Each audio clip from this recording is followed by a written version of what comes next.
England did not lose a single wicket. They chased that total down between their two opening batsmen and have won with much finish over there. India are now out of the T20 World Cup. A lot of people and their hearts broken here in India because they did want to see that final between India and Pakistan. They were banking on that final. India lose to England by 10 wickets in the semi-final match over here. India earlier had set up a target of 169 for England to chase down, which they've done, and now they've moved through to the finals where they will face Pakistan. It was a 10-wicket thrashing for India in the semi-final. India are out of the T20 World Cup at the moment, and England are through to the finals. They will be facing Pakistan in that final match on Sunday. England chased down that 169 target that was set by India with ease. England earlier won the toss and put India to bat, and India set up a target of 169 for England to chase, with Hardik Pandya in fact batting for 63 of 33 balls. His performance and Virat Kohli's performance saw India set up their target earlier. It seemed impossible. My colleague Nikhil Naz now joining me live from Adelaide. Nikhil, many hearts broken. India out of the T20 World Cup. Welcome everyone. I'm joining you live from the Adelaide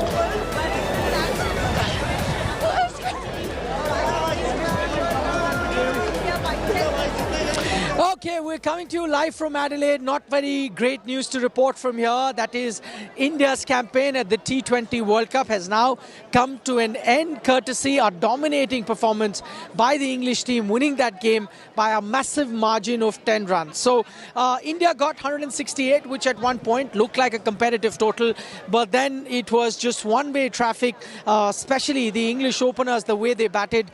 Both Alex Hales as well as Joss Buttler were outstanding. Didn't give India any chance in the game, and in the end England, which couldn't go past this stage last time around, have gone one step further, made it to that final, and now would be trying to win that title up against, of course, they'll have a strong Pakistan team as well. Pragyan, 168 at that time seemed like a competitive total. Let's start with the Indian bowling. I mean, yes, you can lose on a given day. Yes, the other team can play well, but you expected some sort of a fight from the Indian bowling lineup. That unfortunately wasn't there to be seen today.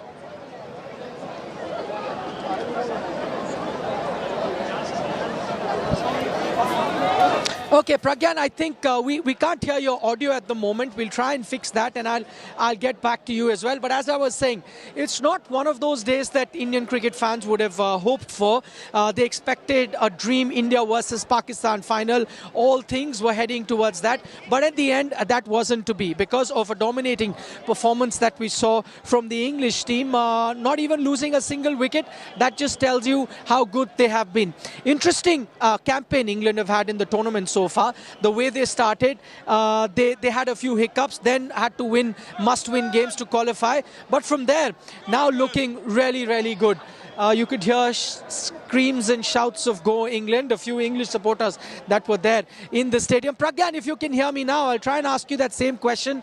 Yes, you can have a bad day. Obviously, a bad day is what India had today, but you expected slightly better fight from the Indian bowlers. That was lacking. Absolutely. I think English batsmen, they just went on with great guns. They were well prepared, and they were just looking for that good start, and they just capitalized on that, and then they never gave any chance to Indian bowlers. But as I said, when you have a wicket taker in your team, why not play him? Last World Cup, the same discussion was going on. Yuzuchel was not part of the team, but this time he was part of the team. He did not play a game at all. Maybe against England, I thought he would have gotten that chance because the dynamics are totally different when you play bowling against English batsmen. they find it little difficult when they're playing leg spinners. So maybe I thought that is where I was a little disheartened. Okay, I'll talk about Yuzi Chahal because you make a very interesting point. You know, one of the certified wicket taker that we've had in this format. He's now missed 2 T20 World Cups. That is something that no one would have expected, especially. Sri Lanka is out. It's England that's won. Anyway, just going back to what we were discussing, Pragyan. Let's talk about the batting first, and I'll get to the Indian bowling a little later. Did you think 168 that India got was competitive enough on a better day with a better bowling performance? This could have been a winning total, or do you think no? Even in batting, we faltered. Absolutely, in batting we faltered. If you see the start that the openers gave, somewhere we missed the trick. And when Indians were batting, it looked like the wicket was a bit tricky. But if you see, the wicket was actually a good one. It was a wicket where they could have got at least 180, 190. It was such track. Like nothing much changed when England came into bat. It was not an afternoon game where in the afternoon the wicket is different, and in the evening because of the breeze or because of the moisture, sometimes it changes. It wasn't the case. So the wicket remained the same, similar. Maybe that's where we tried hard, but we could not go get a score which was actually actually could have given chance to India to go forward and reach the finals. They're well short of their margin, and that is something which I think Indian team will sit back and reflect, because it has been an issue where every time we had one or two batsmen who got runs, but it wasn't in the sync. If you see other teams, all their batsmen contributed, but in an Indian team, it was one or two players. That is what has been the concern, and that is the reason why this was the case.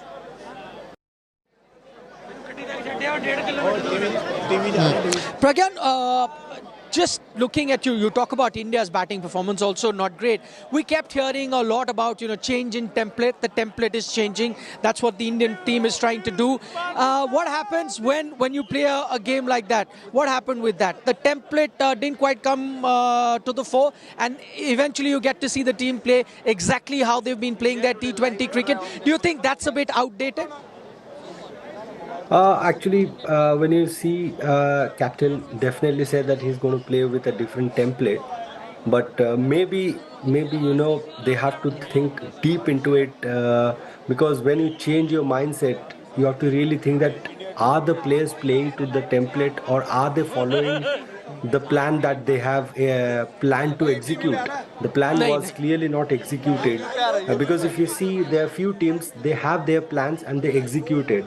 There are two quality teams that we faced in this tournament, and they literally showed us why we were behind them. South Africa, they outsmarted us in Perth, and this was in England where they outsmarted us. Okay, Pragyan, I'll get back to you. We'll talk a little bit more going forward a bit. But let's quickly show you the highlights now of how the game really happened. This was India, how they started batting earlier, and then England with the reply that they got. Here are the highlights in case you missed it. A big pressure game, and KL Rahul walked back without much under his belt. Just 5 to be exact. And England have drawn first blood. Virat Kohli resumed his love affair at Adelaide with an expansive drive over the extra cover fence. Fractionally pitched up, and he hit it on the up. Rohit Sharma also tried his luck, got a few boundaries, missed a few, before finally his 28-ball struggle came to an end when the Indian skipper was caught at wide long on by Sam Curran for 27. With India 62 for 2 at the halfway mark. Made it up quite comfortably. It was now once again left to Virat and the informed Suryakumar Yadav, and the latter began well with some of his trademark strokes. Through the cover, sir. But thousands of hearts gathered at the Adelaide Oval sank when Adil Rashid forced Suryakumar Yadav to miscue one, and England had got the big one. picks up the wicket of Surya Kumar Yadav, and you can see why England are celebrating here. Hardik Pandya sends the urgency and upped the tempo with a few sixes that got India to push the run rate. From Pandya. Hit hard. At the other end, Virat got to his fourth half-century of this tournament, but the very next ball, he was gone. And Kohli. Hardik Pandya turned things around for India with a 33-ball 63 to help India get to a score of 168 for 6. Spins running. Worry about Pandya's hitting. While the Indian batters struggled at the start, the English openers found no such demons on the wicket. It was business as usual for Buttler and Alex Hales as boundaries began to come thick and fast, and England had raced to 63 in the Powerplay. Hales was particularly more severe and latched onto any opportunity that came his way, racing to his 50 of just 28 balls. England finished off the formalities with India's hopes of winning their first ICC trophy in 9 years going up in smoke. Real hammering here. Sports Bureau, India Today. It's a record partnership. Okay, Joss Buttler and Alex Hales, the standout performers for England. That is what has given them this victory. Also, you know, Pragyan, let's take a look at the English batting performance. They haven't been having a great time throughout this tournament. We saw the batting not really firing. We saw one game where Joss Buttler got some runs, one game where Alex Hales got some runs. The pressure was on middle order. If India were to win with the total that they set, they needed those quick wickets, they needed the openers. That wasn't coming. Do you think India faltered in any way in terms of bowling changes? Why is it that they couldn't get those early breakthroughs? I think I could clearly see there was a lot of pressure. If you see the way England started, none of our bowlers could catch up. That's how clear it was, because we have seen a different Bhuvi, we have seen a different Arshdeep, we have seen a different Mohammad Shami prior to this game. That is what I was talking about. When you play knockout games, when you play semi-finals, you need bowlers or batters who can handle the pressure well. And I think they just succumb to the pressure. That's all I can say, because skill never goes away. Skill of a particular player or a particular individual stays with them. It is how well you handle the pressure, and I think it clearly showed that they were feeling the pressure, and maybe the trick was to pick those early wickets. Even the mid innings, I said the same thing. It is not about getting 7 or 8 batters. It is about getting the early wickets. That will set the tone, and it did not happen, and you see what was the result. So that is something which I think Indian think tank need to sit and think about. Why we are not able to handle the pressure in a crunch game, in a knockout, or in a big tournament. Okay, you saw the game. What do you think went wrong with the Indian team? Was it too much pressure? Because we're seeing, like Pragyan in the studio points out, that pressure is one thing that India have failed to, control in these knockout games in the past few big tournaments. I don't think we batted very well in this game. I saw Vikrant Paji before the game, and I did mention that if we are batting first, we should score against England at least 200 plus. If we are batting first. And that's the thing we did not do well. And against this batting side, I think we should have scored at least 200 plus while batting first. And then I don't think we played the way we should have played the game. 200, interesting thoughts. Maybe because England's batting is their strength, they end up chasing whatever total you set at them. Maybe 200 is what Indian team should have aimed at rather than a past total. Where do you think they went? Maybe I think it's team selection, because we need Yuzvendra Chahal, we need leg spinner in this ground, because we know England batting lineup struggle with the leg spinner. So maybe if like Ashwin or Akshay Patel, we have one leg spinner, wicket taker bowler. We need one. Because like we didn't take any wickets today because we don't have wicket taking bowler.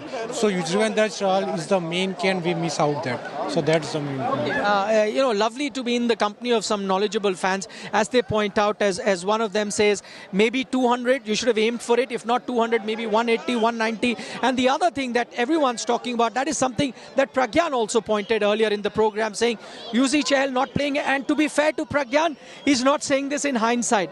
I remember having those conversations before the game had started with Pragyan joining us on those live broadcasts. And he had said at the time that maybe Yuzi Chahal is someone that you should look at. Pragyan, what do you think could be the reason? Try and get into the mind of the Indian team management. What do you think could have been reason why they thought that maybe Yuzi is not the right guy and suddenly Ashwin becomes that guy? Are you asking me? I think absolutely it is because of the depth in the batting. That is something which maybe has gone against Yuzi. But you have to understand that in T20 cricket, if your 6 or 7 batters don't get runs, you cannot expect your 8 or 9, number 9 batsmen to go and score you those runs. So you have to be a little brave. You have to have your own template. And over the years, Yuzi Chahal has been picking wickets. He's been doing that in and out for you. And then suddenly, last World Cup, he missed out, unfortunately. And this World Cup also, he was there, part of the team, but could not make it into 11. So that is something which I think little surprises me and maybe a reason for little, being disappointed because you had the weapon but you could not use it. Go further back. Okay, plenty more young fans joining me. She has an opinion. Go ahead. What did you say? So India didn't really play well today, and England were very rude to me and other people. It's because they were singing songs and pointing fingers. Are you heartbroken? Yep, definitely. What did you make of the game? I did not like it. It's because I did not like it. It's because even when India was versing South Africa, India lost. Okay. And then now India lost. Okay, no problem. You'll get more chance to chair the Indian team. Two very young supporters joining me on the program. Both of them saying that, they're heartbroken because they expected the Indian team to do well. They had come with very high hopes. Unfortunately, that wasn't the case that we got to witness here. Pragyan, staying with the Indian team's performance, I know that, the fans are going to be disappointed. But in the macro picture, where do you see Indian cricket go from here? I think there will be lot of hard questions or tough questions asked, and they need also reality check where what you need to do. You've seen lot of teams after a failure, they go back, reflect, and then they see what they need to address. And when they address, they've achieved what they wanted or they dream of achieving. So it's quite clear they have to go back and sit and they need to address what they need to do. Same with England. They were playing a different cricket. They lost few tournaments. They went back. They worked on it.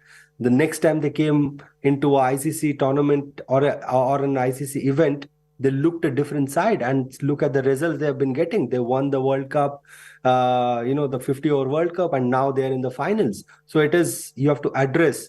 You have to, unfortunately, bail the cat because if you don't do that, then you cannot see a change in the result. So that needs to be addressed. They need to take hard calls now. Okay,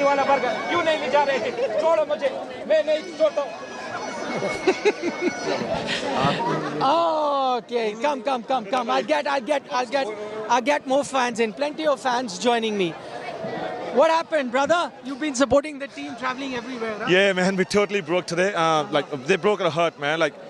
Every knockout games, every semi, we can't, go ahead more than semis. We've been, knockout from all the semis, all the big tournaments. And I'm not saying we just fed up, but I don't know what are you going to say, man? He's lost for words. On this loss, what are you going to say on this one? There's nothing to say. The team like India, you're gonna make semis anyway. Yeah, of course. You have the structure, you have everything. You're gonna make the knockouts. But that one step ahead to the finals. When's that gonna happen? When's that gonna happen? From last how many years? You name it. 11, yeah. Champions Trophy, you say the T20. 2013 Champions Trophy was the last. Was the last one, and then the Pakistan final that in England. Yeah, so that all of you are visible. Yeah. Go and ahead. then, you know, how many knockouts we gonna go out of the tournaments? You know, ICC trophies. What's been happening to us? You know, all the. I don't want to say like the low-grade teams, like, you know, the teams I'm talking about, KL Rahul, Rohit Sharma, they go out, you know, set the game on fire. And today, it was one of the most important, and everything was on the stake. For Team India, this was the highest, you know, the platform to perform. It was better. You know, England taught us how we should play a T20 game. You know, like that's how we should play. Even like our openers, how many runs they made in power play? Like 35, hardly 40. That's it. Bro, everyone know how should they play, but when they're gonna start playing it? It was fearless cricket from England, and IPL, man, like India scored only 30, 36 in all power plays, all games. They never scored 50 runs, so we can't win like that. We still have a Team India. We alright. That's fine. It happens. Next time we're gonna back you guys. That's fine. But you know what we need? We need a one trophy, bro. You know, it's been 10 odd years since we following the team. We need a trophy. Just give it a trophy, boys. Valid point. He makes valid points. Yeah, I think the jinx will never end. No, jinx will end. Eventually, it'll end. But I think what you guys are saying are some very valid points. One, fearless cricket is one thing that they mentioned. Secondly, you got to see how other teams are playing T20 cricket.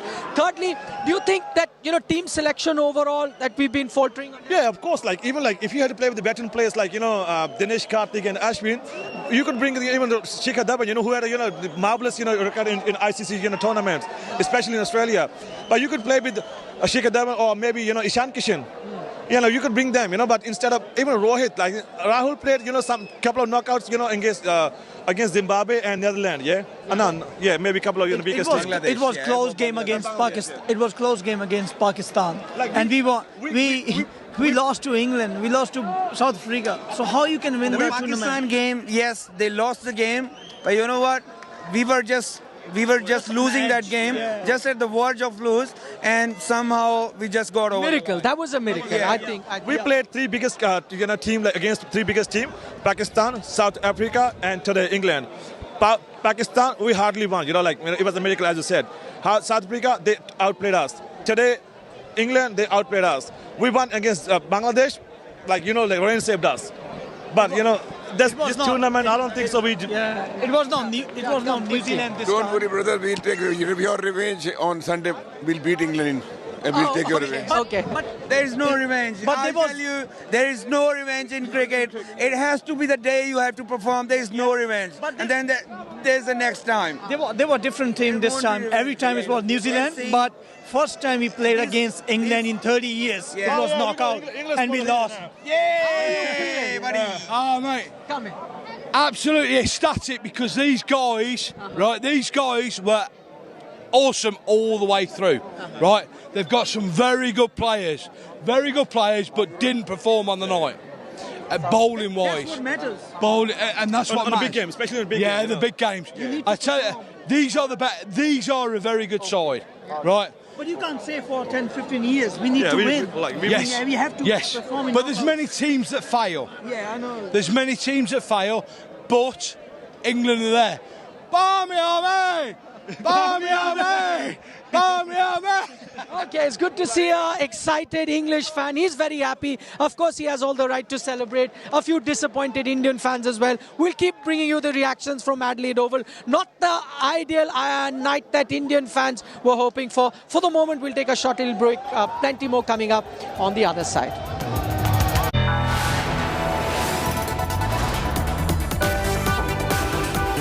You are watching India Today.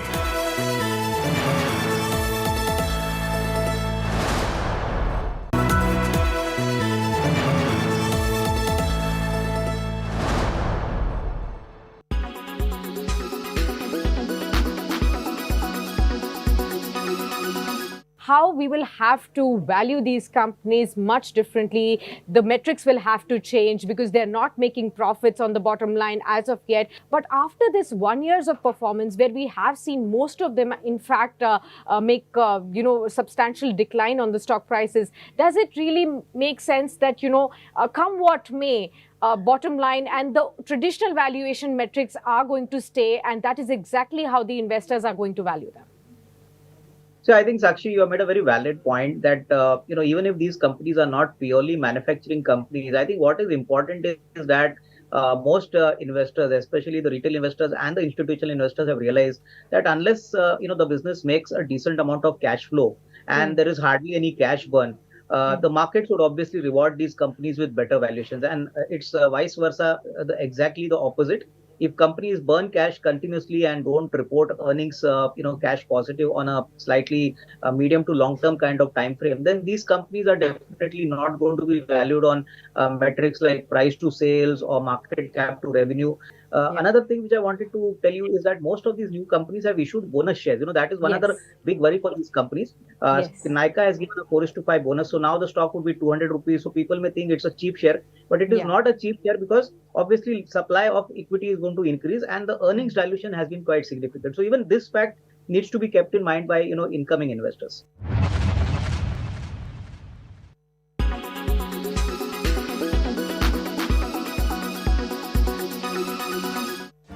Make your media plan smarter with India Today Live TV on your connected devices. Amplify your brand with 100 million smart internet viewers. To advertise, mail us at sales@aajtak.com.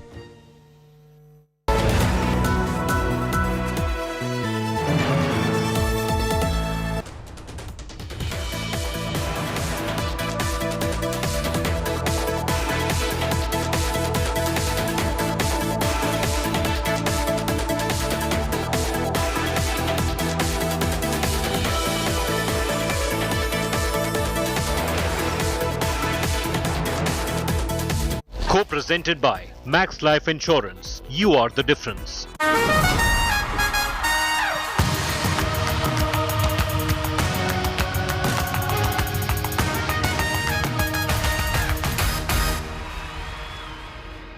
Okay, welcome back to Battle of Champions, coming to you live from the Adelaide Oval.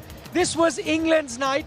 I've got a few English fans. Come on, give me the song and dance that you were just doing. I can't remember the words. How does it go? We are the army, the Bobby Army, and we are mental, and we are mad.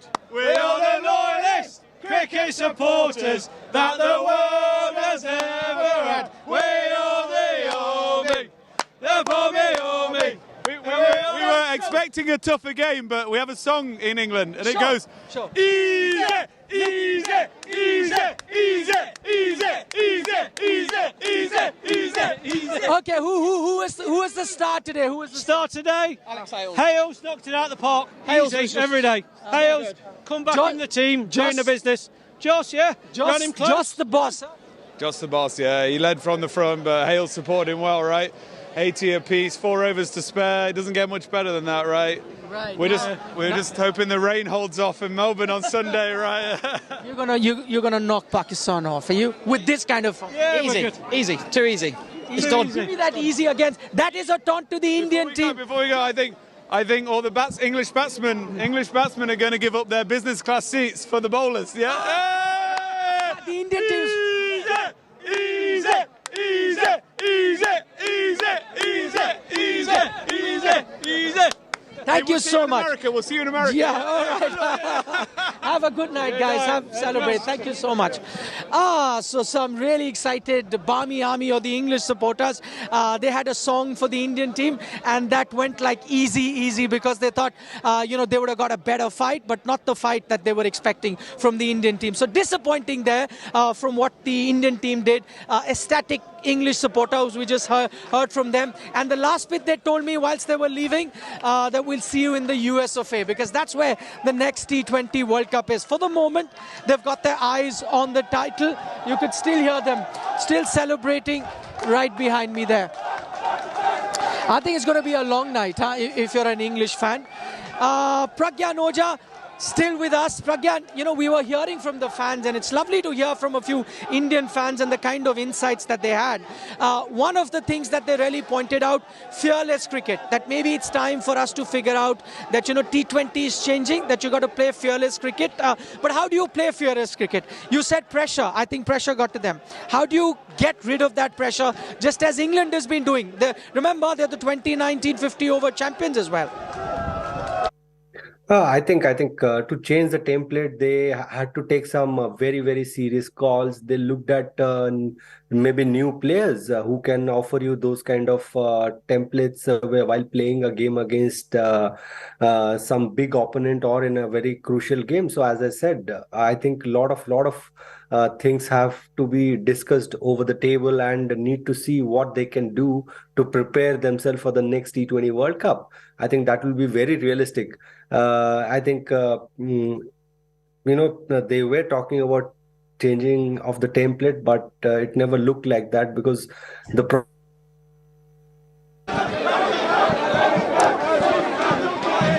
Okay, many things for the Indian team to ponder over. I'll hear from a few more fans, but before that, let's listen to Rohit Sharma, and this is what he had to say after India's loss. Yeah, absolutely. It's pretty disappointing how we turned up today. I mean, I thought we still batted pretty well at the back end to get to that score.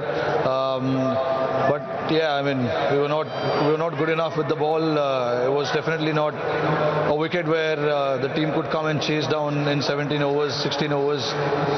But yeah, I mean, things like that can happen. We just, like I said, with the ball, we just didn't turn up today. Yeah, it does. Certainly does feel a long time ago, which is great. And I think the character we've shown as a group ever since that moment, coming into a huge game against New Zealand and getting to this point to put in our best performance so far. Yeah, it certainly feels that way. Obviously against the top quality opposition as well.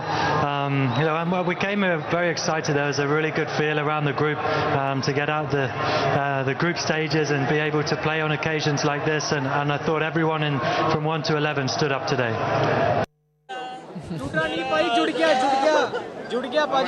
Okay, we heard from Josh Butler and Rohit Sharma. A few more Indian fans, they're trickling out now, all heading home. Many of them had tickets to go to Melbourne, but that's not going to be the case because England will be travelling there. India would have to go home. Not everyone's going to be going home. Some heading to New Zealand. What happened? I mean, it's a disappointment for everyone who's been here waiting for India. We're expecting them to win, of course. We have Bharat Army everywhere. We have big support here, but unfortunately conditions have not been the way they should have been. Few things I think the team has to change, from discipline being one of the things. And the second thing is the way they have performed the game today. I mean, having no wickets and then having the chance of losing the game is a big disappointment. You just can't let that such a big game being so casual. I'd be very honest, the fact that England overplayed India in such a bad way is a very big learning for two things. If you see the game just as a spectator, when they had placed the players on the boundaries, they took singles and doubles like it was just a joke. They brought them in and same shot on offside for 4 fours. I'd say India batted well for the first time where they didn't need bowling to save them. But then Alex Sales is just a beast. And if they get to chase, I had a discussion with one of my mates in the morning as well. We had a very fumble and normal discussion saying that if England get to chase, they win 99% of the time. But having a win like this is much worse than Pakistan's win. It's saddening. I had a Melbourne ticket. I think that's going to burn. It's saddening though, but you don't forget, every team has a tier-away fast bowler. India doesn't have that. India needed Umran Malik, in my opinion. A tier-away fast bowler who could have gone through the defences. But there was nobody. Bumrah, he was also unfit. So, I mean, you can't expect from Shami and the guys. Yes, but this is all hindsight. Till they were winning, nothing was wrong. Suddenly they lose. Yeah, but at the same time, the other teams were not playing to their potential. Pakistan didn't play to their potential. Harisov didn't bowl well at that time. And Virat Kohli played an exceptional innings. India didn't play a single good game in the tournament to a bigger side. Yes. And they lost to South Africa. I'll add to the thing that you said that other teams, when India won from the other teams, it was a good thing. But if you consider the first previous match, India versus Pakistan, we were almost on the verge of losing the game. All right, it was just like, you would say it was our luck that we won the game somehow. Okay. Second match, when we had, just consider India versus Bangladesh. All right? Bangladesh, thus, was batting so good. We had like 70, 80s on the board with like 0 wickets. You'll all have to be... keep going, yeah. We had like 70, 80 runs on the board with 0 wickets. I mean, Das was batting so good. It was the rain on that day that changed the match. Okay. All right? Third match, you have India versus Zimbabwe. If you consider India losing from Zimbabwe, that's a shame. That's why India won anyways. Okay. Yeah, I just want to say, like, India lack opening partnership. All they is letting KL play, but which records they are saying? The last 3 years or last 2 years? They should say the present records. KL is not doing good with the best teams. He's doing good with the not best teams. And the second thing, they were giving power play to the spinner. They have tried with the Aksar. Now they should try with the other Arshdeep one more time. So I think Rohit Sharma lacked a little bit of captaincy. That's, as an audience, what we can see. Rest. We're listening to the audience. A neighbor version? Yeah, please. Okay. I think India has a great team. As Pakistanis, we got upset as well with our You're team. from Pakistan. Yeah, okay. from Pakistan. Okay. I would say... You're not gloating in India's loss. No. Look, listen. It doesn't matter what anybody wants. Whatever happens, happens down on the ground. You can talk it all out, analysis and everything. But I think the way you guys supported Virat Kohli through this, support your team. You guys didn't have Jadeja. You didn't have Bumrah. So obviously your bowling was weak. Yes, maybe an introspection is required. But, I mean, at the end we have to accept, like, what England did was nobody was expecting it. So just take heart from the fact your team made it here. They finished at the top. And then carry on. This is not the end of the world. I know we are so passionate, all of us. Like when we came in from Canada, a bunch of my friends there and us, Pakistan was out. Yes. They were out from the Zimbabwe game had happened, and we're like, okay, you know what? We're going to just enjoy Australia and the games. Yeah. Miraculous things happen, they happen, but just. You know. At the end of the day, it's a sport, right? So things happen. You do well sometime, you don't do well sometime. But the Indian fans, you heard from them as well. They have the right to be disappointed too because they support their team. And, it's not always winning or losing. It's probably the kind of performance which is really disheartened the Indian fans. You heard from them. Pakistani fan as well? No, I have already. Okay. I have. Yes, I have. I have interviewed English, Pakistani, Indian fans plenty. The game today was very defensive, and I think that has been what's going on within the Indian team. I think if they would have utilized their power plays better, I think they would have done well. And the bowling got a bit exposed as well. So I was a bit disappointed looking at how they bowled today as well. Okay. I agree with the power play factor. Any game that we've had, the only good power play we've had is against Zimbabwe. Yeah. Like, there is no good power play. All power plays are just around 30-36 margins, which is nothing. England had I think 61 runs in the power play? That's a joke. Chasing 170 and 6 over 61.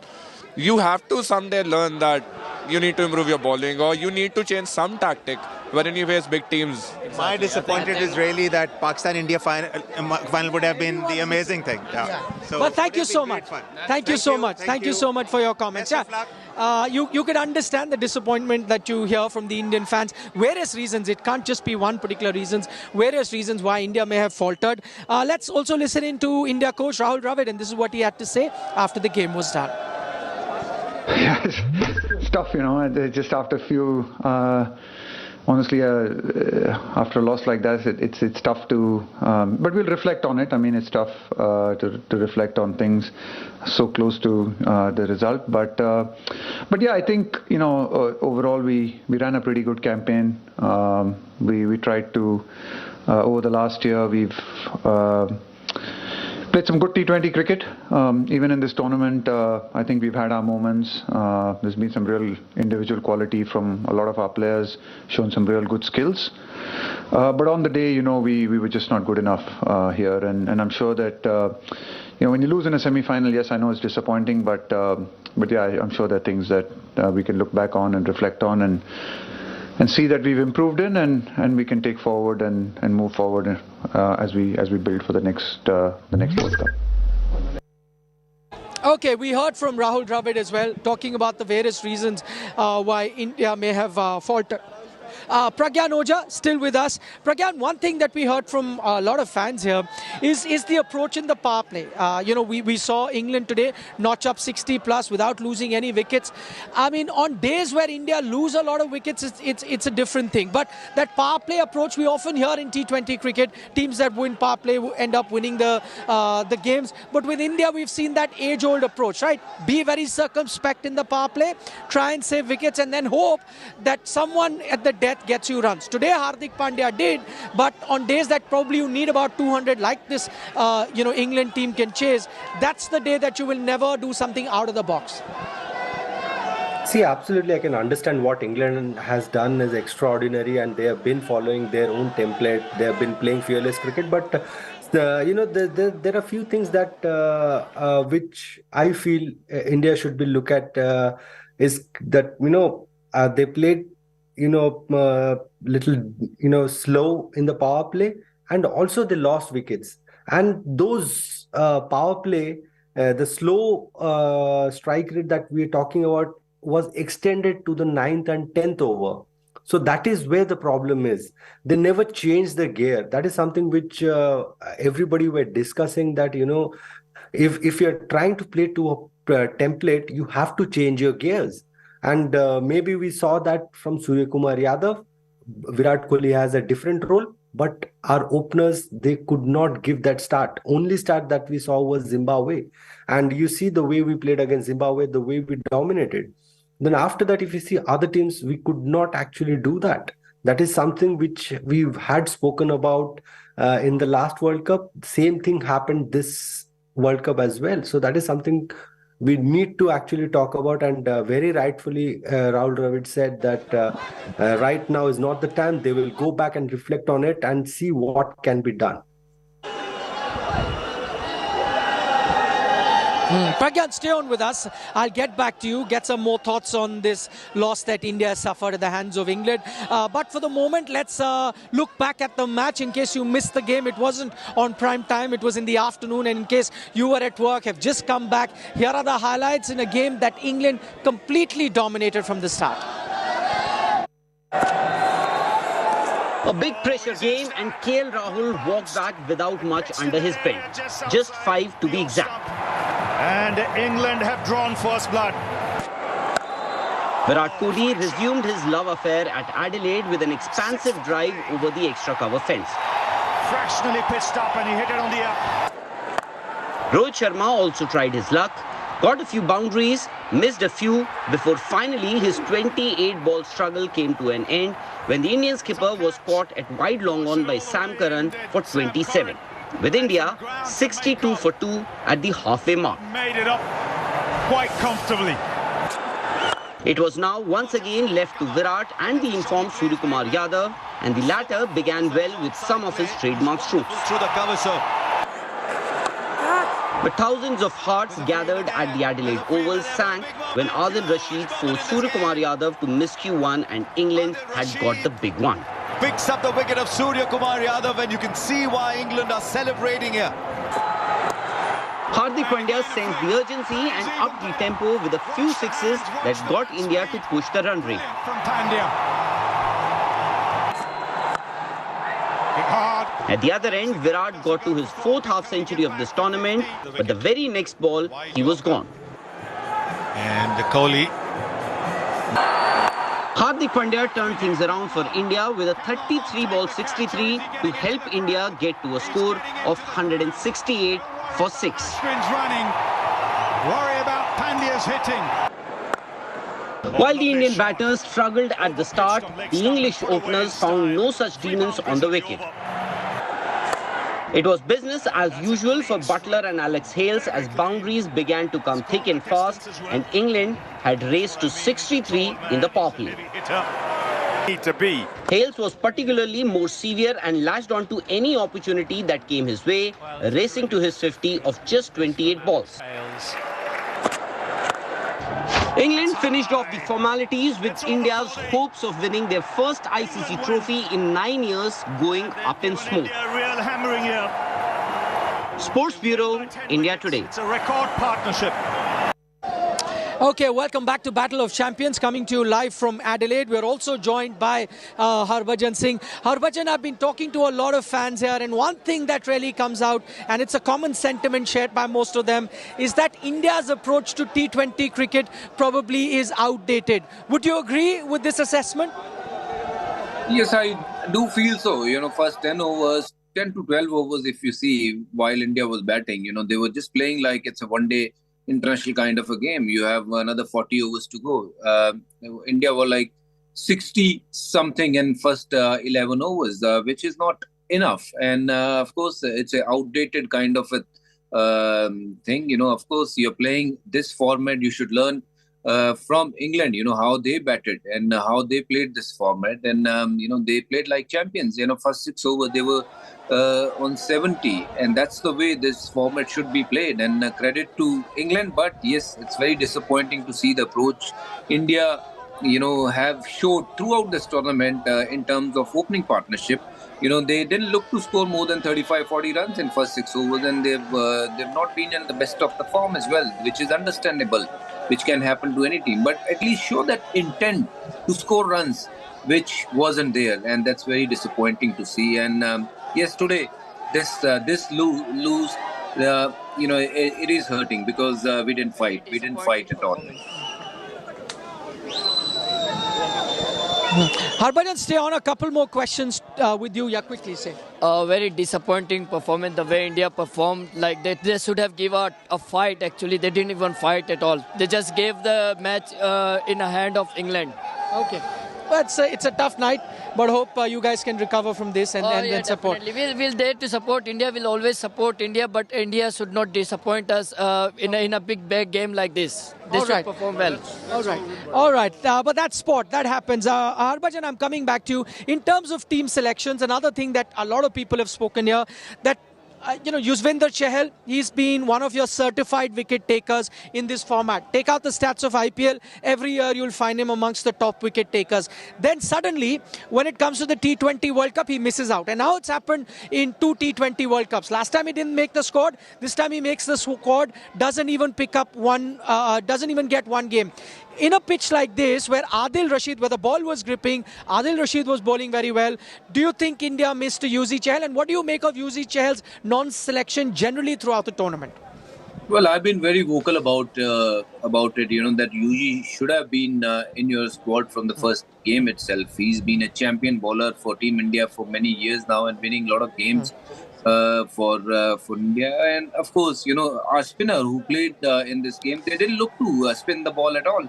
One ball Ashwin bowled, which is an off spin, and it spun and it almost hit the thigh pad of the batsman.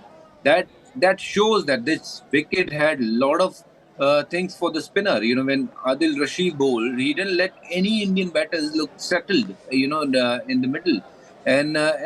But our spinners, they didn't look like a spinner. They didn't bowl like spinner. And it's so frustrating to see a champion bowler like Yuzvendra Chahal sitting out, not getting a game. I don't know what are the reasons.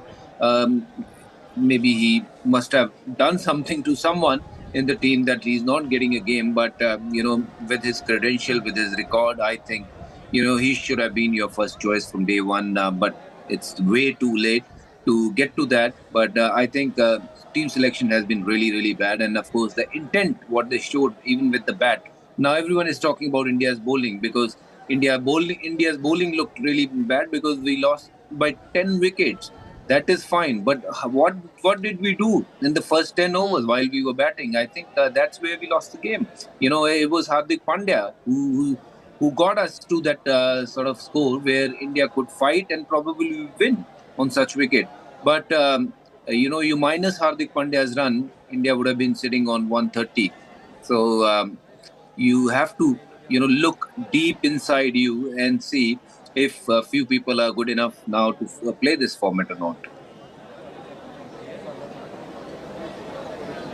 That's going to be my next question, Harbhajan. I was getting to that. What would you like like to see India's approach now going forward in T20 cricket when it comes to a few personnel? So I'm going to talk about a few senior players. Virat Kohli had a very good tournament. There's captain Rohit Sharma. There is Bhuvneshwar Kumar, Mohammad Shami.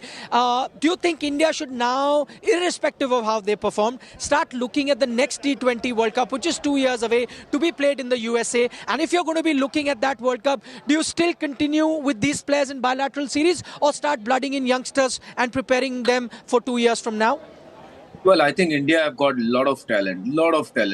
It's time. I think someone like Hardik Pandya should be given captainship of a T20 format. Till the next World Cup at least, so he can build the team around him. Having some senior along with him, and of course some newcomers coming in and taking the team forward, and that should be the way forward. And of course, if you're talking about the split captainship, then why not split coaching as well? Have someone who played this format, recently, and who can guide them what to do, what not to do. Of course, Rahul Dravid, I've got great regards for him. He's been a very dear friend and a very, very big player for Team India. But I think this format, Rahul, I don't know how much he is involved in terms of planning or doing as a coach. I think someone like, who just played the game, who just recently retired, may be able to, help Rahul, or have someone, I'm not saying remove Rahul, but have someone from that zone to help Rahul, to guide the team. This is the format and how this should be played. And I think these are the kind of steps India should look to do going forward. Okay, Harbhajan, stay on with us. For the moment, let's also listen into the Indian coach, Rahul Dravid, and exactly the same question that I asked Harbhajan just now on the future of Virat Kohli, Rohit Sharma, Bhuvneshwar Kumar, senior stalwarts. What happens to them going forward in T20 cricket? This is what Rahul Dravid said. Oh, it's too early to talk about it right now. It's just after a semi-final game. I mean, these guys have been terrific performers for us, and yeah, like you said, we have a couple of years to reflect on it. There's some really good quality players here, so absolutely not the right time to talk about this stuff or think about this stuff right now. We'll have enough games, enough matches as we go on ahead, and India will try and build and prepare for the next World Cup. Here he was talking about some senior stalwarts. Let's also listen into Rahul Dravid, and he spoke about the lack of wickets from the Indian bowlers in that semi-final. Yeah, well, I think they played well. I mean, that's the reality of it. I thought they played really well. Once they got off to that kind of start, I think they could really sit back and control the run rate. We had 168. They brought that run rate down to 6.5, I think, by the time the 6th over was finished, or 7 runs and over. And then on a small ground like that, they were always in control, so they were going to control that game. They didn't really need to take too many risks. They could sit back, and not that they didn't take them, they played some very good shots right through. But yeah, I mean, these things happen. Yeah, it's disappointing. Debacle, I'm not sure is the right word, but disappointing certainly. Yeah. Talking about what the future holds for some of those senior players, also talking about why the bowlers were unable to pick a few wickets here. Harbhajan, another thing that will be spoken about when it comes to the Indian team, they've been reaching this stage very often, the semi-final, right? They did it in the 2015 World Cup, 2019 World Cup. We saw them do it in the 2016 T20 World Cup at home. So this is the stage that they continuously have been reaching, and most fans that I was talking to expect the Indian team to reach this far. What is it that comes into the Indian team not to be able to take that one extra step and go to the finals, or even lift a title? We haven't lifted a title since 2013. Do you think handling pressure, the weight of expectations, all these things weigh them down? Well, I think it comes down to the mindset of playing big games, and of course, we often talk about South Africa choking. Now people will start talking about us as well. That we also choke in bigger game at bigger platforms. Of course, we have done well amongst all the teams, when we played in bilateral series, because pressure is less, and there's not too much on stake. And World Cup is a big platform. You tend to think too many things, and that's where India, I believe, make mistakes. And if you see, they were a bit too cautious. First 12 overs, the way they batted, it was, seemed like they were playing a one-day international 50-over match, and it was Hardik Pandya who actually gave them respective total. Otherwise, things would have been even more easier for England to chase down this total. And the kind of approach India have taken in T20, not now but over the years now, I think that need to be changed, and new things need to evolve with the team. How this format needs to be played, and it should be fair and freeless, and play freely. You can't just be very cautious and be worried about your wicket at all time and not getting out. No, if you get out, you get out. But look to hit every ball you see. Look to hit a boundary or a single or double. Convert those runs into like 1 into 2. So that approach needs to be changed. I think they need some serious gathering in the team, and they must come up with the template that this is how we want to play. You might lose few games, but eventually that will help you to grow as a team, as individual, to go forward. Okay, plenty for the Indian team to contemplate, as very well pointed out there by Harbhajan Singh and Pragyan Ojha. They point out to a lot of things, whether it was team selection, whether it is the kind of template that they've been playing their T20 cricket with, whether it is, the weight of expectations, playing a knockout, crucial game. All of these things need to be looked at, whether it's the coaching as well, as Harbhajan says. Maybe get a youngster there to assist Rahul Dravid, who understands the nuance of this T20 format. Many things for India to look at if they really want that trophy in their hands once again. As far as the future of some of those senior players are concerned, Rahul Dravid said, too early to talk about it. We'll go back home and then discuss that. Harbhajan Singh, Pragyan Ojha, thanks so much for your company. That's all that I have for you in this special broadcast that was coming to you live from Adelaide. Unfortunately, the end of India's road here at the T20 World Cup. Bye-bye for now.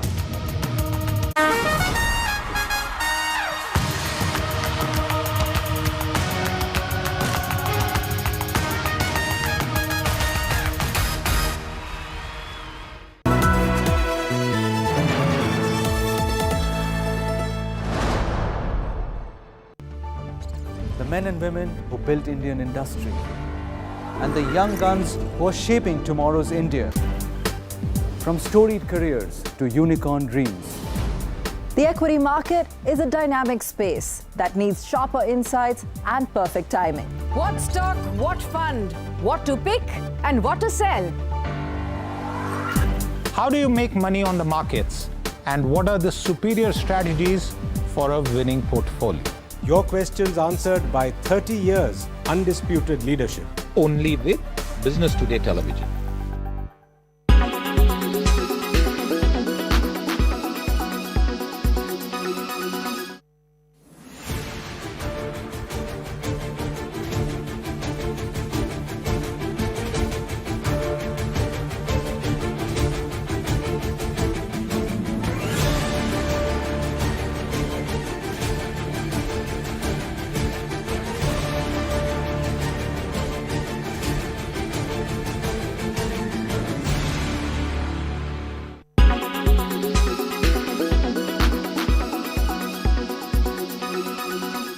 Make your media plan smarter with India Today Live TV on your connected devices.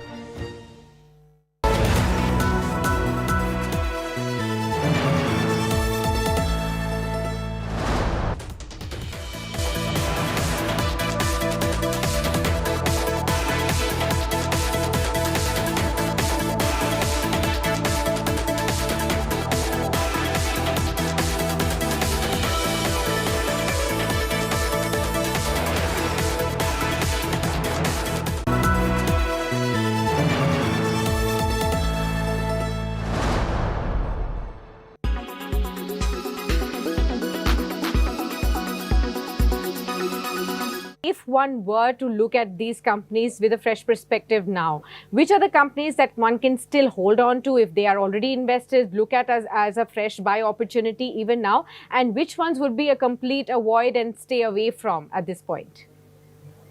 See, I think Sakshi, I would comment on the avoidable list first. I think Okay. Nika is avoidable because I feel that the stock is still quoting come bonus. When it goes X bonus, we could possibly see a level of 200 rupees, and the 4:5 bonus has been very liberal. It's going to dilute the equity in a significant manner. Second is Policy Bazaar also seems to be struggling. So there also I would be a little apprehensive, and even Paytm for that reason. Markets are awaiting that September 23 the company becomes cash positive. Till that time, I think it's avoidable. The only companies which I think look interesting are Go Fashion, which I mentioned now. I think very strong numbers, very strong retail franchise. Then Tarsan Products, which reported a softer quarter 2, but I think promising prospects for the longer term. And Ethos, which is into the luxury product segment, which does a marketing of watches and now have decided to enter the hard luggage segment, would be interesting bets, if you at all get a chance to, see if the stock prices correct sharply in the month of November.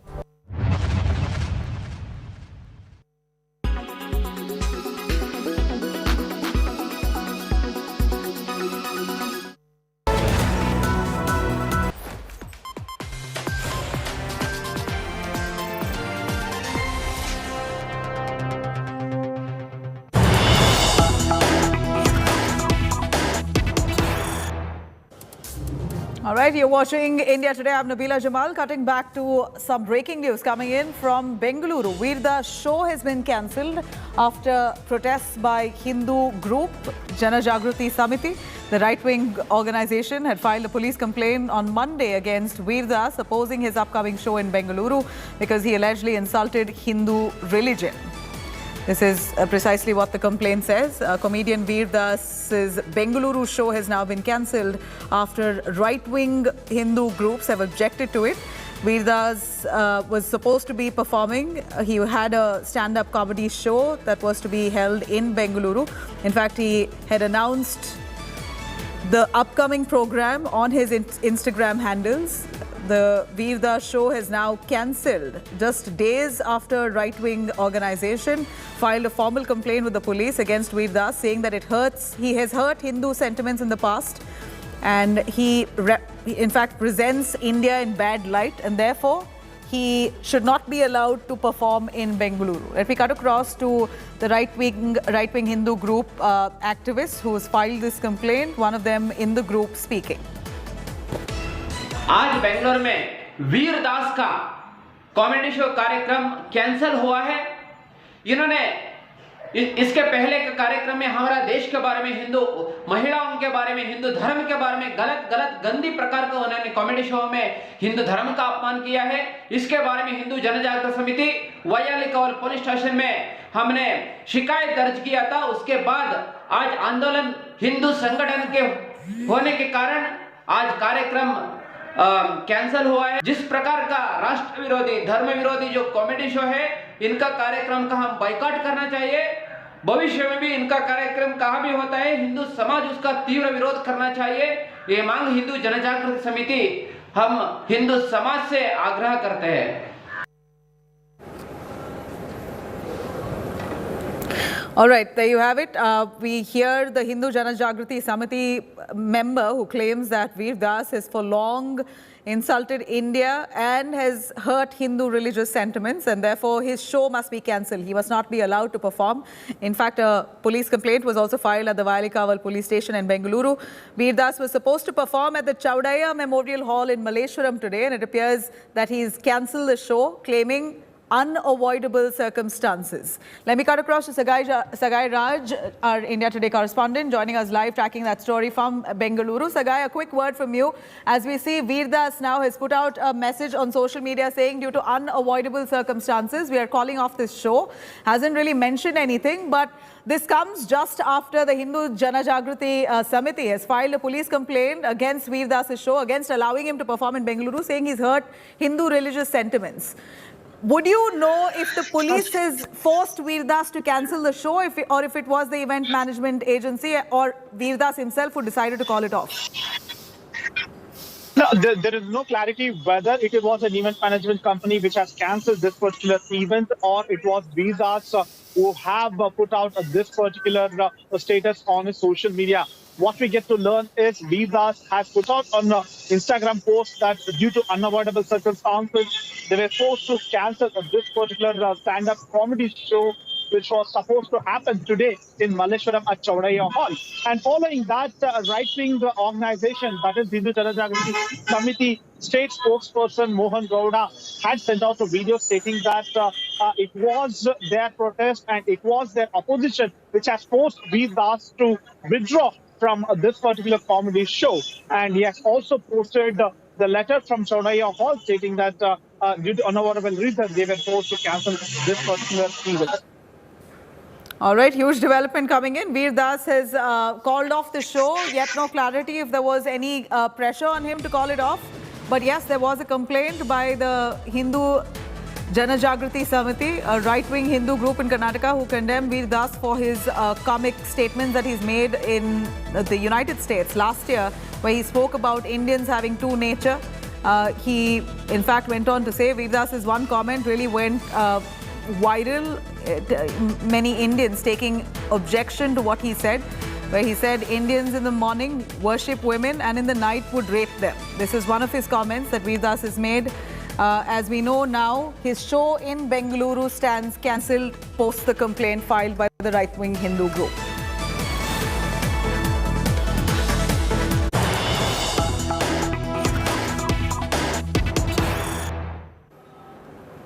All right, some more news coming in from Bengaluru. Politics has now erupted over the installation of Kempe Gowda's statue at the Bangalore airport. The statue has been named State of Prosperity.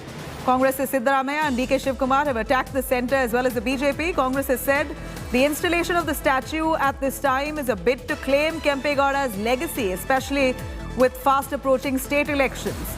The Congress has now said that it is a crime to build and install his statue on private land using government funds. This comes right ahead of Prime Minister Modi's visit to Bengaluru tomorrow to unveil the statue. Congress says government fund used to construct the statue of Kempe Gowda at private land. This is what the Congress accusing the BJP of doing, trying to claim the legacy of Kempe Gowda. Let me cut across to DK Shivkumar, who's taking objection to the BJP taking credit for the unveiling of Kempe Gowda's statue at the airport. More than 2,000 acres for commercial exploitation. Airport would have built it. Why you needed government money?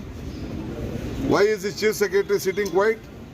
Who is the airport authority chairman? It is the Karnataka government. We are the chairman, we are running the show. They would have built it. Why you took? There was no need. There was no need of becoming. Now they feel that it is a party work. Let them do it.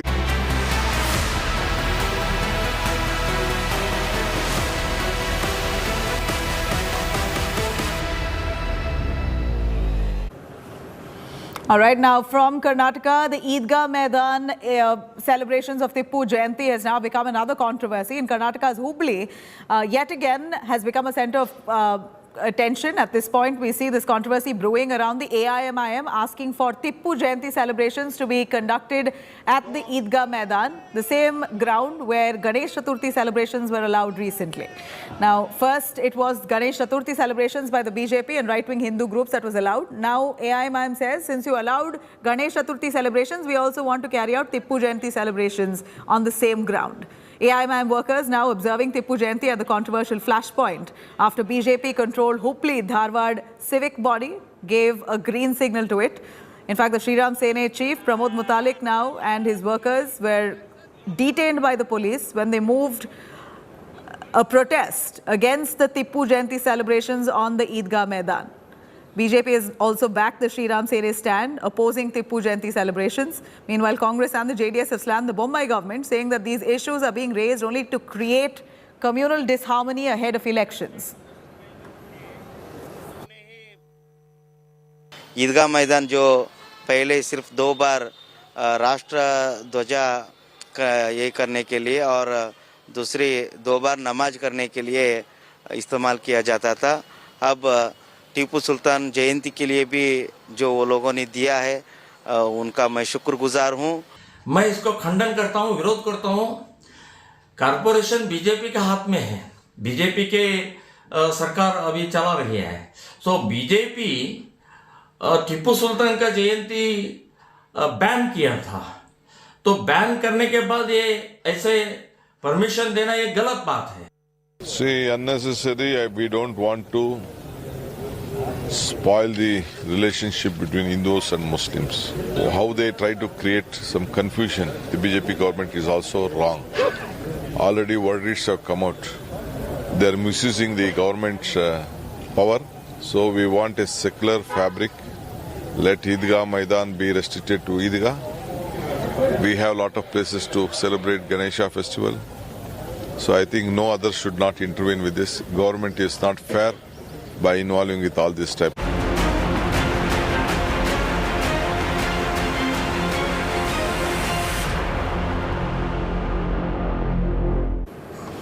All right, now ED heat only mounting by the day on actor Jacqueline Fernandez. The probe agency in court has made some sensational claims that Jacqueline Fernandez tried to flee the country in December 2021.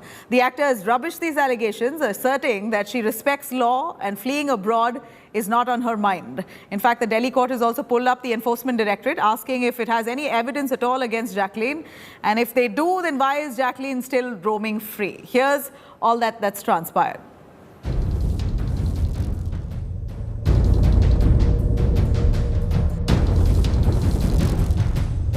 Big heat on actor Jacqueline Fernandez intensifies. Conman Sukesh Chandrasekhar's 200 crore rupee extortion racket haunts the actor. During the hearing on the actor's bail petition in the Patiala House Court in Delhi on Thursday, the Enforcement Directorate made fresh allegations. The central agency told the court that the actor tried to flee the country in December 2021. The probe agency claimed Jackie spent 7.15 crore rupees on herself and has the potential to flee again. The actor rubbished the Enforcement Directorate's charges and stated she has no intention of fleeing the country. Jacqueline added that she's done nothing wrong and respects rule of law. The actor claimed innocence and highlighted that she herself had surrendered in the extortion case. On the grounds that Jacqueline Fernandez is a flight risk, the Enforcement Directorate opposed the regular bail application filed by the actor. However, the court came down heavily on the ED officials, saying that why didn't they choose to arrest her earlier. Now on Friday, the court will decide whether to grant regular bail to Jacqueline Fernandez or whether she should be sent to jail. The Delhi court slammed the Enforcement Directorate, asking if the probe agency has all the evidence against Jacqueline, why is she still roaming free? The court has reserved an order on the actor's bail plea. Bureau Report, India Today. All right, cutting across to Munish Pandey joining us for more. Munish, we know that Jacqueline Fernandez's bail plea is currently on hold. Likely tomorrow there will be an answer from court whether or not she gets bail. But at the same time, we observe that the court has pulled up the Enforcement Directorate on the multiple rounds of visits that Jacqueline has made to multiple offices, claiming if they have substantial evidence against her, why is she still roaming free? Absolutely, Nabila. And while the case was being heard before a Delhi court today, the grounds on the basis of which the Enforcement Directorate was opposing the bail application was the first one, that she was not cooperative during the investigation. The second ground was that she made the disclosure only when she was confronted with the evidence. And the most important one was that she is a flight risk. And earlier also last year in the month of December, she tried to flee the country. But at the very same time, the lawyer of Jacqueline Fernandez claimed that she has always been cooperative. And what the ED is claiming that she tried to flee the country. The fact is that she was not aware that there is a lookout circular. And the moment she got to know, she sought permission every time she wanted to travel out of the country. At the very same time, the court also was hearing these arguments, and court also observed that when there was so much of evidence against Jacqueline Fernandez, when there was a lookout circular against her, why there was no intention made by the Enforcement Directorate to arrest Jacqueline Fernandez. On one side, the ED decided not to arrest Jacqueline Fernandez. On the other side, now they are opposing the regular bail application of the actor, and this is what the court observed. Now the court will decide whether she should be granted regular bail or not. And remember, as she is accused in the 200 crore rupees extortion case involving conman Sukesh Chandrasekhar, Nabila, if she is not granted regular bail, then she might be sent to jail also. But court Having said that, observed that there was some lapses by the Enforcement Directorate, and this is a pick and choose policy under which they decided not to arrest Jacqueline Fernandez, but now they want her bail to be opposed or bail to be rejected. All right, we'll see what happens on that case tomorrow. But for now, thank you very much, Monish, for joining us with those details.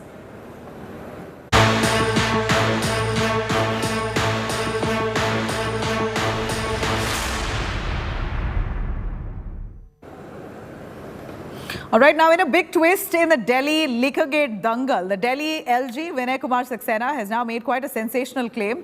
The LG office has released a letter allegedly sent by Manish Sisodia's OSD seeking access to files related to the excise policy. The letter, which was sent on September 30th this year, reads, the Deputy Chief Minister has desired photocopies and scanned copies in a pen drive of files and documents related to the formation of the excise policy 2021-22 and related tender documents as well. Now, Sisodia has responded, slamming the probe agencies for the allegation, saying that he has been found, in fact, that whatever has been found on him yet, it's only a bid to divert attention. There's nothing real for the agencies to crack down on him. And these allegations are basically baseless. Now, remember, the Delhi Deputy Chief Minister, Manish Sisodia, is the main accused in the Delhi Liquorgate scandal. He is accused of tweaking the excise policy without the LG's nod and giving undue benefits to private liquor sellers and causing loss of revenue to the exchequer. अगर वो ईमानदार है तो उनको file मांगनी नहीं चाहिए थी। जब कोई किसी चीज में आरोपित होता है और उससे रिलेटेड ट्रेंडिंग वगैरह की फाइल होती है, वो फाइल अगर देखी जाएगी तो जो अधिकारी होते हैं वो उससे रिलेटेड तो सवाल पूछेंगे और वो उनमें देख लेगा कि कितने का टेंडर हुआ, तो उसके वो इकट्ठे करेगा, मैनिपुलेट करने की कोशिश करेगा।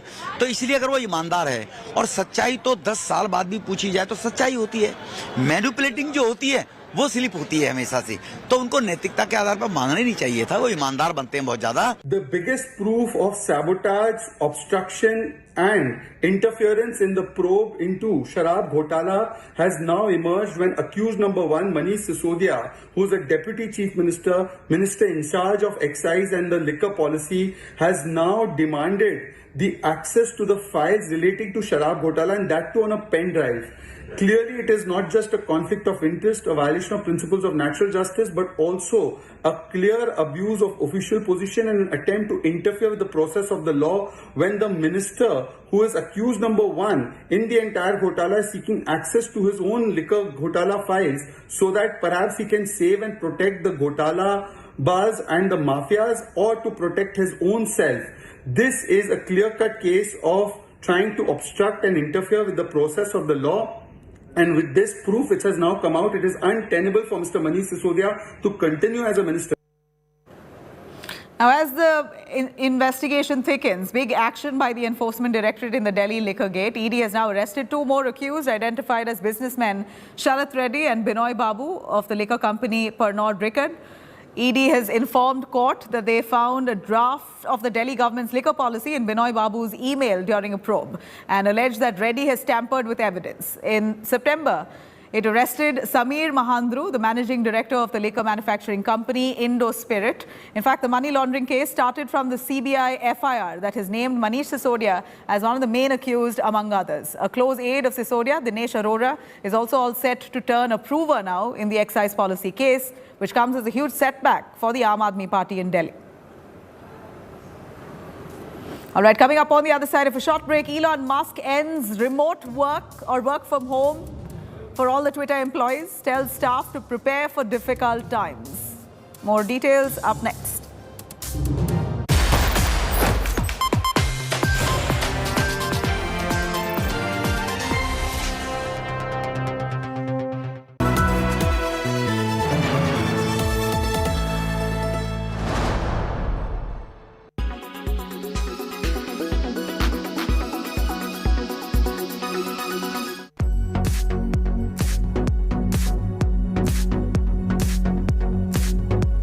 Priyanka Chopra is back in India after a gap of 3 years. The actor has been regularly sharing glimpses from her trip with fans.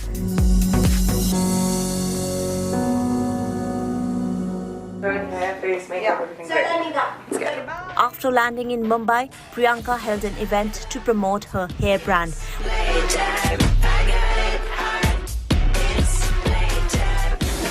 exciting. I am at the Nika store in Churchgate, and this is the Anomaly installation.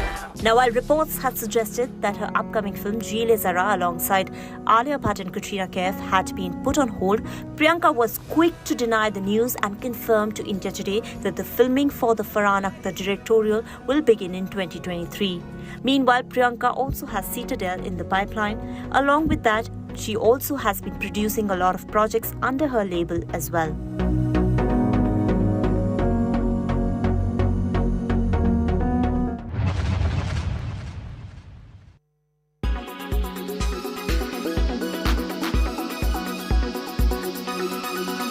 Make your media plan smarter with India Today Live TV on your connected devices.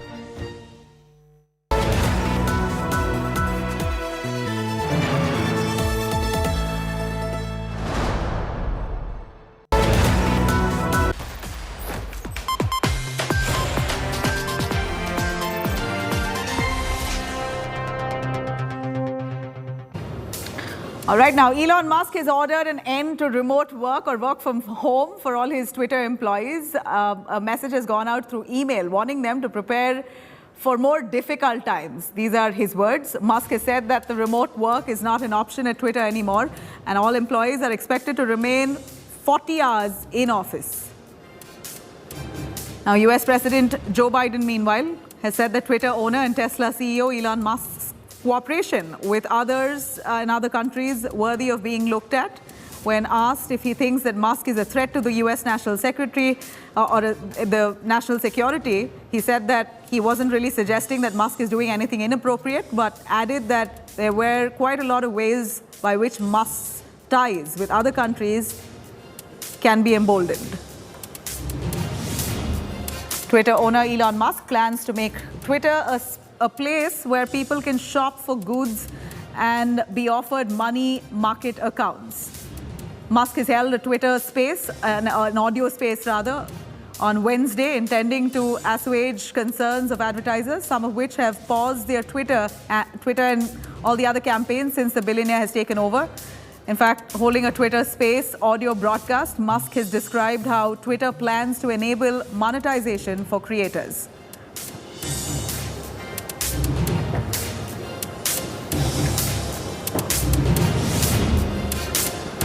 And on Wednesday, Twitter owner Elon Musk has announced that the giant social media platform will do quite a lot of dumb things in the coming months. These are his words. Taking to Twitter, he wrote that he will keep whatever works for him and will change whatever doesn't. And in a series of changes to Twitter's verification system, Twitter's new owner, Elon Musk, has said that he has killed the new official designation that had started rolling out for some of the platform's biggest names earlier in the day. Elon Musk has added that the blue check will be the great leveler.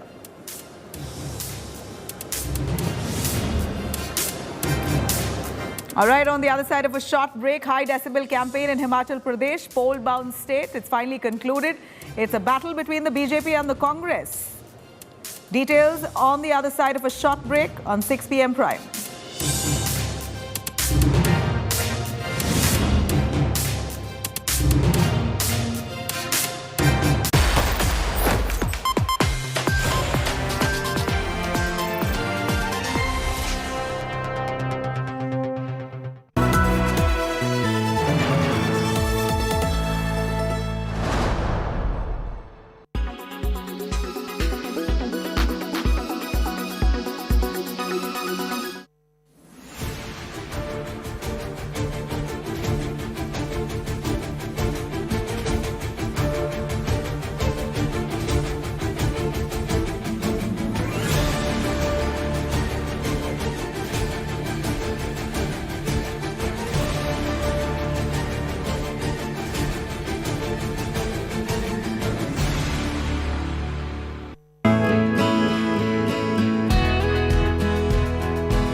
Make your media plan smarter with India Today Live TV on your connected devices.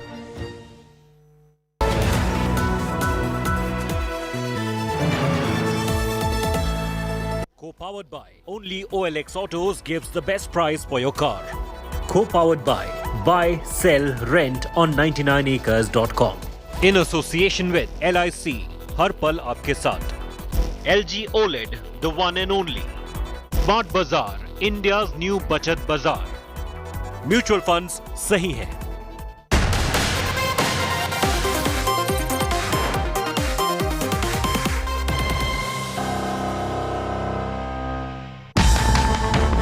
Tantalizing fight in the mountains.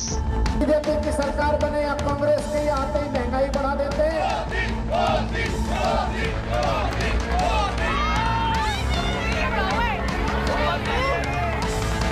High decibel campaign ends.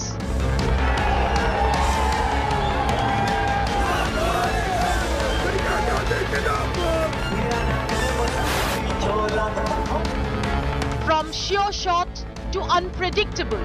बहुत बहुत धन्यवाद श्रद्धेय Modi ji. Shrimati Priyanka Gandhi.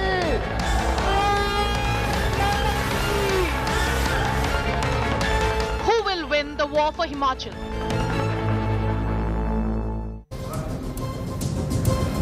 All right, you're watching 6 p.m. Prime. I'm Nabila Jamal taking you through that top focus. The headlines first. Explosive twist in the Delhi Liquorgate Dangal. LG office claims key accused Deputy Chief Minister Manish Sisodia sought files related to the scam. ED arrests top pharma executive for money laundering.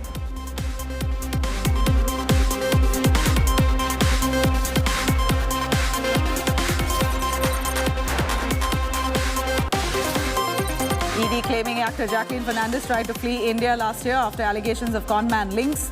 Delhi court defers ruling on her bail plea.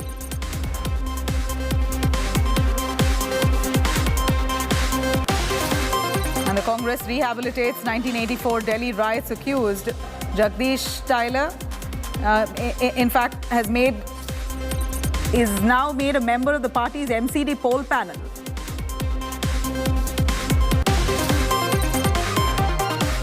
Unknown assailants shoot down 2015 Punjab sacrilege accused in broad daylight in Punjab's Farid court. Chilling murder has now been caught on cameras. NIA raids 40 locations in Coimbatore and Chennai over cylinder blast case. Houses of suspects now being searched by the NIA. And England trash India by 10 wickets to reach the semi-finals of the T20 World Cup. England will now face Pakistan in the finals on Sunday.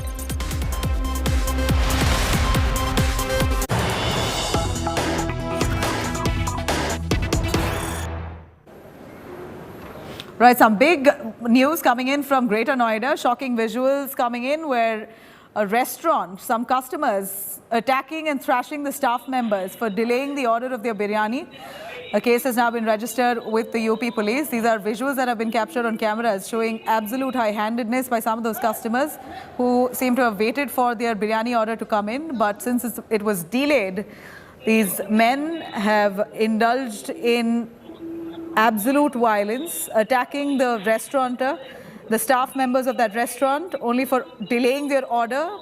A case now registered with the Uttar Pradesh police. This clear footage that's been captured showing how these men have brutally thrashed that man, black and blue, only because he delayed the biryani order that they had placed. Now, still unsure on exactly what time that they had ordered for it and by when this attack took place. It clearly looks like those people were impatient and they took law into their own hands, indulged in violence, attacked that man black and blue, the staff member of that restaurant, because their biryani order was delayed. Abhishek Anand joining us live for more on that. Abhishek, look at the brazenness with which these men have acted. It seems like a largely empty restaurant. They walk up to that cashier there, the staff member sitting inside the restaurant, drag him out and thrash him brutally. Have they been taken into custody? Well, Nabila, yes, the UP police has about half an hour back released a statement that following the complaint of the manager of that particular eatery, they have arrested 3 persons. All 3 are locals. They live in the villages nearby, and all 3 are into the custody. Relevant sections of the IPC have been slapped on them, an FIR, and the investigation is underway. The CCTV footage is a crucial evidence for the police. As of now, their medical legal test is going on, and the police say the proper action is being taken. Nabila. All right. Thank you very much. Well, from what we see,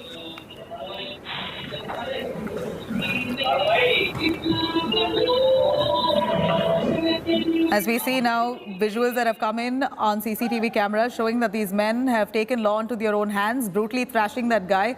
They have dragged him out of his seat while he was seated at the cashier's chair. That staff member was literally beaten first and then dragged out of his chair, brought to the center of the restaurant and then thrashed.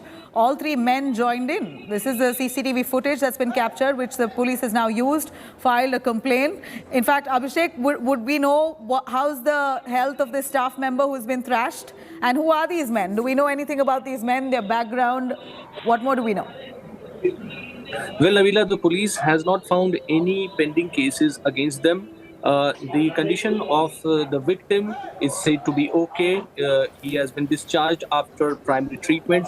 The police is now checking the motive of the incident, whether they had previous some kind of tussle with the similar eatery owner or the manager or something. The statements are being recorded. As of now, the police maintains that all these accused say that it was done in a fit of rage, and they are apologetic about it, but they are right now in the lockups, and the proceedings, they will be produced in the court. Stay with us, Abhishek. We have some big news on that. It seems like the Noida police have been quick to act on this. The 3 thugs who caught on camera thrashing the staffer of that restaurant have now all been arrested.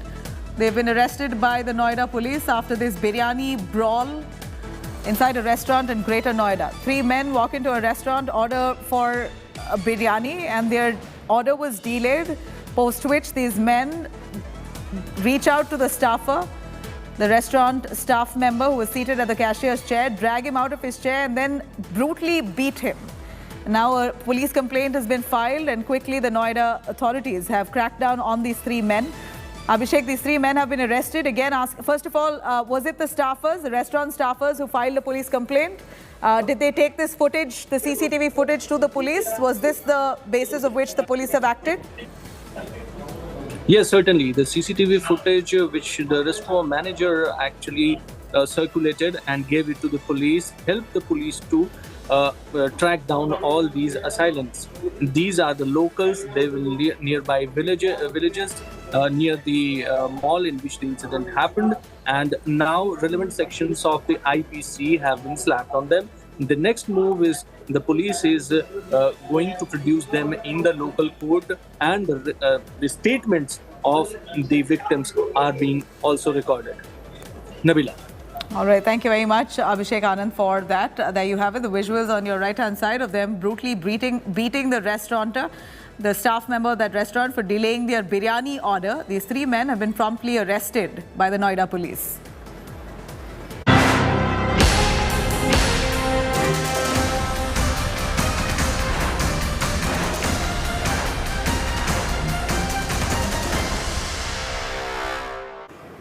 All right, now the high decibel campaign in Himachal Pradesh is finally concluded. It's a battle now between BJP and the Congress. While the BJP has been banking on brand Modi for the poll campaign, it will also have to fight anti-incumbency voting pattern, a key factor that the Congress is now banking on to regain power in the state.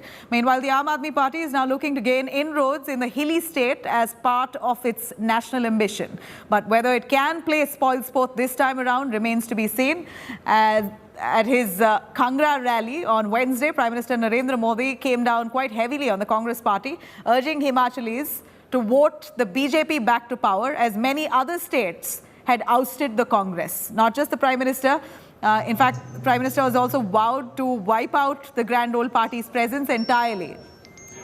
In Himachal Pradesh, the state assembly elections will be held on November 12th to elect 68 members of the Legislative Assembly. The votes will be counted and results will be declared on the 8th of December. Let me cut across to Kamaljeet Sandhu joining us live for a little more on that. Kamal, we are seeing now the direct competition here is between the BJP as well as the Congress. We heard multiple speeches of Prime Minister on the stage where he's spoken extensively on how Congress has been wiped out nearly all across India, citing an example of southern states. He mentioned a few southern states as well, and then said Himachalis must vote BJP back to power as Congress is no more relevant in the country.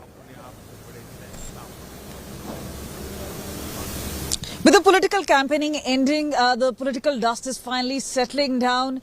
Himachal, which has been extremely cold, has witnessed a lot of heat, political heat with blame game, with tu-tu me-me between political parties, especially the two parties who are in keen contest, the Congress and the BJP. The Aam Aadmi Party is distant third, so to say. But yes, there is a factor of the dissidents. The BJP has been mired with controversy. At least 20 of their MLAs who were not granted tickets were the one who have created dissidents. There are issues of the old pension scheme. There is also issue of unemployment. So today on the last day, we saw high decibel campaign by Amit Shah, by Priyanka Gandhi Vadra, by Anurag Thakur, the rest of the people who would really come in. And at this point of time, even Mallikarjun Kharge, who's been talking about how there are a number of issues which pertains to the local. Many of them, especially in the Congress party, have actually accused BJP of trying to bring in national issues compared to the local issues, which the Congress party has been saying has not been able to be solved by BJP. The other is about how this has been a swing state. For first 5 years, if it's been BJP, then it's been the Congress, then the BJP again and the Congress again, barring 1985. So and this is where the BJP is stuck to saying Rivaz Badlega. That means the people will vote for the government rather than against the government. But this is going to be a very tricky sort of a situation. All guns have been out, but now the guns have fallen silent, so to say, and that is that the political VVIPs are going to pack up their bags. They will move to another state, which is perhaps Gujarat, and this is where people are going to decide whether it's the local issues or whether it's the national issues, and what really makes them sway in the Hill state, which is extremely scattered, 68 constituencies. So in that sense, the candidates there are going to be in big fray. But remember, there has always been a majority. There's never been a hung. So yes, Hill state once again looking very keenly as to which way Himachal is going to go on the 12th of November. We're all keen on knowing. This is almost a precursor to 2024. Every state now going into election is a precursor to 24. So looking forward. Thank you very much, Kamaljeet, for joining us on that. Now, at the height of 11,320 feet, Chitkul is the last village near the Indo-China border in Himachal Pradesh, with a total population of nearly 650. No big netas have really come here, but the area sees one of the largest poll percentage, nearly 77%. The Election Commission has now made this a model polling station. India Today was the only news channel to reach this beautiful village of Chitkul. Have a look. We are in sub-zero temperatures. This is Chitkul, the last border village of Himachal Pradesh, perhaps of India also. Giving you a 360-degree view. Just turn around and see the sort of snowfall here. And we are here because this is the last day of campaigning. This is also a time we've come here for the model police station which has been established here. So after campaigning, this is where the focus is on polling. Now let me tell you, there are just merely 417 voters here. There are 5 people who are candidates, who are in contest, but clearly there may not be much concentration of the politicians or even the media here. But India Today is on ground zero, and we'll show you inside report. And let's see the ground report. The polling station is all decked up. See, this is a location which is at 11,340 feet. There are polling stations which have numbers as low as 14, but this one has 417. But this has a historic significance because it's on the Indo-China border. This is the primary school. The staff all getting ready for polling the election day. देखिए madam, ये आपको पता है कि सबसे last village है और इसको मॉडल पोलिंग स्टेशन बनाया गया है। तो कोशिश किया जा रहा है कि जब 12 तारीख को मतदान होगा तो खासकर वोटर्स को जो है वो ऑन साइट असिस्टेंस हम प्रोवाइड कर पाए। BLOs, सेक्टर ऑफिसर्स, जितनी पोलिंग पार्टी आज पहुंच रही है यहाँ पर, तो उनका स्टे अरेंजमेंट से लेकर के सारा कुछ कर दिया गया है। तो कोशिश किया जा रहा है कि सिस्टमेटिक तरीके से जो है पोलिंग प्रोसेस को किया जाए और खास करके जो 80+ वोटर्स, वैसे तो जिन्होंने फॉर्म भरा था 12D भरा था उनका वोटिंग पहले हो चुका है, पर उसके बावजूद भी जो बचते हैं उनको एक स्पेशल असिस्टेंस दिया जाएगा। तो यहाँ पे किस तरह का आपको लग रहा है माहौल है चुनाव को लेके? मैम, चुनाव को लेके तो क्या बोल सकते, इलेक्शन का तो कौन जीते कौन हारे ये तो पता नहीं है। हाँ, मुद्दे यहाँ पे क्या क्या हैं? मुद्दे तो अब आप बता ही सकते हैं कि सर्दियों के में इतना दिक्कत होता है, प्रॉब्लम होता है। नहीं, पढ़ाई वढ़ाई के लिए है, स्कूल है, पर अध्यापक ही नहीं है, बहुत कम है। प्लस 2 तक स्कूल है, हाई स्कूल है, पर मास्टर ही नहीं है। इसमें बड़ा प्रॉब्लम है हमारे को। All right, now, as we know, Himachalis get ready to vote a party to power. But let me take you through some of the key issues, as we know, for any party for that matter, to tackle to win their vote. First of all, the old pension scheme. This is something that whichever party wanting to come to power will have to look into, because this has been a contentious issue that has been spoken extensively by the voters of Himachal Pradesh. Unemployment is yet another issue that people of Himachal have been fighting for quite a while now, which the respective parties will have to address. And then the apple farmers' plight. It seems like they have been incurring losses. This is something that they're really looking for some kind of measures to uplift the apple farming community. And then the road connectivity. In the recent spate of accidents that have happened, we are looking at road connectivity extensively damaged, and that's also one of the issues that has to be tackled. The Agnipath scheme as well. A lot of them having trouble with the Agnipath scheme, a lot of questions as well into it, which the government may have to assuage. The BJP, if they want to come back to power in the state of Himachal. The tourism industry, which wants to revive itself post the pandemic, post-COVID, a lot of rehowl that has to be planned, and whichever party promises the best solution, apparently, might just win the hearts of the voters. Anti-incumbency is also one of the factors that we see that the BJP might be facing at this point. Inflation, as we see, as most parts of the country too fighting this kind of slowdown. We're also looking at inflation becoming a key factor as prices are rising, very limited budget that people have even in Himachal. And the emergence of AAP. As much as we know that we see this is a two-way contest between the Congress and the BJP, will the Aam Aadmi Party really eat into either of their vote bank? Will they really be a party that will take away the cake? That remains to be seen. Now, a party that gets the lion's share of assembly seats, usually in Kangra, Mandi and Shimla districts, inevitably form the government in Himachal Pradesh. So Kangra, with 15 assembly seats, is really the biggest district and is said to have swing voters that can really decide the fate of the party to rule Himachal. They can go either way depending on their mood and what the issues are. My colleague Manjeet Sehgal speaks to a couple of voters there on what key issues that prevail, which will really help a party win or lose. Congress ने बोला कि अगर कांग्रेस की सरकार बनी तो पहले दिन ही खाली पड़े पद भरे जाएंगे। आपको यकीन है? नहीं, बिल्कुल नहीं। पहले भी 5 साल पहले कांग्रेस की गवर्नमेंट सरकार थी, तब भी कोई पद नहीं भरे गए, भ्रष्टाचार हुआ और कोई पद नहीं भरे गए। हर डिपार्टमेंट में घोटाले हुए हैं और आने वाले 5 साल में भी अगर कांग्रेस ऐसा बोलती है, कुछ नहीं कर सकती है वो। एकदम हमारी जो लाइन है, रेलवे लाइन, वो ब्रॉडगेज नहीं हुई, ठीक है। उससे अगर हमारी ब्रॉडगेज लाइन होती तो हमारा जो कच्चा माल और पक्का माल लेने के ढुलाई गए। साथ में सर एक 4 लेन का मुद्दा तो कुल मिला के आपका मानना है कि रेल लाइन की कमी है। और आप बताइए, कांगड़ा में या फिर पूरे हिमाचल में कह लीजिए, औद्योगिक प्रगति नहीं हो रही है, सरकारी नौकरी इतनी ज्यादा नहीं है, प्राइवेट सेक्टर में नौकरियां जनरेट हो तो क्या होना चाहिए? सर, प्राइवेट सेक्टर में नौकरियां जनरेट होंगी तो लोकल लोगों को लोकल में तो रोजगार मिल जाएगा। पिछली भाजपा की सरकार के दौरान कितने लोगों को नौकरियां मिली? बहुत सारे लोगों को मिली, बहुत सारे रोजगार दिए, हर जगह दिए। जानने वालों को मिली है? हमारे जानने वालों को मिली है, बिल्कुल मिली है। बिल्कुल। कांग्रेस कह रही है 60,000 पद खाली हैं।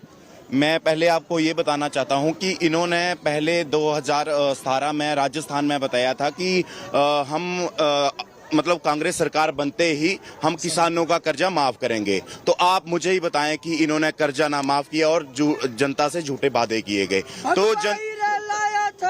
तो जनता ने रुख बना लिया है, भाजपा एक बार फिर पुनः ही 2023 में सरकार बनाएगी।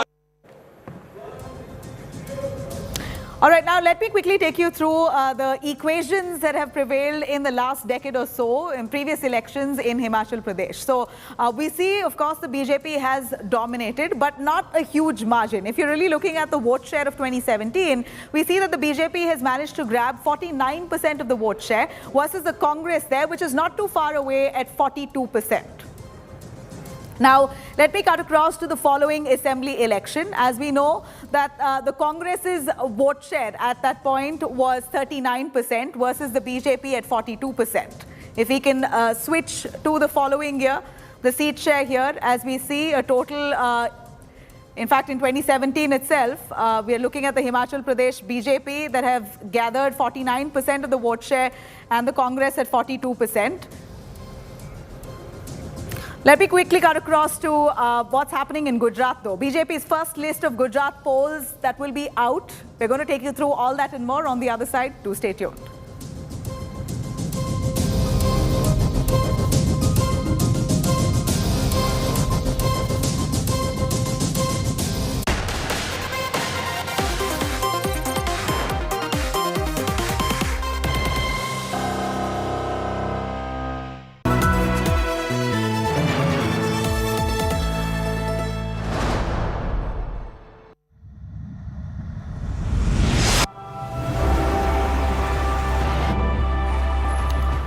Taiwan Excellence empowers innovation in everyone's life.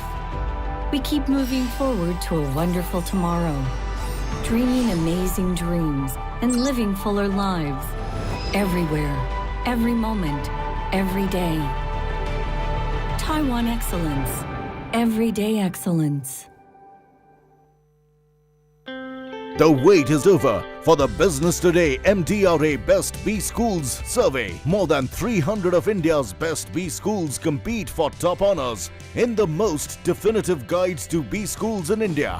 Which are the top 5 B schools? Will there be a new number 1? Who has the best placement record, the best facilities, the best technology? All this and much more in the Business Today Best B Schools survey.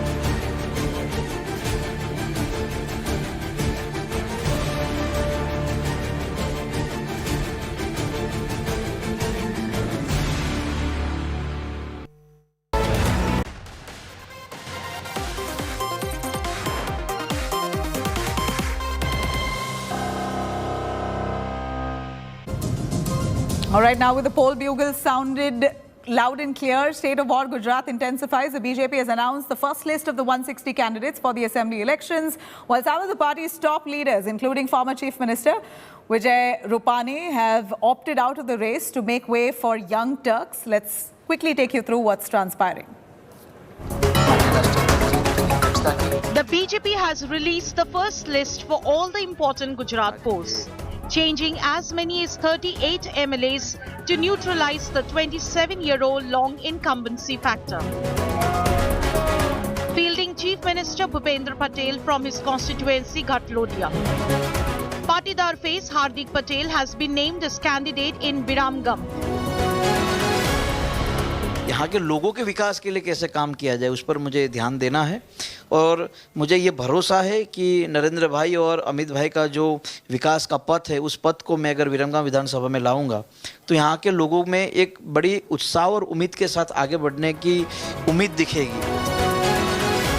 Rivava Jadeja, wife of cricketer Ravindra Jadeja, will contest from Jamnagar North. आज खुशी का अवसर है। मेरे साथ साथ जितने भी कार्यकर्ता भाइयों बहनों का आज चुनाव हुआ है उम्मीदवार के तौर पे, तो उनके लिए भी मैं बहुत हार्दिक शुभकामना उनको दे रही हूँ। पार्टी ने जिस प्रकार मेरे ऊपर भरोसा जता के मुझे ये जो अवसर प्राप्त मिला है, उनके लिए मैं तहे दिल से धन्यवाद करती हूँ। 5 Gujarat ministers, including the MLA from Morbi, are among those denied ticket. Former BJP MLA from Morbi, Kantilal Amrutia, who had jumped into the river after the bridge collapsed and saved lives, has been given the ticket. As expected, BJP poll mascot Modi will be the party's ace, holding over 25 rallies, road shows covering over 150 seats. मुझे उम्मीद है नए चेहरे के साथ जो हम आगे बढ़ रहे हैं, जो हर बार 20-25% चेंज आता है, तो वही चेंज है, नई ताकत उससे मिलती है। लोगों को भी नए चेहरे के ऊपर विश्वास होता है, अपेक्षा भी होती है। भूपेंद्र भाई पटेल को घाटोड़े विधानसभा में 2 लाख से वोट से हम जिताने वाले हैं। पूरा रेकॉर्ड ब्रेक करने वाले। गुजरात में विकास ની જે રાજનીતિ અને રાજનીતિમાં उत्तम सर्वोत्तम गुजरात ने લઈ જવાની જે વિશ્વાસ અમારામાં મૂક્યો છે એને વિકાસની રાજનીતિથી અમે આગળ વધારીશું. A number of senior leaders from the state, including former Chief Minister Vijay Rupani and former Deputy Chief Minister Nitin Patel, has opted out of the poll race to give a free hand to party brass. With Saurabh Bhaktania and Gopi Maniyar, Bureau Report, India Today.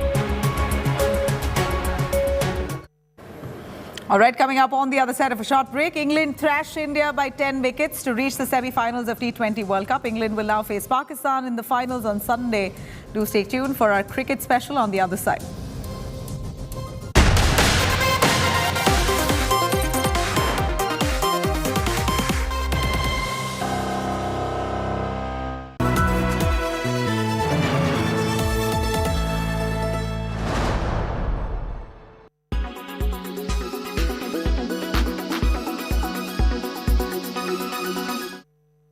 Black holes.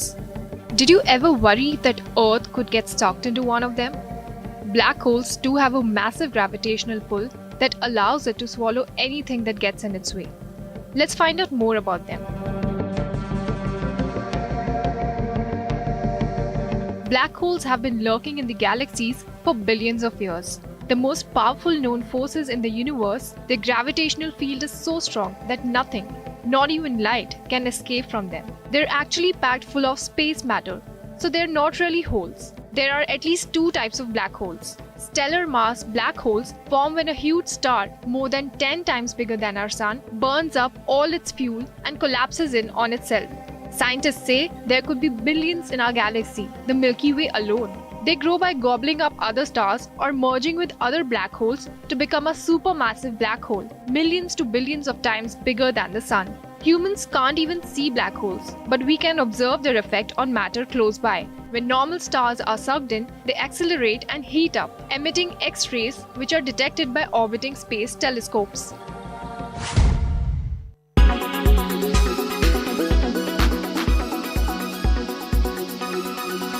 Make your media plan smarter with India Today Live TV on your connected devices.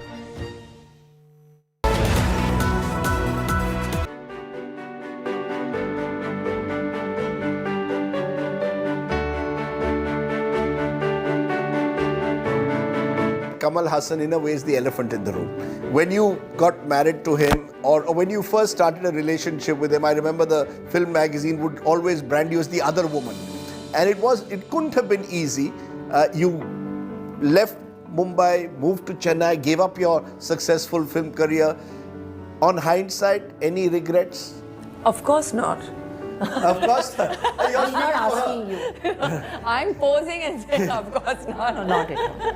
You know, basically, I always say this. If given a chance once, twice, thrice, 4 times also, I would live my life exactly the way I have lived it. Everything is good at a point, Rajdeep. Things go bad later. Otherwise, I would not have got up, left everything and gone. So, no regrets.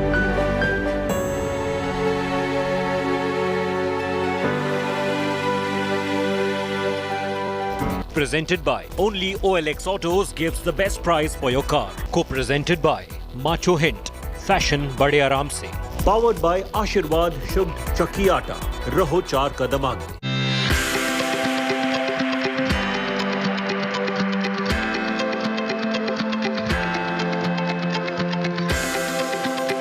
When you became a child artist, is it something you were pushed into, or do you believe that cinema happened naturally to you?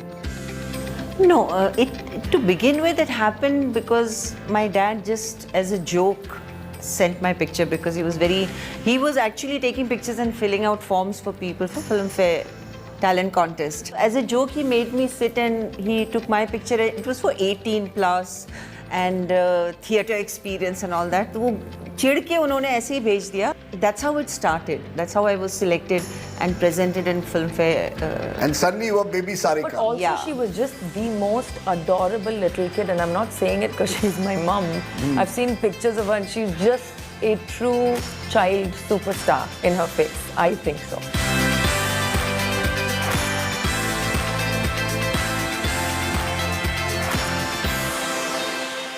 Presented by only OLX Autos gives the best price for your car. Co-presented by Macho Hint, fashion बड़े आराम से.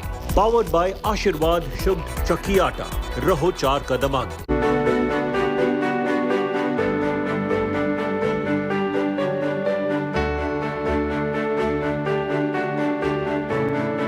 Kamal Haasan in a way is the elephant in the room.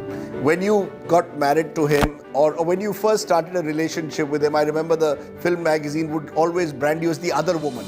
And it couldn't have been easy. You left Mumbai, moved to Chennai, gave up your successful film career.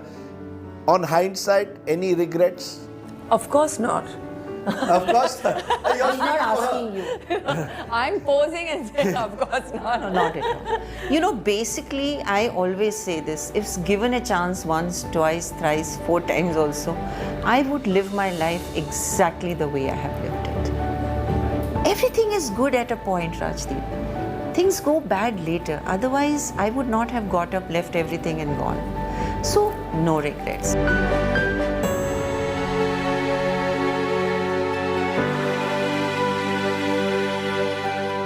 Presented by only OLX Autos gives the best price for your car. Co-presented by Macho Hint, fashion बड़े आराम से. Powered by आशीर्वाद शुद्ध चक्की आटा. रहो 4 कदम आगे. So sorry.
Co-presented by Max Life Insurance. You are the difference.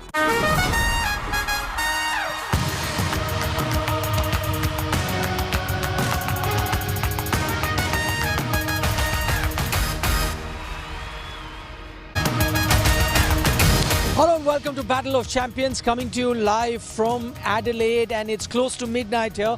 The entire city has gone to sleep, but it's not going to be an easy night for Indian fans, wherever they might be, because it's not the result that they were expecting. Everyone was talking about that dream India versus Pakistan final.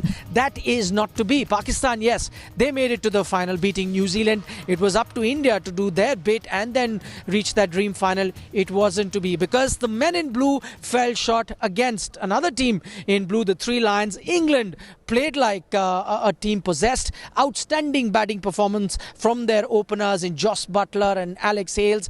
They won the game with entire 10 wickets in hand, and the total that India said at which point it was looking like it could be a competitive total, in the end proved to be not much for the English team. Let's take a look at the highlights in a game that saw Virat Kohli get a half century, that saw Hardik Pandya get a half century, but in the end it wasn't good enough. A big pressure game, and KL Rahul walked back without much under his belt. Just 5 to be exact. And England have drawn first blood. Virat Kohli resumed his love affair at Adelaide with an expansive drive over the extra cover fence. Fractionally pitched up and he hit it on the up. Rohit Sharma also tried his luck, got a few boundaries, missed a few, before finally his 28-ball struggle came to an end when the Indian skipper was caught at wide long on by Sam Curran for 27. With India 62 for 2 at the halfway mark. Made it up quite comfortably. It was now once again left to Virat and the informed Suryakumar Yadav, and the latter began well with some of his trademark strokes. Through the cover, sir. But thousands of hearts gathered at the Adelaide Oval sank when Adil Rashid forced Suryakumar Yadav to miscue one, and England had got the big one. Picks up the wicket of Suryakumar Yadav, and you can see why England are celebrating here.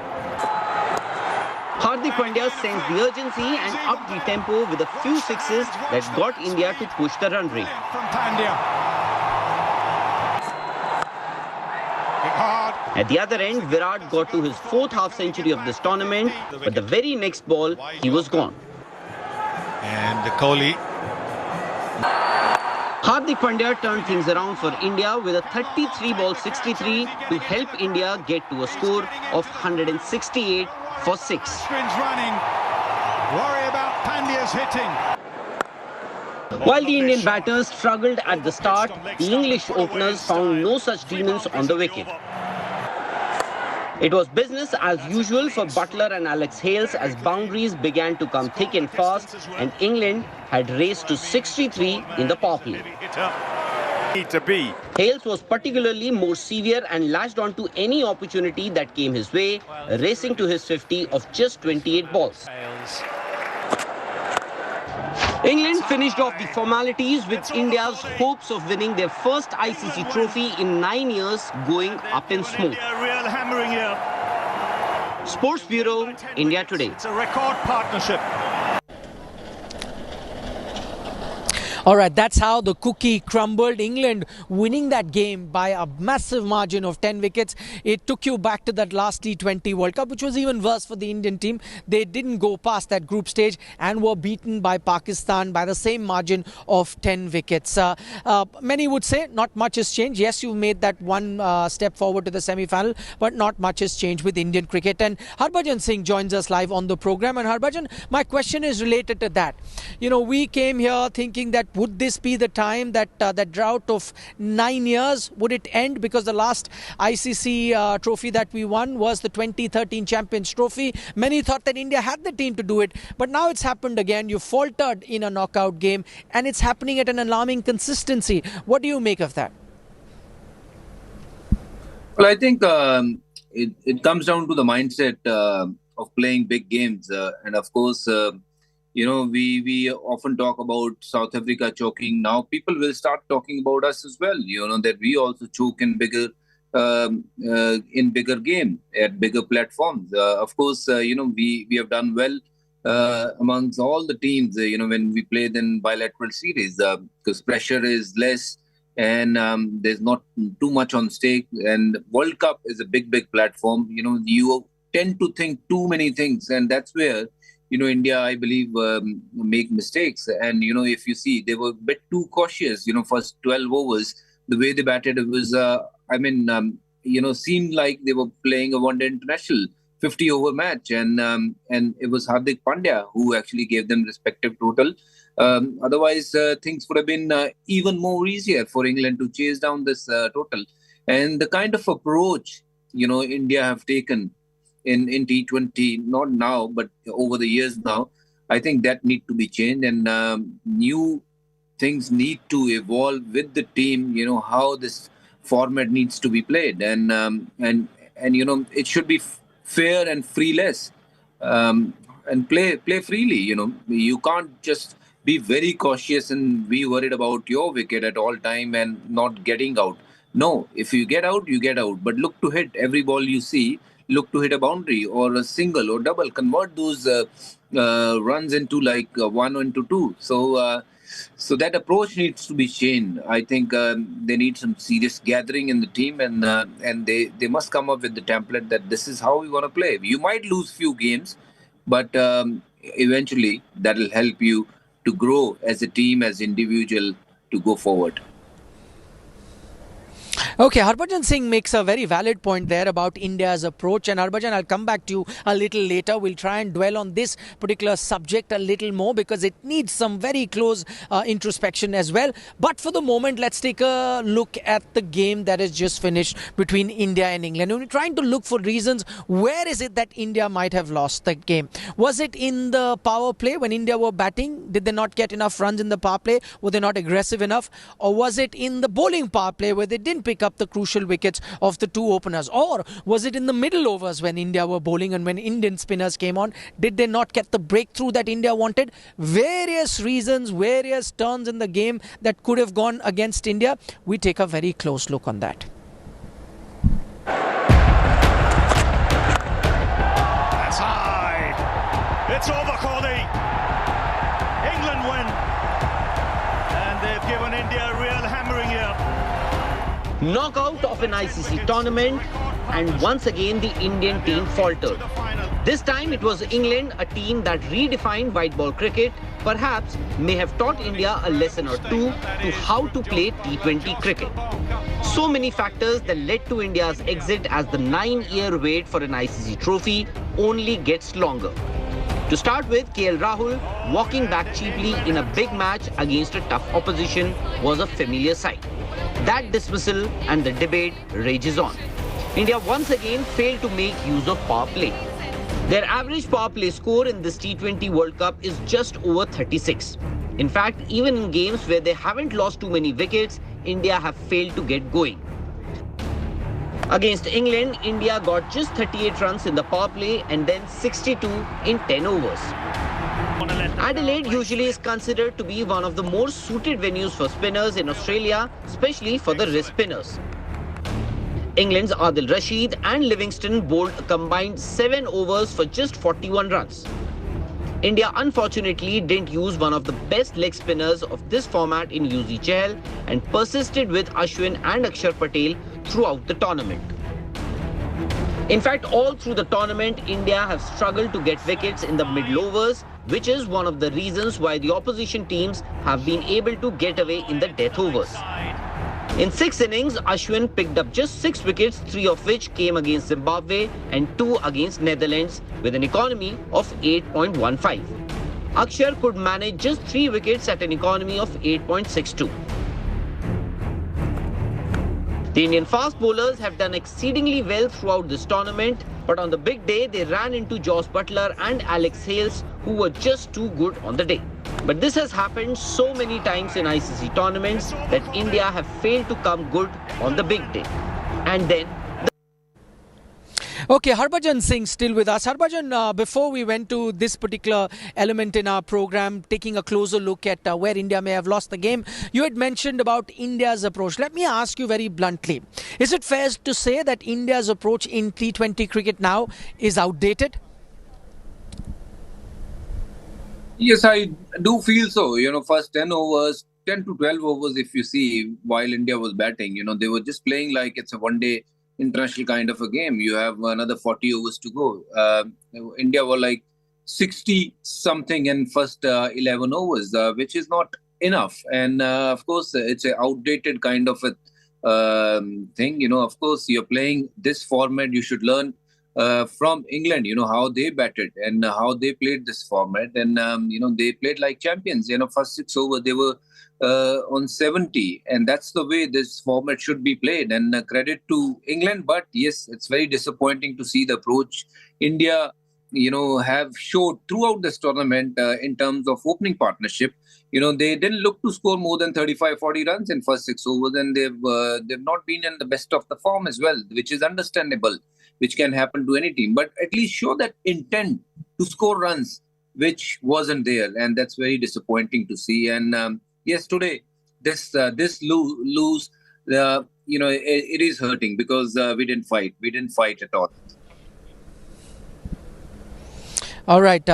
Harbhajan Singh speaking very honestly, talking about India's approach, especially when it comes to batting, and probably that's the reason that they've been knocked out of this World Cup. Now, I was here at the Adelaide Oval a few hours ago. It was a carnival-like atmosphere. We had Indian fans travel from across the globe to support the men in blue. At the end of the day, it's not a result that they hope for. I caught up with a few fans after the game, a few English fans, a few Indian fans, and very knowledgeable fans at that, and they were actually talking about reasons where India may have faltered. Listen in. This was England's night.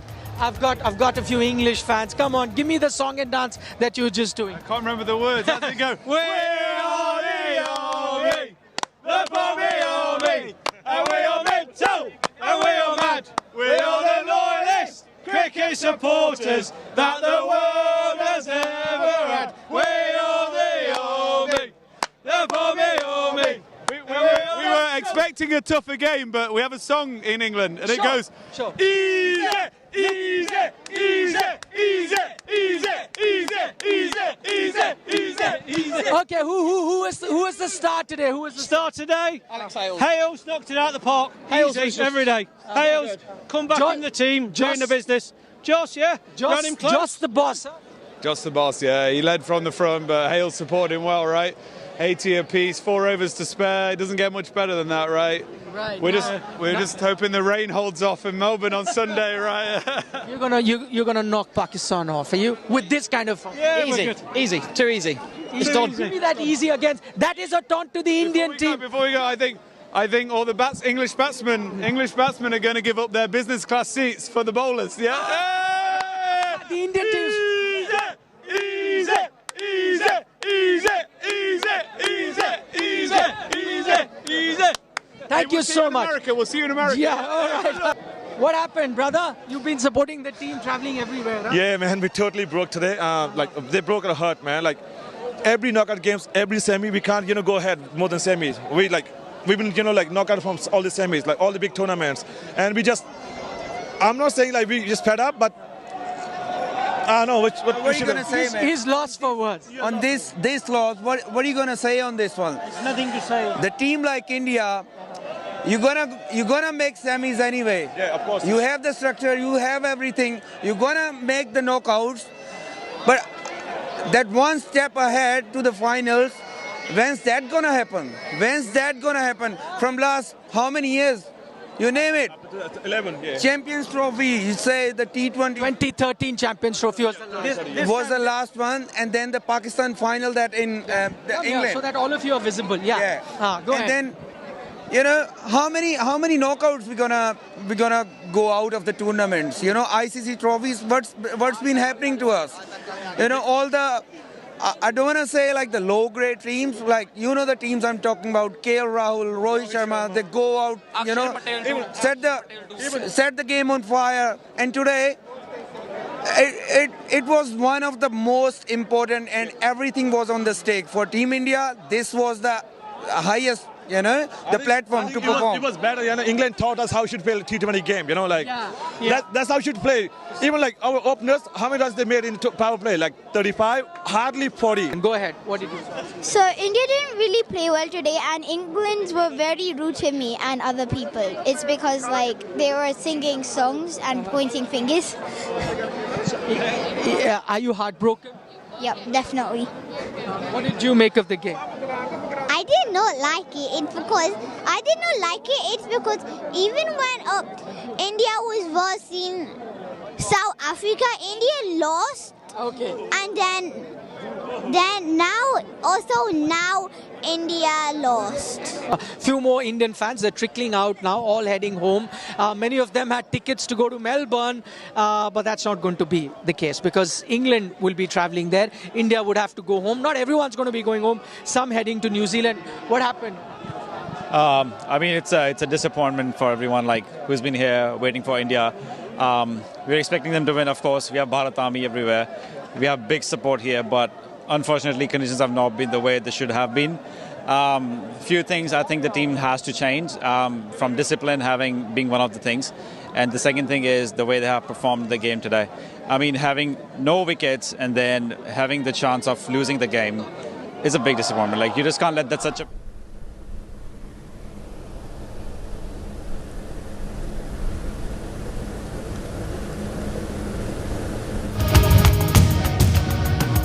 Okay, Harbhajan Singh, I couldn't hear the PCR really well, but I think Harbhajan Singh is still with us. Harbhajan, if you can hear me, I just wanted to know about the team selection. What did you make of that? Especially Yuzi Chahal, one of those certified wicket takers that we've had in the T20 format. He's been picking up a lot of wickets in IPL year after year.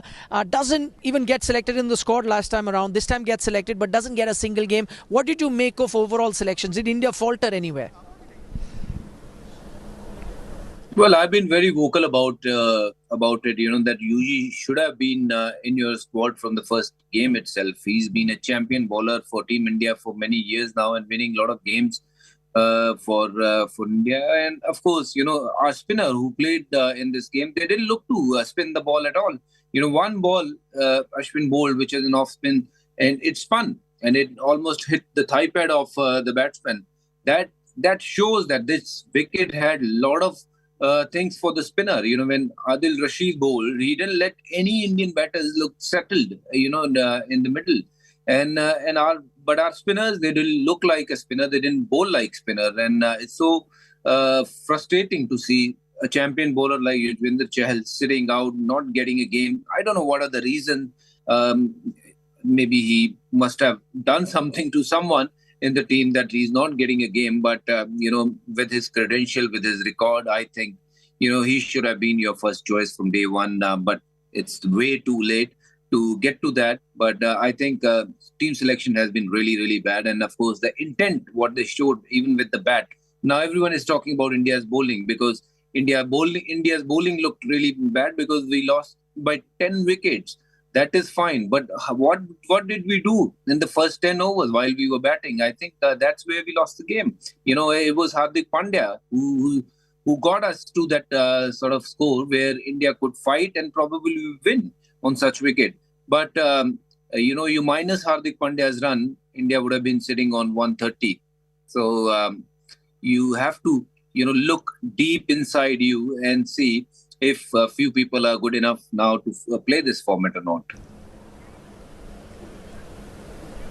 Okay, this tournament is now done and dusted. The question now is, where does the Indian team go from here? Should they continue with a few seasoned pros? Some of them had a good tournament as well. Or do you start planning for the next World Cup, which is 2 years away?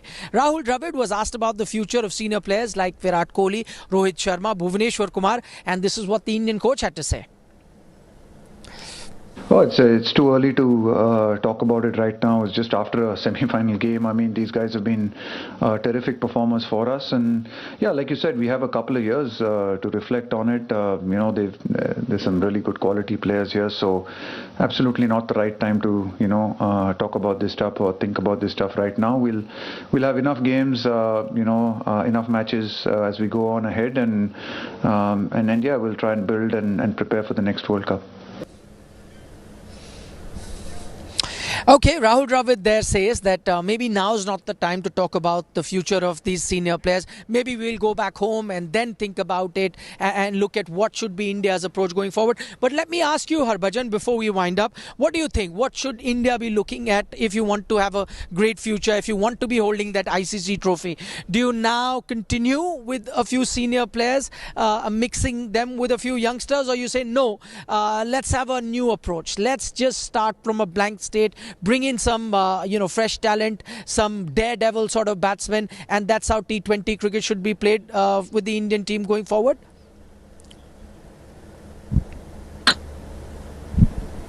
Well, I think India have got a lot of talent. It's time. I think someone like Hardik Pandya should be given captainship of a T20 format. Till the next World Cup at least, so he can build the team around him. Having some senior along with him, and of course some newcomers coming in and taking the team forward, and that should be the way forward. And of course, if you're talking about the split captainship, then why not split coaching as well? Have someone who played this format, recently, and who can guide them what to do, what not to do. Of course, Rahul Dravid, I've got great regards for him. He's been a very dear friend and a very, very big player for Team India. But I think this format, Rahul, I don't know how much he's involved in terms of planning or doing as a coach. I think someone like, who just played the game, who just recently retired, may be able to, help Rahul, or have someone, I'm not saying remove Rahul, but have someone from that zone to help Rahul, to guide the team. This is the format and how this should be played. And I think these are the kind of steps India should look to do going forward. All right, Harbhajan Singh, thank you so much for your honest comments. I would have loved to have continued this conversation, but we are completely out of time. Plenty of things for the Indian team to look now. A young team is going to be going to New Zealand, and then you have a tour versus Bangladesh. They will have one eye on the World Test Championship. So plenty of cricket continues, and you know which is your one-stop destination for all things cricket. It is India Today. But for the moment, Nikhil Nas signing off from the Adelaide Oval.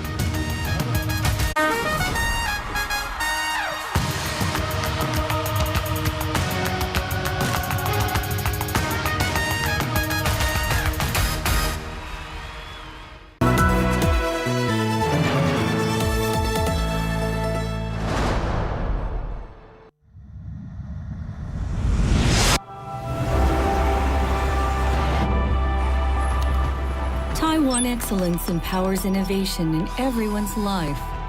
We keep moving forward to a wonderful tomorrow, dreaming amazing dreams and living fuller lives. Everywhere, every moment, every day. Taiwan Excellence. Everyday excellence.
we will have to value these companies much differently. The metrics will have to change because they're not making profits on the bottom line as of yet. But after this 1 year of performance, where we have seen most of them, in fact, make substantial decline on the stock prices, does it really make sense that come what may, bottom line and the traditional valuation metrics are going to stay, and that is exactly how the investors are going to value them? So I think, Sakshi, you have made a very valid point that, even if these companies are not purely manufacturing companies, I think what is important is that most investors, especially the retail investors and the institutional investors, have realized that unless, the business makes a decent amount of cash flow and there is hardly any cash burn, the markets would obviously reward these companies with better valuations. And it's vice versa, exactly the opposite. If companies burn cash continuously and don't report earnings, cash positive on a slightly medium to long term kind of time frame, then these companies are definitely not going to be valued on metrics like price to sales or market cap to revenue. Another thing which I wanted to tell you is that most of these new companies have issued bonus shares. That is one other big worry for these companies. Nykaa has given a 4:5 bonus. So now the stock would be 200 rupees. So people may think it's a cheap share, but it is not a cheap share because obviously supply of equity is going to increase and the earnings dilution has been quite significant. So even this fact needs to be kept in mind by, incoming investors.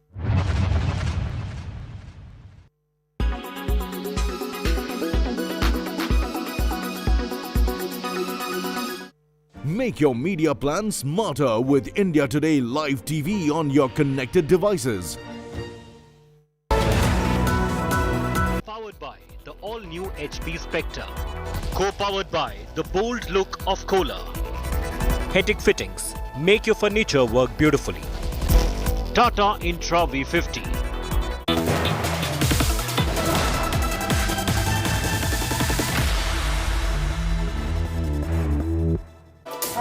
Good evening, viewers. You're watching 7 at 7, the only news bulletin where I curate the day's top 7 stories for our viewers. I'm Preeti Chaudhary. These are the headlines. Explosive twist to Delhi Liquorgate Dangal. LG office claims key accused Deputy Chief Minister Sisodia sought files related to scam. ED arrests top pharma executive for laundering.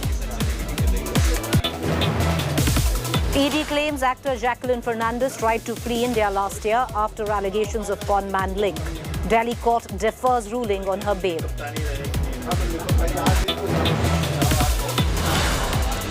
Congress rehabilitates 1984 Delhi riots accused. Jagdish Titler made a member of the party's MCD poll panel.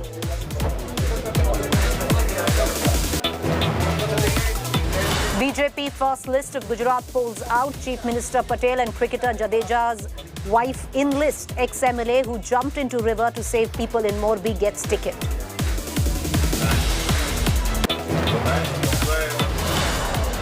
Unknown assailant shoot down 2015. Punjab sacrilege accused in broad daylight in Punjab's Faridkot. Murder caught on camera. NIA raids 40 locations in Coimbatore and Chennai over cylinder blast case. Houses of suspects searched by NIA. England thrash India by 10 wickets to reach semi-finals of T20 World Cup. England will now face off with Pakistan in finals this Sunday.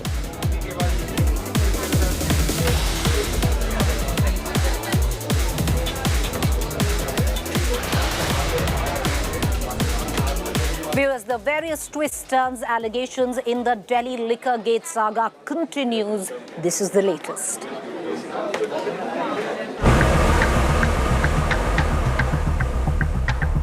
Delhi Liquorgate dangle explodes ahead of MCD polls. Delhi LG VK Saxena has fired another salvo at Delhi CM Kejriwal's deputy Manish Sisodia. The office of LG released a damning letter allegedly sent by Sisodia's personal aide. The letter dated September 30 has Liquorgate Prime accused Sisodia seeking photocopies and scanned documents of Delhi's controversial excise policy and tender documents in a pen drive. Slamming Manish Sisodia, LG office said he misused his powers as a minister as he sought liquor scam-related documents and papers which are under scrutiny. BJP, in a scathing attack, said Sisodia, being accused number 1 in the case, was trying to wipe off all evidence against him. अगर वो ईमानदार है तो उनको file मांगनी नहीं चाहिए थी। जब कोई किसी चीज में आरोपित होता है और उससे रिलेटेड ट्रेंडिंग वाली फाइल होती है, वो फाइल अगर देखी जाएगी तो जो अधिकारी होते हैं वो उससे रिलेटेड तो सवाल पूछेंगे और वो उनमें देख लेगा कि कितने का टेंडर हुआ, तो उसके वो सब वो इकट्ठे करेगा, मैनिपुलेट करने की कोशिश करेगा। Clearly, it is not just a conflict of interest, a violation of principles of natural justice, but also a clear abuse of official position and an attempt to interfere with the process of the law when the minister who is accused number 1 in the entire Ghotala is seeking access to his own liquor Ghotala files so that perhaps he can save and protect the Ghotala buzz and the mafias, or to protect his own self. This is a clear-cut case of trying to obstruct and interfere with the process of the law. Sisodia accused BJP of diverting from the issue of poaching, MLAs claiming nothing was found in raids against him. In more trouble for Sisodia, the Enforcement Directorate on Thursday arrested 2 more accused, including boss of Hyderabad pharma firm, for laundering liquor-gate money. Earlier, arrested accused include AAP leader and Kejriwal aide Vijay Nair, liquor traders Sameer Mahendru and Abhishek Boinpali. Key arrested accused Dinesh Arora is all set to turn a prover. With Kumar Kunal and Munish Pandey in Delhi, Bureau Report, India Today. All right, let's quickly move on, get you the latest in the Sukesh Chandrasekhar entire case and the saga where the con man is involved. Spotlight back on Jacqueline Fernandez, viewers. There seems to be an indication which suggests that she tried to flee the country last year. Here's more.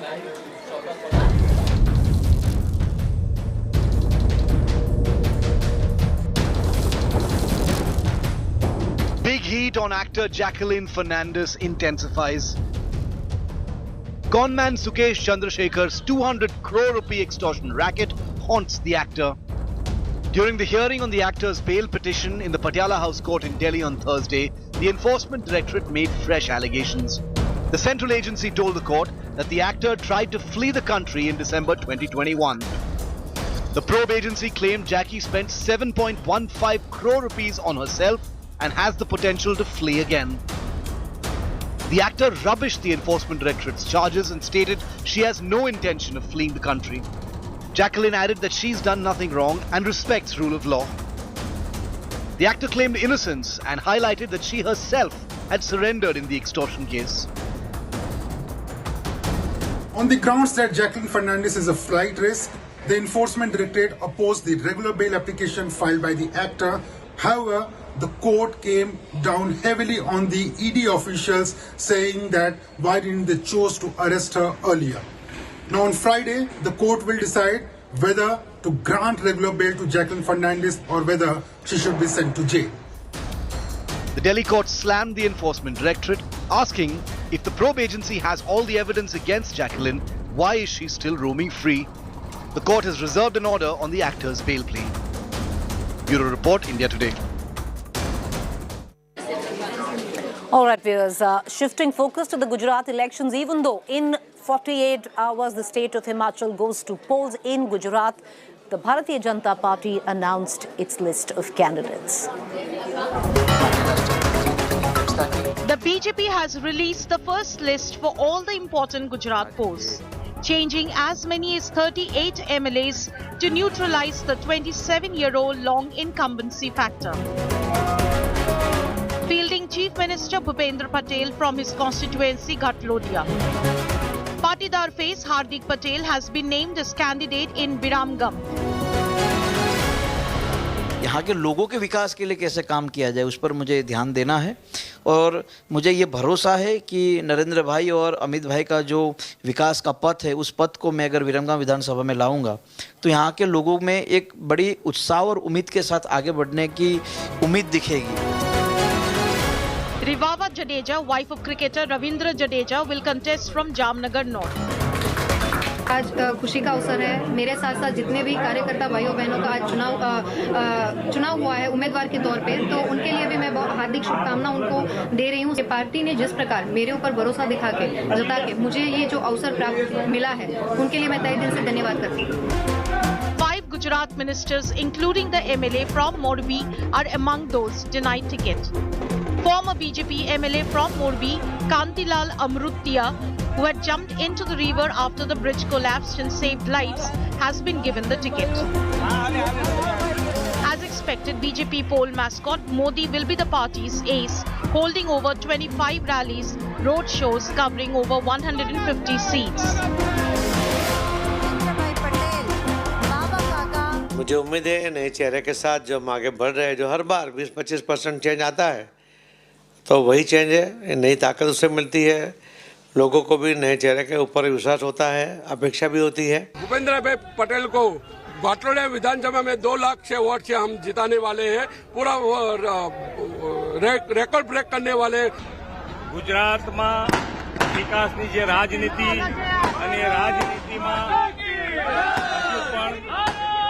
उत्तम सर्वोत्तम गुजरात ने लई जवानी जे विश्वास अमारा में मूक्यो छे एने विकास की राजनीति अमे आगळ वधारीशुं।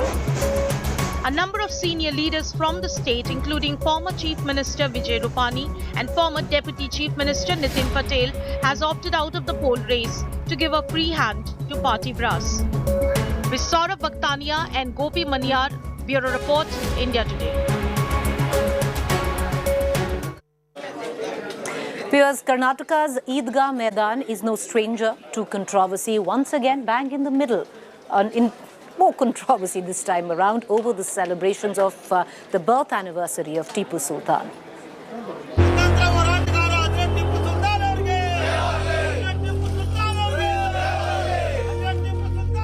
The Eidgah Maidan in Karnataka's Hubli was once again at the center of a controversy. First, it was the Ganesh Chaturthi celebrations by BJP and right-wing Hindu groups. And now, it was the Tipu Jayanti celebrations by AIMIM. AIMIM workers observed Tipu Jayanti at the controversial flashpoint after the BJP-controlled Hubli-Dharwad civic body gave the green signal. इस बार हमको यहाँ पे permission दिया है कि हजरत टिप्पू सुल्तान का जयंती बनाया जाए।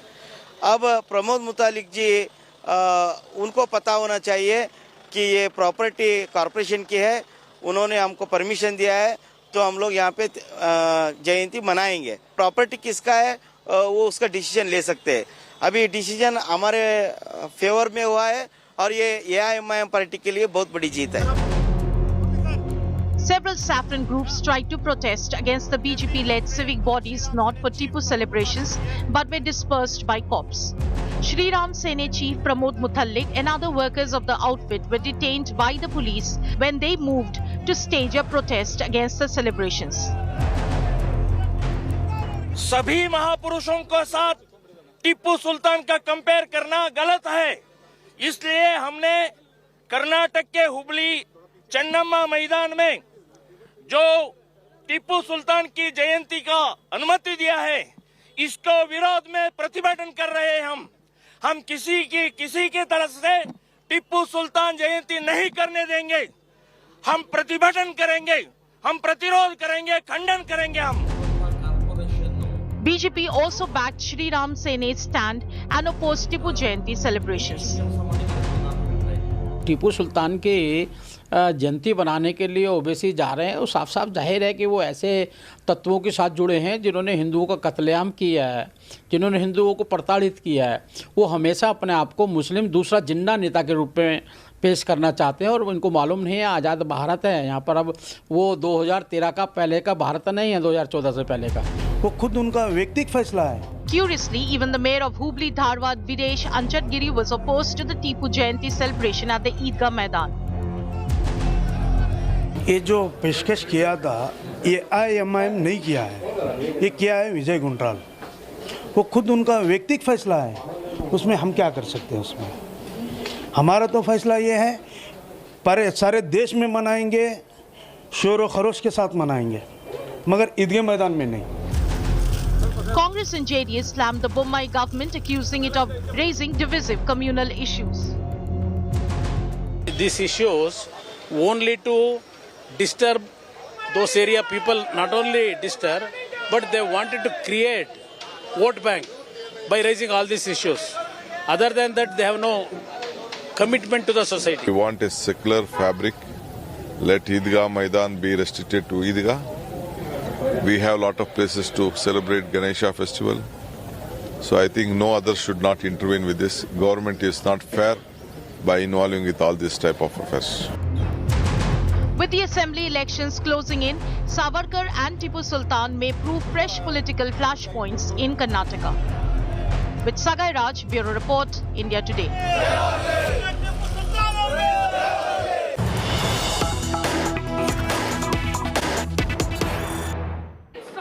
Sorry for the inconvenience. All right, here's the latest news break that we're getting in right now. Stand-up comedian Veer Das's show was cancelled in Bengaluru.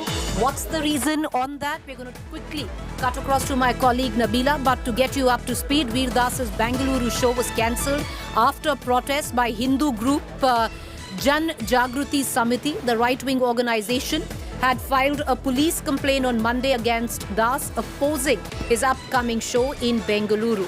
Let's quickly listen in to that reaction. Veer Das has also commented on it, but let's listen in to all the reactions coming in and we'll cut across to our reporter.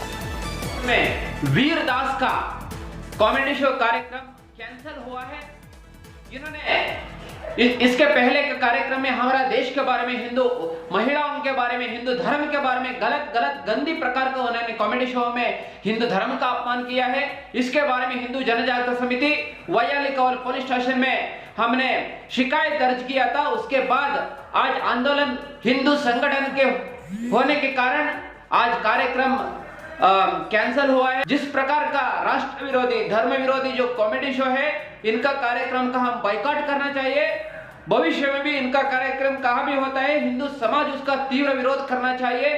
ये मांग हिंदू जनजागृति समिति हम हिंदू समाज से आग्रह करते हैं।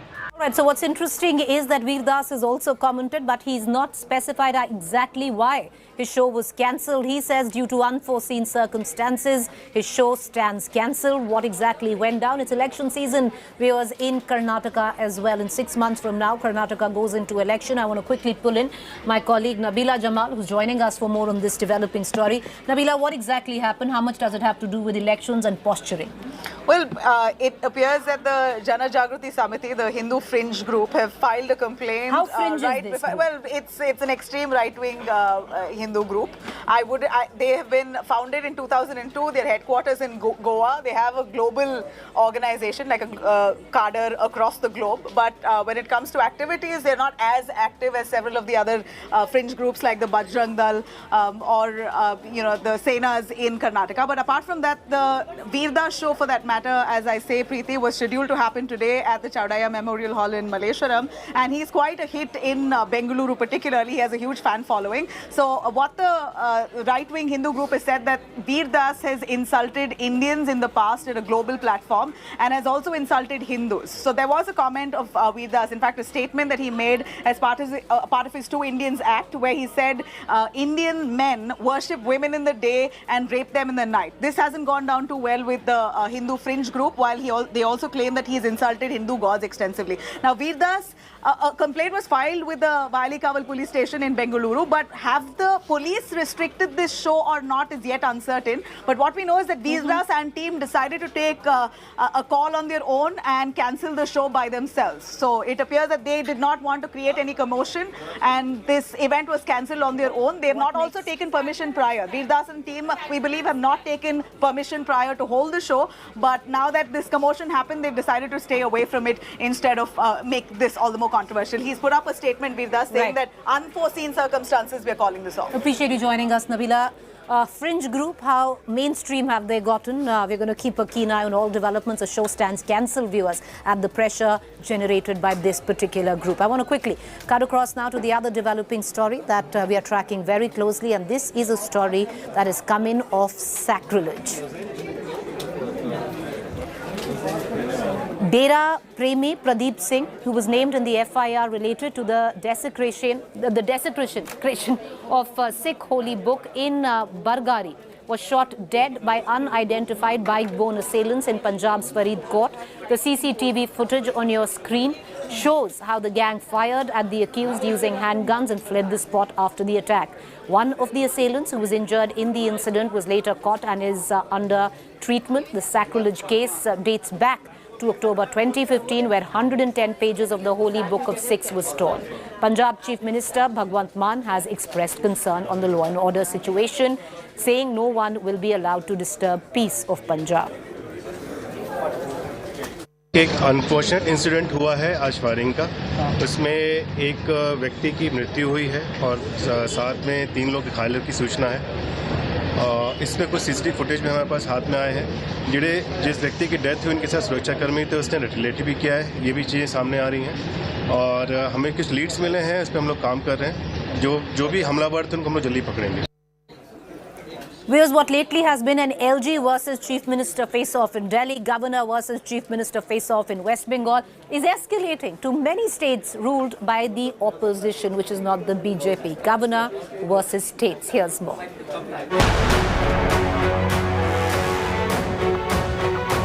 Tussle brews between governors and ruling parties in 3 non-BJP governed southern states. In Kerala is CM Pinarayi Vijayan versus Governor Arif Muhammad Khan. In Tamil Nadu, it's a face-off between CM M.K. Stalin and Governor R.N. Ravi. And in Telangana, CM K. Chandrasekhar Rao and Governor Tamilisai Soundararajan are at loggerheads. The Left Front government in Kerala has decided to remove Governor Arif Muhammad Khan as Chancellor of State Universities through an ordinance, sharply escalating the confrontation that has been building up for days. As per the recommendations of Poonji Commission and Shyam Menon Commission, Chancellor's position will be given to an academician, an internationally and nationally reputed academician. Stepping up pressure against Tamil Nadu governor, the ruling DMK has knocked on the Rashtrapati Bhavan's doors, demanding the sacking of Governor R.N. Ravi. The DMK alleges the governor has violated the oath he took under Constitution and is instigating communal hatred. We are not just accusing the governor without basis. We say that 20 bills which was passed by the state legislature was being held in the Raj Bhavan without the governor giving assent. That is anti-people. In an open face-off with the K. Chandrasekhar Rao-led government, Telangana Governor Tamilisai Soundararajan on Wednesday expressed doubts that her phones are being tapped. 3 different states, but one common charge by the ruling parties, that the centre is using governors to encroach on state governments' powers. Have these confrontations now reached a point of no return? Bureau Report, India Today. Slipping into a break, stay with us. On the other side is our fact check segment.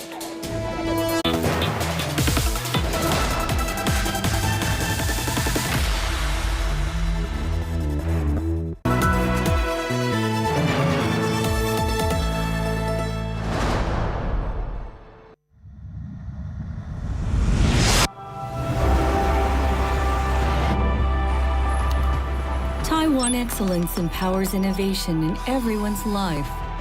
We keep moving forward to a wonderful tomorrow, dreaming amazing dreams and living fuller lives. Everywhere, every moment, every day. Taiwan excellence. Everyday excellence.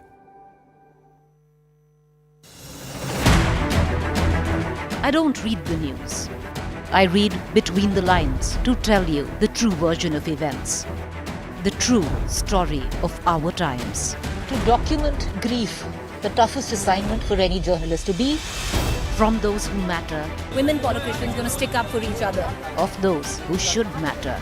I document the truth. I don't distort the truth. I don't glamorize the truth. I don't gloss over the truth. The ghosts of India's contentious medieval history have come knocking again. I hustle for the truth, on the ground, in the newsroom, in the studio. I don't try to grab eyeballs. I inform you to make you see the point. To the Point with Preeti Chaudhary. At these times, only on India Today.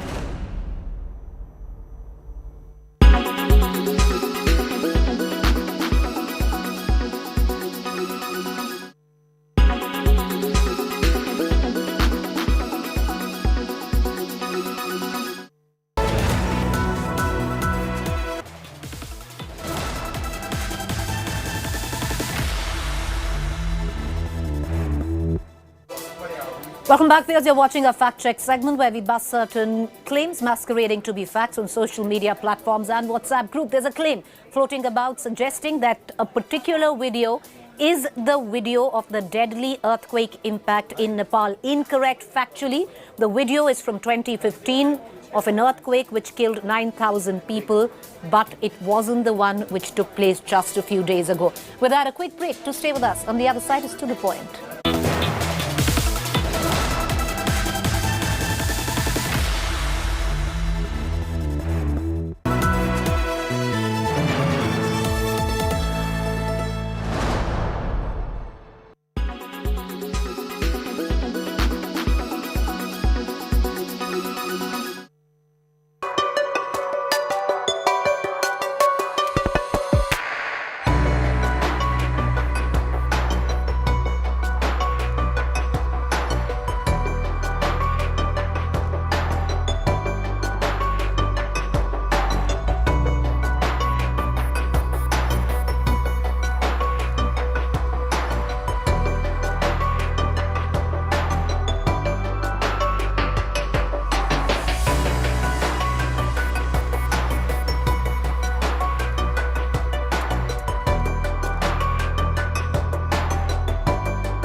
Spending 101 days in jail, Sanjay Raut of the Uddhav Shiv Sena faction was released from jail. But instead of going after the Bharatiya Janata Party, going after Devendra Fadnavis, the Deputy CM of Maharashtra, like he did right before entering jail, he struck a reconciliatory note.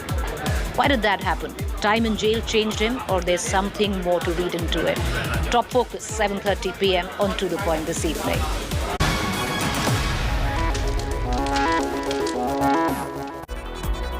In association with Kirloskar.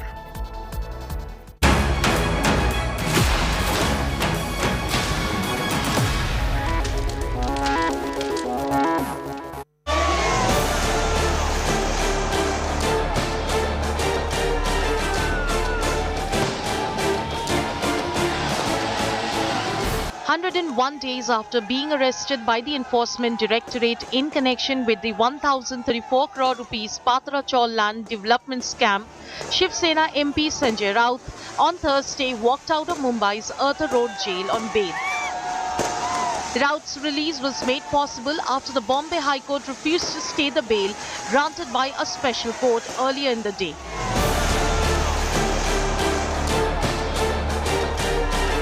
The MP was given a hero's welcome by party workers who burst firecrackers and smeared gulal on each other.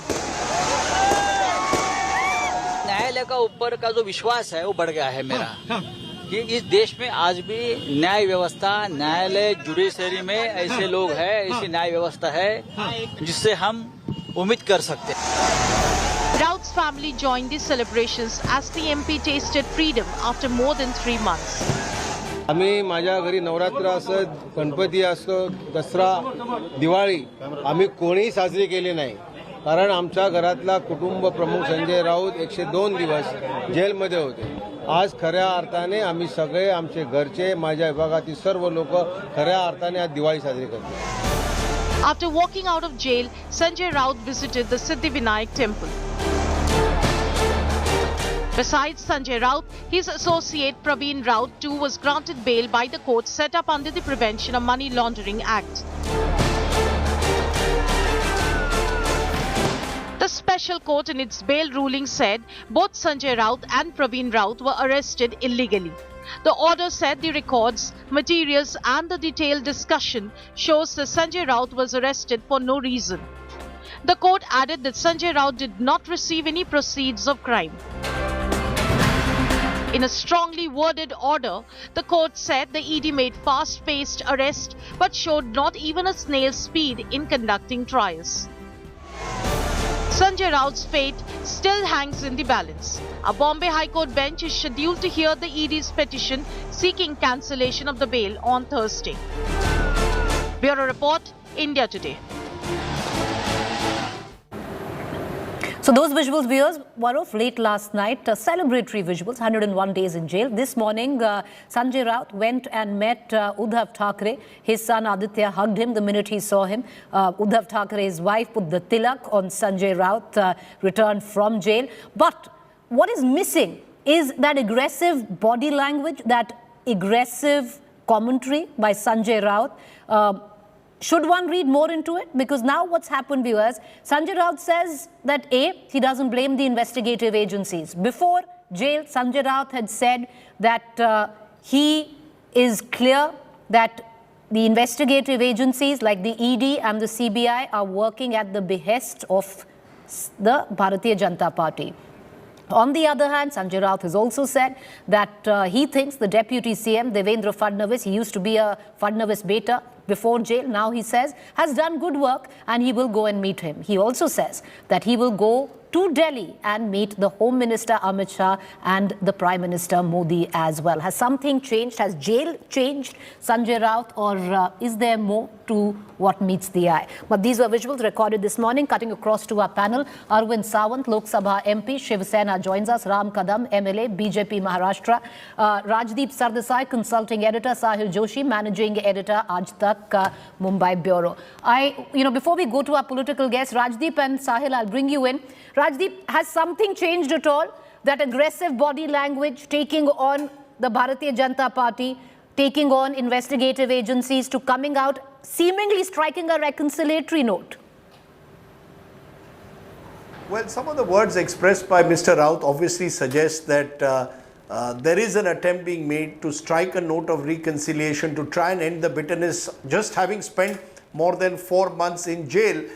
Then to come out with statements which will be interpreted as a reach out to the new government, particularly to Devendra Fadnavis, the Home Minister in Maharashtra. It's led to a lot of speculation, but at the moment I would say it's at the level of speculation. Is there an attempt being made to open up a fresh channel of communication between the old Shiv Sena, the Uddhav Sena, of which Sanjay Raut is a part, and the Fadnavis-led BJP here in Maharashtra? Look at possible options for the future.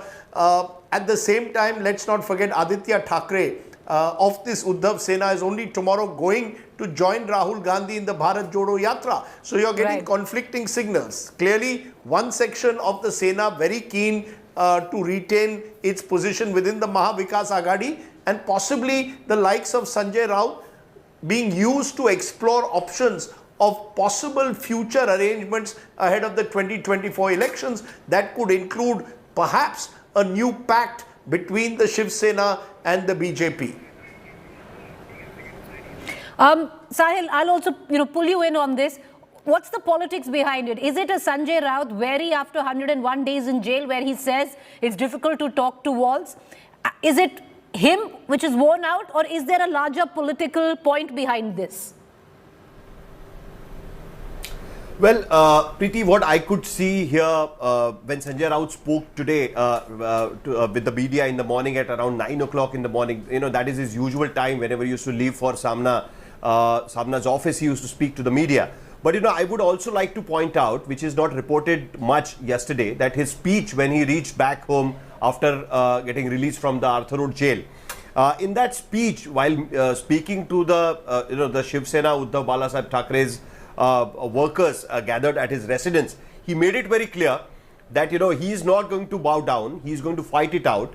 And secondly, he also challenged that now the people will understand that it was a big mistake by arresting Sanjay Raut in this particular case. So basically he is trying to say that the bitterness in the politics should get over, because it creates unnecessary animosity between two individuals, but the political fight is still going to go on. Now, what interesting thing, what I would like to see in the future is, because it's just a day after Sanjay Raut's release from jail, that whether Sanjay Raut now targets the BJP and the central government the way he used to do earlier, or he points his guns at Eknath Shinde and his supporters who are now claiming that their Shiv Sena is the original Shiv Sena, because that is going to be the real fight henceforth. Whereas in today's press conference, Uddhav Thackeray made it categorically clear that the case against Sanjay Raut, it was the BJP and the central government was behind that, and that is what their fight is about. And that is the reason why Aditya Thackeray personally is going to go for this Bharat Jodo Yatra. Uddhav Thackeray also said that Rahul Gandhi personally called him. He couldn't go. He cannot go because of the physical reasons. His health doesn't permit to travel that much. But Aditya is not only going to go and join Bharat Jodo Yatra, he's going to walk along with Rahul Gandhi and going to make a speech there. So, I think we should not read too much into it at this point of time. We'll have to wait and see that how this goes further.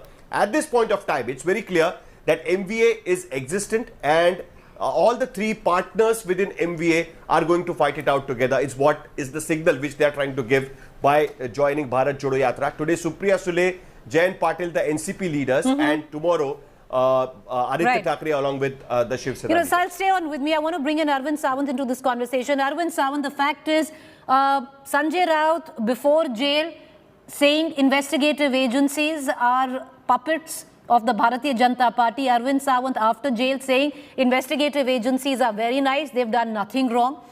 On the other hand, Arvind Sawant going after Devendra Fadnavis, now saying he's run a very good government as Deputy CM in the last few months. It is his modesty that also should be, appreciated. But there he said they were working on the directives of somebody. Therefore, he did not blame them. He has said it. Prior to his arrest, he has said it. In the press conference, he was offered something, then he was lured, then he was threatened. This is the reaction of all those things which has happened in the past. But then, that's what I'm saying. This is what the concern. Other concern. If you are judicious, if you say they are judicious, what has happened to the cases which have been, the people who have been booked under the prevention of money laundering law, particularly Mr. Eknath Shinde, Mr. Narayan Rane, Mr. Pratap Sarnaik, Ms. Bhavna Gowli, thousands of, hundreds of names are there. And these names have been taken by BJP only. Mr. Kirish Seba has to come to, as he is the spokesperson of the ED. He used to come, and then Manmohan Pharaoh, Mr. Kamboj, I heard, he says, next man will be so and so, and they used to book him. And but today they have joined BJP, right? And their allegations are over now. But now where is this newfound love for the Deputy CM Devendra Fadnavis? He's the same man who said that it was Devendra Fadnavis who orchestrated the entire fall of your government. Maybe, but those questions he can answer. How can I answer those questions?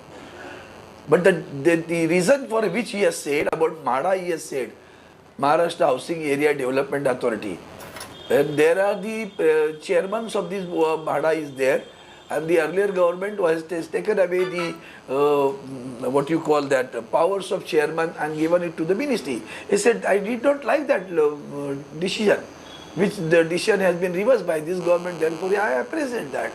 Okay. So this is what the democracy, this is what should be mentioned. This is the sanctity and purity of democracy. That is should be honored by everyone.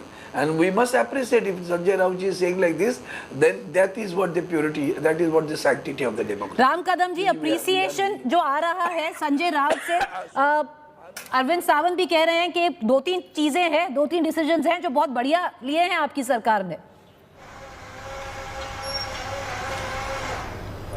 See, Preeti, you rightly observed 2 different sentences from this Penguin Sena leader, Mr. Raut.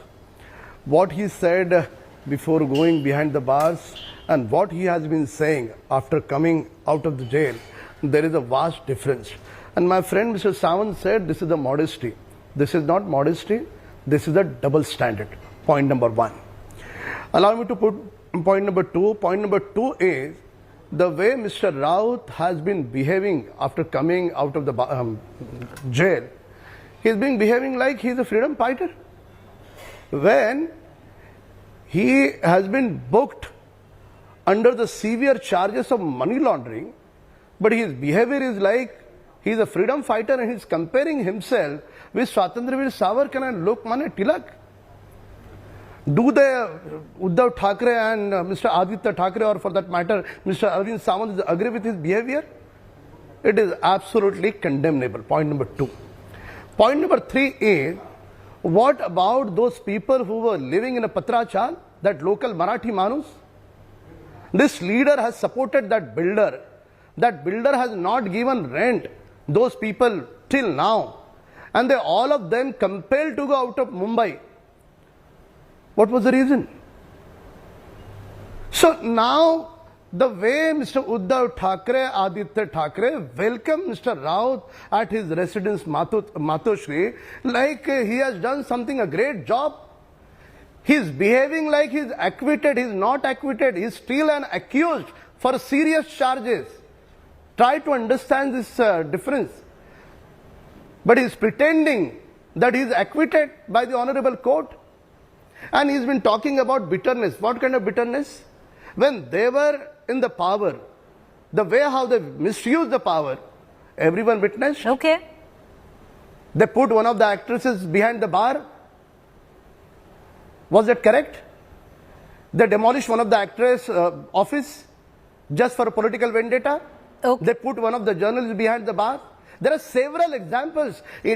Even they have assaulted one of the ex-army officers. Okay. Was that justified? And when they were indulging into Vasuli scam, they were indulging into kickback commission, and as the opposition leader that time we raised issues. So if they are calling that is a bitterness. Right. No, Mr. Ramkadam, so you don't read much into... Last 10 seconds. Right, It is not bitter. Last 10 seconds. It is not bitterness. It is a fight between ideologies. This is fight against corruption. This is fight against Vasuli Gate. So bitterness is something different. Even Sahil is a senior journalist. He knows everything about Maharashtra. Okay. When they were in the power, they tried to fix one of our senior leader. Sir, when it comes to fixing allegations fly both ways, I'll come back to, that's for another day. I want to bring in Rajdeep Sardesai back into this conversation on what, we are tracking right now. And Rajdeep, do you see, the Uddhav Thackeray Shiv Sena now separate the BJP from the Eknath Shinde faction, attack the Eknath Shinde faction, maybe take a, a softer tone where the Bharatiya Janata Party is concerned? Well, I think if you look at it broadly, that's been the strategy that the Uddhav Balasaheb Thackeray Sena has taken in recent times, and that will continue, I believe, in the build-up to the Bombay Municipal Corporation elections, the Mumbai Municipal Corporation elections. I think those elections in the first quarter of next year will decide really the fate of both the Senas. The battle at the moment is shadow boxing between the two Senas. Eknath Shinde, who derives his support from his proximity to the BJP central leadership, and Uddhav Thackeray, who is counting on a Marathi Asmita and is counting on the support of the NCP and Congress. That shadow boxing will continue to the first quarter. Depending on what happens in those elections, we'll know what happens next. Until those elections, you will continuously see the Shinde Sena and the Uddhav Sena shadow boxing with each other, and then depending on the result, I think political equations can change again in Maharashtra. I don't think it is, I think it is premature to read too much into what Sanjay Raut has said today, but we will have to see what Mr. Raut and others say post that election, because to my mind 2024 is a year where Maharashtra becomes an important element in the political strategy of both sides, i.e. the BJP at the center, which wants another, which is hoping for a big majority, and the opposition, which is hoping to stem the ascent of another Modi government. Maharashtra has 48 seats. If this Mahavikas Aghadi alliance stays together, they can challenge in a way the BJP Shinde Sena alliance. So I think there's a lot at stake, and therefore only post the Mumbai municipal elections will we really know which direction Maharashtra politics is heading now. Sahil, the fact that it is going to be the municipal elections in Bombay which will decide which side definitely the Uddhav Sena goes. Will it be a further softening of stand which could come after a beating in the elections, or a more aggressive stand? But the same also will count for the Bharatiya Janata Party, wouldn't it? Well, of course, I have another point to make in this. I think that the BJP cannot distance itself from what happened in Maharashtra in the month of June and July, because the government which is in place at this point of time is the Shinde-Fadnavis government. It's a Balasahebhanchi Shiv Sena, what the Shinde fraction is called now, is Balasahebhanchi Shiv Sena, and the BJP government is in place at this point of time. It is amply clear that what happened within the Shiv Sena, the BJP of course had full-fledged support for this whole revolt, and the split which happened within the Shiv Sena. It was very clear that they did not want another partner in Maharashtra which also claims on the same ideology, that is Hindutva, which creates a rift within the Hindutva votes in Maharashtra, and that is the reason why they have taken up a bigger chunk of Shiv Sena along with them, and now claiming that that is what is the real Shiv Sena. These are the statements given by the BJP leaders at this point of time. So whatever happens with the Shinde Sena is going to affect the BJP as well. They cannot distance themselves from Shinde Sena and what happened in Maharashtra, as I said, in 3 months back. Also, going soft on BJP and attacking only Shinde is not going to make any difference to the Shiv Sena strategy, because now they are with the MVA, they are with the Congress and NCP. The main charge against Uddhav Thackeray and his group was that they were too much close than comfort to NCP, and NCP was finishing off their party, and that is the reason why Shinde had to revolt and go with the BJP. Also the issue of Hindutva.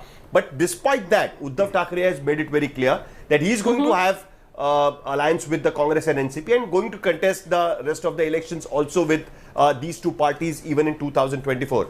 Now I have a question for Ram Kadam, because the BJP has not reacted to Sanjay Raut's release on bail at this point of time. The interesting part of this particular order, the bail order, is that it's not merely a bail order on the basis of say health grounds or any other thing. The bail order is very clear. While giving the bail, the PMLA judge, the Prevention of Money Laundering Act, has a special court, and the judge specifically said that the arrest of Sanjay Raut was not only unwarranted but also illegal. The arrest was not needed. The arrest was completely illegal. Secondly, the order also said that the way the Enforcement Directorate acted in this particular case, it looked like that they had a pick and choose policy. They did not arrest the men accused, but they went ahead and arrested the people who were not needed to be arrested. That's a question we asked the BJP yesterday. We are going to bring in Ram Kadam back into this conversation. Ram Kadam, the fact is that the bail, you talk about he's come out as a hero's welcome. It's not procedural. It wasn't bail which was granted as per procedure. It was bail which was very clearly enunciated, was got at the back of an illegal arrest as per the PMLA court. Section 44 of the PMLA Act clearly says that if somebody is getting released on the bail, that means that even if the trial is run against those accused, he is going to be innocent. That is why the bail is granted, is what so it's the not court has said in the procedure. order. So on the other account, Ram Kadam, why shouldn't a Sanjay Raut then come out as a hero's welcome or being accorded a hero's welcome? Go ahead. No, he has been indulging into heroism. That's a different part. Anyways, let me answer what Sahil asked me a question. First of all, as a party, we are not supposed to answer this question. The only reason this action has been taken by the investigation agencies that you very well know about it. But still, see, this is Honorable Court's prima facie observations. It's not the final judgment. And this has not happened first time.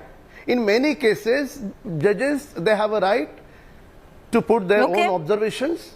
And we appreciate that. Whatever they have observed, but we should not now talk here that their observations are the final judgment. No, he is not acquitted yet. He is still an accused. So what we are talking about? When the final judgment comes out, that time we'll talk on the merits. At the point, what is important? The important point is he's been comparing himself with freedom fighters. Whether is this the right thing or no? Why Mr. Uddhav Thackeray, Aditya Thackeray has been endorsing his behavior? That's an important point. The whoever is saying Bharat Todo, those people are going for Bharat Jodo Yatra. Okay. Don't you feel it's ridiculous? All right, I want to bring in Arvind Sawant once more. These are the points. Now you should ask Mr. Arvind Sawant, what about the late Balasaheb Thackeray's great ideology? Well, okay, Arvind Sawant calls this a moral victory. Arvind Sawant, you've been saying that we are reading too much into what Sanjay Raut said today about possibly striking a reconciliatory tone. You see this as a moral victory, especially at the back of what the PMLA court said. Absolutely. It is a more than a victory, I can tell you, just because, it's not that he got the bail. While granting the bail, the Honorable Court has passed strictures on the functioning of ED, and there they said that the arrest was totally illegal. Right. And that is what a real concern, not only for Sanjay Rautji, not only for Shiv Sena, it is a concern for the entire country. The way it is working, and with the vindictiveness of the ruling party, they can book anybody, they can harass anyone, and they can keep them in the jail without any proof, without any reason. Unlawful arrests are being done. It has happened in the case of narcotics also when the Aryan was arrested. And the Honorable High Court said, what is there in the case? There is nothing in the case. Then why he was kept under custody for 40 days? That is what is serious issue. And then the people who booked him and put him in the custody should be made answerable, should be made accountable. Okay. Why not? They should be punished. That is what the issue. The bail is definitely, we are delighted. We are happy about it.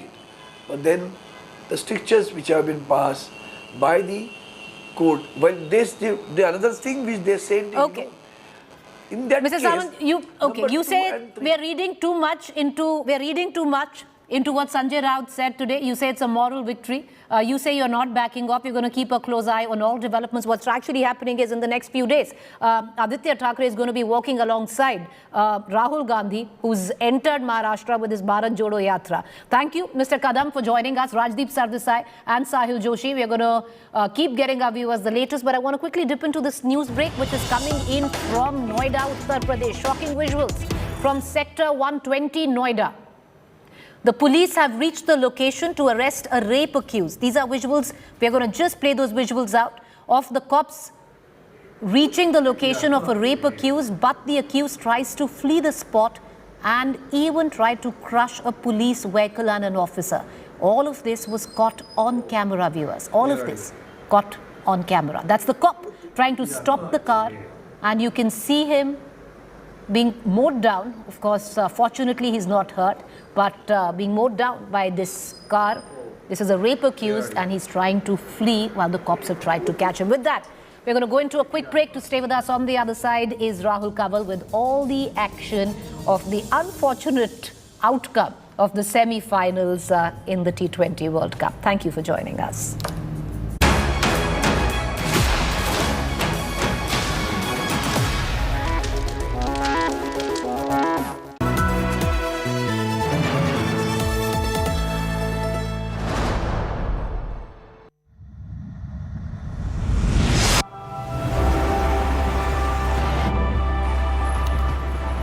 Taiwan Excellence empowers innovation in everyone's life. We keep moving forward to a wonderful tomorrow, dreaming amazing dreams and living fuller lives. Everywhere, every moment, every day. Taiwan Excellence. Everyday excellence.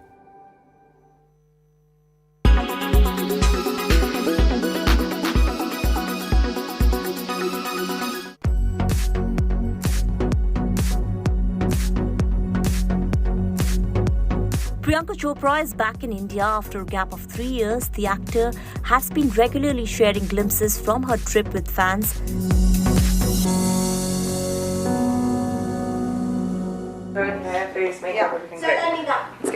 After landing in Mumbai, Priyanka held an event to promote her hair brand.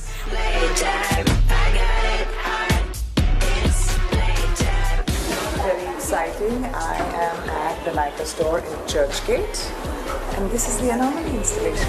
Now, while reports had suggested that her upcoming film Jile Zara alongside Alia Bhatt and Katrina Kaif had been put on hold, Priyanka was quick to deny the news and confirmed to India Today that the filming for the Farhan Akhtar directorial will begin in 2023. Meanwhile, Priyanka also has Citadel in the pipeline. Along with that, she also has been producing a lot of projects under her label as well.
Make your media plan smarter with India Today Live TV on your connected devices.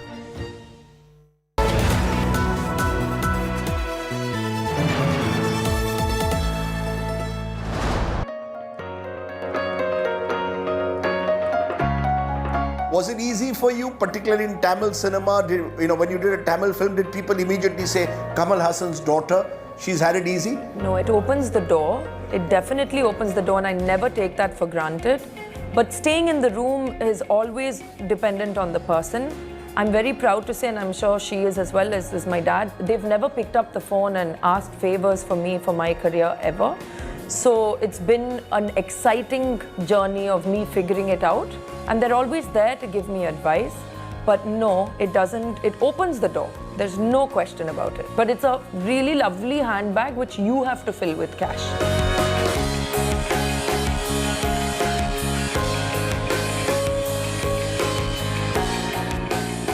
Presented by Only OLX Autos gives the best price for your car. Co-presented by Macho Hint, Fashion Bade Aaram Se. Powered by Ashirwad Shubh Chakki Aata. Raho 4 kadam aage.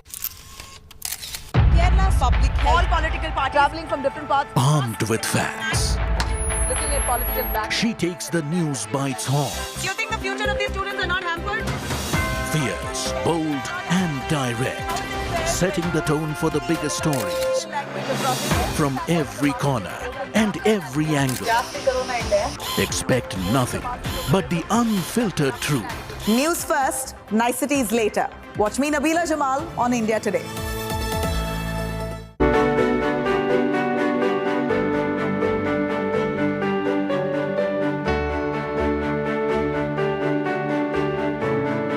Kamal Hassan in a way is the elephant in the room. When you got married to him or when you first started a relationship with him, I remember the film magazine would always brand you as the other woman. And it couldn't have been easy. You left Mumbai, moved to Chennai, gave up your successful film career. On hindsight, any regrets? Of course not. Of course not. I'm not asking you. I'm posing and saying, of course not. No, not at all. You know, basically, I always say this. If given a chance once, twice, thrice, 4 times also, I would live my life exactly the way I have lived it. Everything is good at a point, Rajdeep. Things go bad later. Otherwise, I would not have got up, left everything and gone. So, no regrets.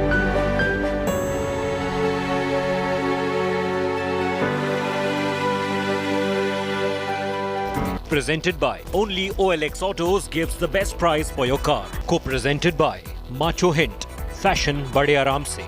Powered by Ashirwad Shubh Chakki Aata. Raho 4 kadam aage.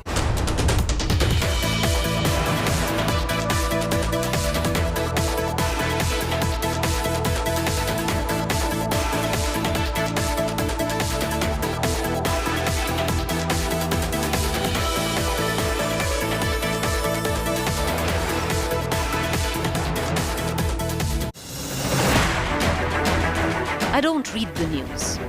I read between the lines to tell you the true version of events. The true story of our times. To document grief, the toughest assignment for any journalist to be. From those who matter. Women politicians going to stick up for each other. Of those who should matter. I document the truth. I don't distort the truth. I don't glamorize the truth. I don't gloss over the truth. The ghosts of India's contentious medieval history have come knocking again. I hustle for the truth. On the ground, in the newsroom, in the studio. I don't try to grab eyeballs. I inform you to make you see the point. To the point with Preeti Chaudhary. At these times, only on India Today. Co-powered by RK Marble, Khoobsurat Imandari. In association with JioMart, Har Ghar Ka Mart.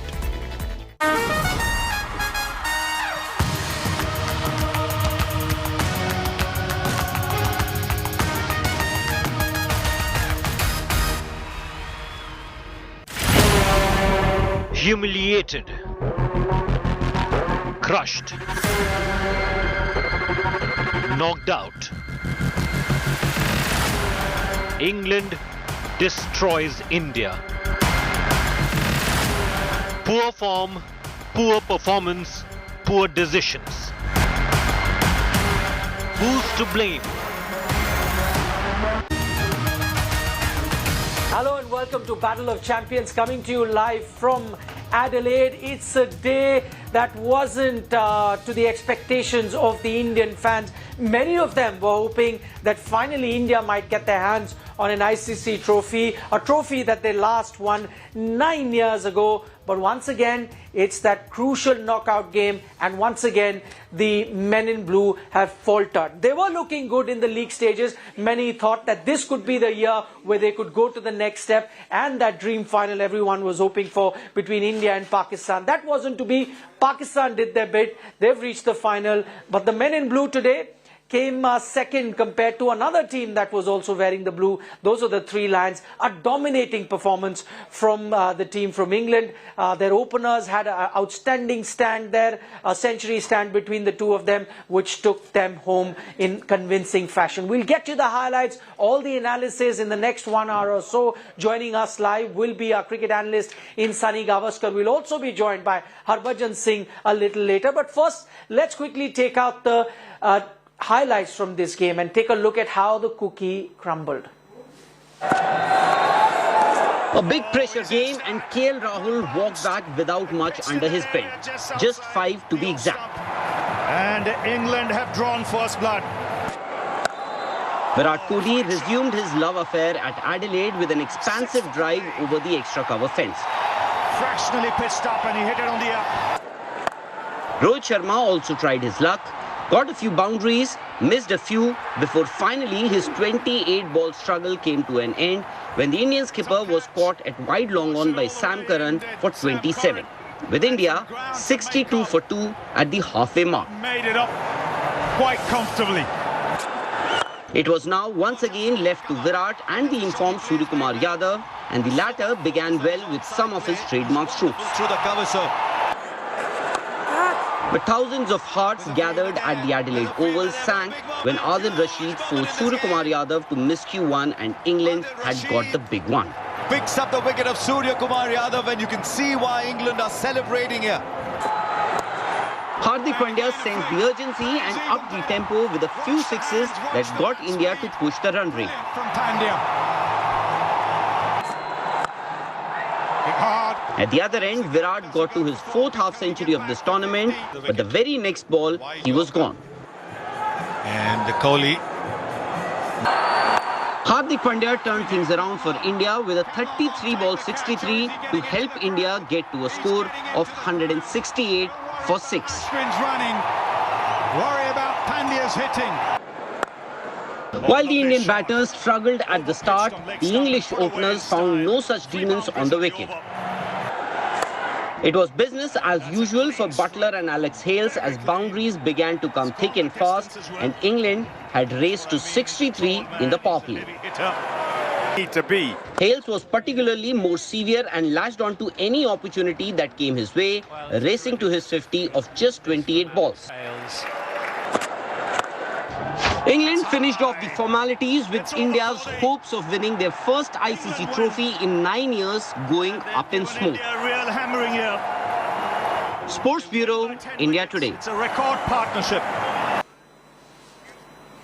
All right, come at the man, they say, and so did Jos Buttler and Alex Hales come to the party. Dominating performance there from the English batsmen. At one stage, it looked like even if India got to a total like 200, probably wouldn't have been enough with the way the English batsmen were batting. That's the kind of template that England have been playing with. Remember, they're also the 50-over world champions because they've set this template in international cricket that no matter what the situation, you have to go hammer and tongs, and they've stayed true to that template, which is why, as I said, they're 50-over world champions and now in the final of a T20 World Cup. Sunny Gavaskar joins us live on the program. We'll try and look for reasons where India may have faltered, what really went wrong with India, and not just this in semi-final, but even if you look back at the last T20 World Cup, India failed to get past that group stage. Sai, I'm just looking at various knockout matches for India. It happened in the 2015 World Cup.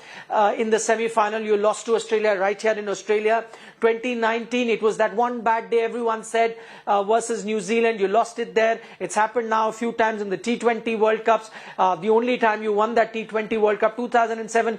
It's happening at an alarming consistency. India faltering when it comes to the knockout stage. Should Indian fans be worried? Is there a problem there? Look, I think sometimes, teams can play well at the group stage, but when it comes to the knockout stage, the pressure is that much more, simply because you know that there is not going to be another game if you don't do well in that particular game.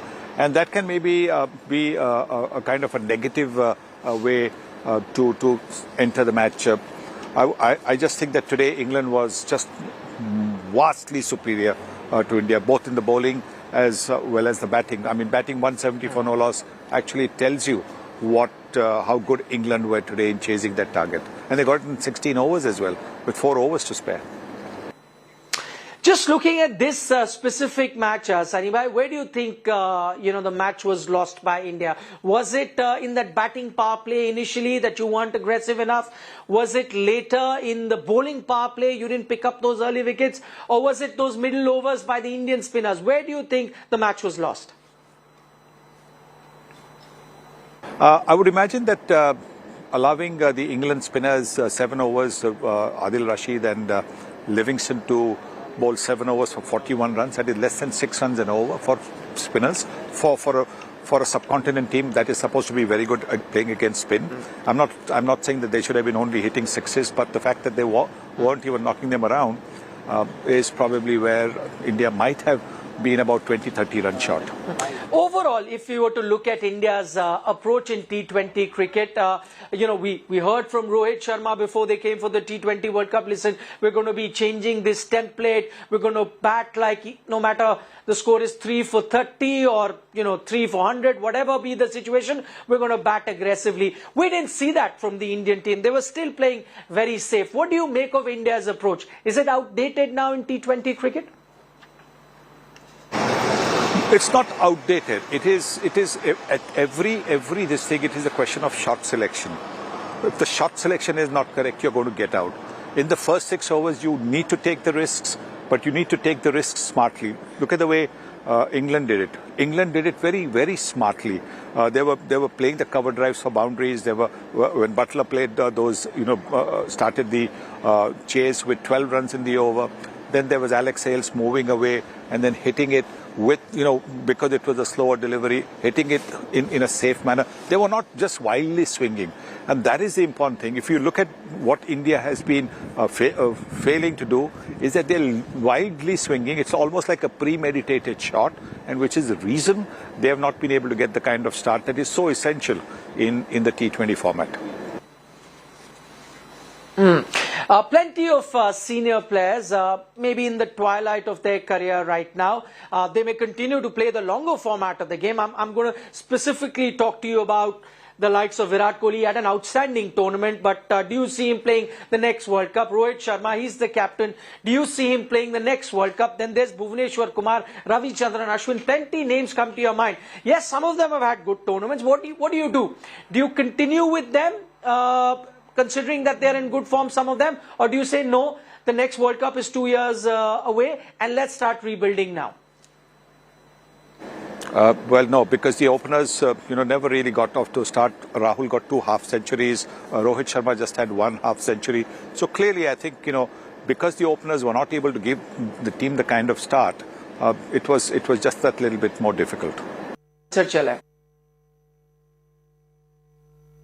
Okay, let's listen in now to the Indian captain Rohit Sharma, and this is what he had to say after that loss to England. Yeah, absolutely. It's pretty disappointing how we turned up today. I thought we still batted pretty well at the back end to get to that score. But yeah, we were not good enough with the ball. It was definitely not a wicket where the team could come and chase down in 17 overs, 16 overs. But yeah, things like that can happen. We just, like I said, with the ball we just didn't turn up today. So Rohit Sharma there saying that we were not good enough with the ball, but was it the case of the Indian bowlers not being able to pick wickets over the English batsmen outstanding, starting with the skipper Jos Buttler? This is what Jos Buttler said. Yeah, it does. Certainly does feel a long time ago, which is great. And I think the character we've shown as a group ever since that moment, coming into a huge game against New Zealand and getting to this point to put in our best performance so far. Yeah, it certainly feels that way. Obviously against the top quality opposition as well. And we came here very excited. There was a really good feel around the group to get out the group stages and be able to play on occasions like this. And I thought everyone from 1 to 11 stood up today. Okay, let's also listen in to Indian coach Rahul Dravid. He was asked various questions after the game got over about, the loss. How does the Indian team take it? What about the seniors? The question that I asked Sunny Gavaskar. Some of those seniors, does he still see them playing? All these questions were answered by the Indian coach Rahul Dravid. Let's hear him. Yeah, it's tough, just after a few... Honestly, after a loss like that, it's tough to. But we'll reflect on it. I mean, it's tough to reflect on things so close to the result. But yeah, I think overall we ran a pretty good campaign. We tried to over the last year we've. Played some good T20 cricket. Even in this tournament, I think we've had our moments. There's been some real individual quality from a lot of our players, shown some real good skills.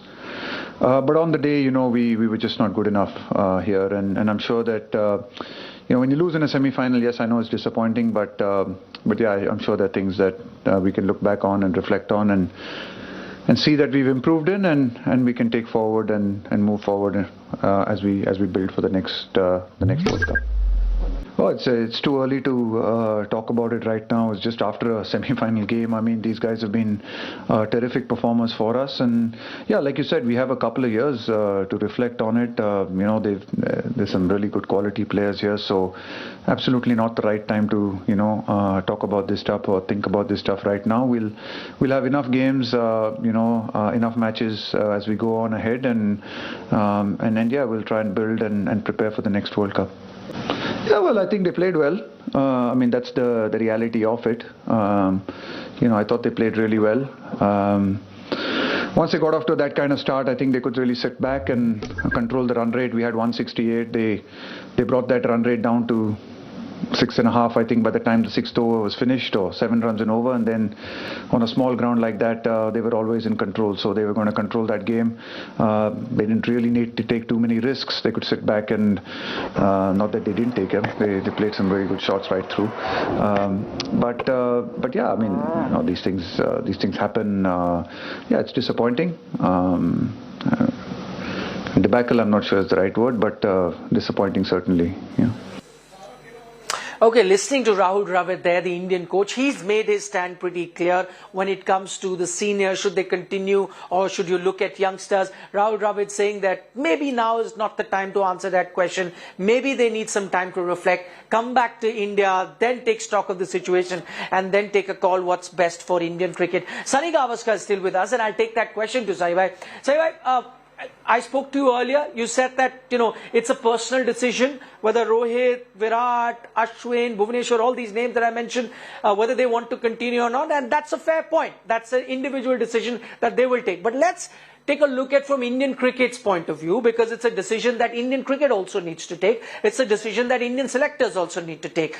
Looking at it from the point of Indian cricket, what do you think is the right way? Should you continue with some of these senior players, or no? Now is the time to see that change. I think it has got to be a mix. It's got to be a mix of youth and experience, because that's always the best way, because the youth can learn from the experience. Look at the way Arshdeep has learned over the last couple of months, not just in this tournament, earlier on also when he was part of the Indian team, sitting with a Jasprit Bumrah, sitting with a Mohammad Shami, sitting with a Bhuvneshwar Kumar, learning the craft, learning when to bowl at what stage. These are things where the experience can help the youngsters to come through. Okay, fair point, Saima. Meanwhile, solve this mystery for me. Solve this mystery that how is it that Yuzi Chahal, who is a certified wicket taker in this T20 format, just take out the stats from the previous T20 World Cups, compare his stats, let's say, to Ravichandran Ashwin. Season after season, Yuzi Chahal is in the top wicket takers in the IPL. So just solve this mystery for me. How is it that one of the most standout spin bowlers in this format across the globe, not just in India, doesn't play 2 back-to-back T20 World Cups? Last time around, he wasn't even in the squad. This time gets selected in the squad, doesn't get a single game. I thought that maybe he should have been played against Netherlands, because that is where, when you know that some teams are uncomfortable against wrist spin bowling, you give that wrist spinner just had a little bit of an opportunity. Once the tournament went down to 4 and 5 matches and he wasn't playing, it was very difficult for him to find a place, because not easy for a wrist spinner to be able to bowl the lines and the lengths that he wants, where he can take wickets and also stop the runs. So maybe if he had played against, say, Zimbabwe, if he had played against Netherlands, that certainly would have given him an opportunity to maybe play in the semi-finals. Okay, fair point Sunny Gavaskar makes there, that maybe it was too late to bring Yuzi Chahal straight into a semi-final. That's a point well taken. But then the question really needs to be asked, as in, why is it that he wasn't played earlier? Why wasn't he in the scheme of things with the Indian team? What's really surprising now is that Yuzi Chahal is part of that Indian T20 setup through the year. And then when it comes to the T20 World Cup, just a month before, somebody else is, airdropped into the Indian team. And slowly and gradually, that spinner goes on to become a regular member of the 11. And slowly, Yuzi Chahal is pushed out of the 11, despite the fact that he continues to pick wicket in those middle overs. And that's an area, if you watch the game closely today, that's an area where India were found wanting. Couldn't pick those wickets in the middle over. Okay, Saiba, just looking at two captains. And why do I say two captains? Because one is the current captain, that is Rohit Sharma. The other is your vice captain, KL Rahul, also perceived to be the future captain. Now, there is a growing criticism about both of them, that yes, good batsmen, immensely talented, have achieved a lot in their career, but when it comes to crunch game, when it comes to crucial games, they don't fire. Is that criticism fair? No, I don't think it is fair, because look, not everybody can succeed in this game. Never in the history of this wonderful game of ours have all 11 players succeeded. They fail at some time, so you can't say that in the knockouts they failed, but they have scored in the other. I don't think you should look at it like that. You've got to look at the overall performance. I don't know whether we are being too harsh or Mr. Gavaskar is looking at it from a different perspective. But Sunny bhai, stay on. Plenty more that I need to speak to you about this India's loss, because this loss has hurt. It's hurt a lot of fans. I was speaking to a lot of them. India, a powerhouse in cricket, financially as well as on the field. They've had some great performances here in Australia. But that multinational tournament that you go to, that big trophy that every Indian fan desires, that has eluded them now, tournament after tournament. We'll focus on that. Let's get back to this particular game. So where is it that India lost against England? Remember, India came into this game as the table toppers. England barely scraped through to the semi-finals. They had to win a couple of must-win games. But when it came to the crunch situation, England players put their hands up and made sure that they were counted on the day. Where is it that India lost the game? We take a closer look. That's high. It's over, Kohli. England win. And they've given India a real hammering here. Knockout of an ICC tournament, and once again the Indian team faltered. This time it was England, a team that redefined white ball cricket, perhaps may have taught India a lesson or two to how to play T20 cricket. So many factors that led to India's exit, as the 9-year wait for an ICC trophy only gets longer.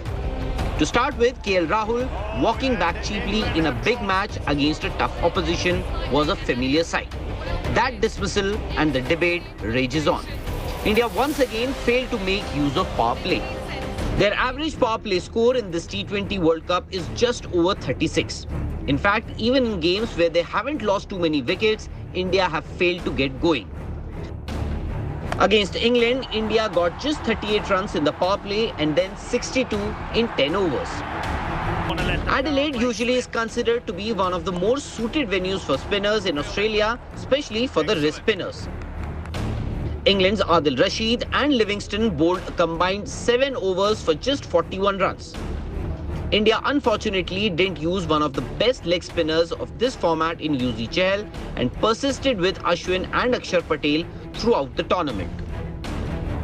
In fact, all through the tournament, India have struggled to get wickets in the middle overs, which is one of the reasons why the opposition teams have been able to get away in the death overs.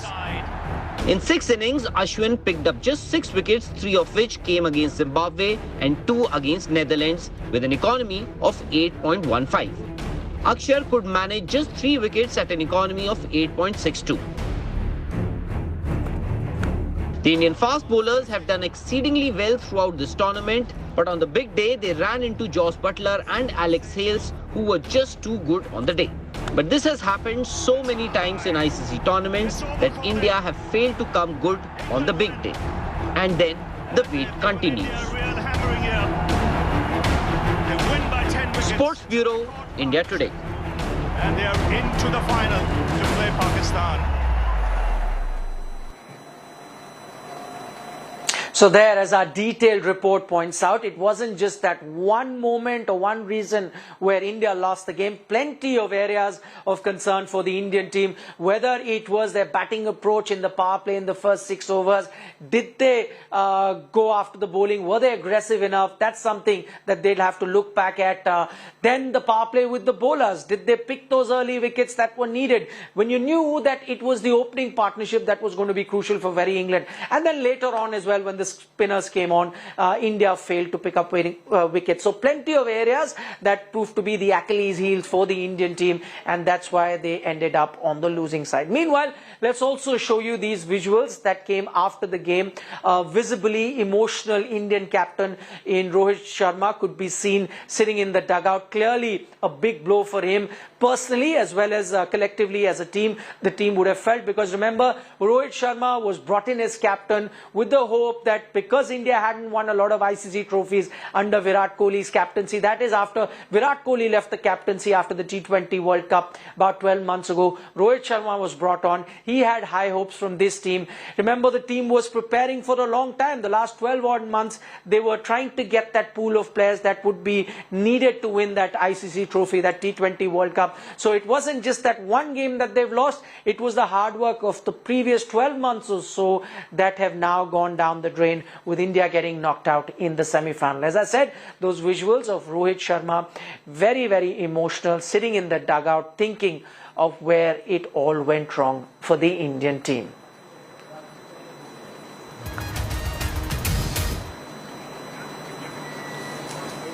Okay, Sunny Gavaskar is still with us.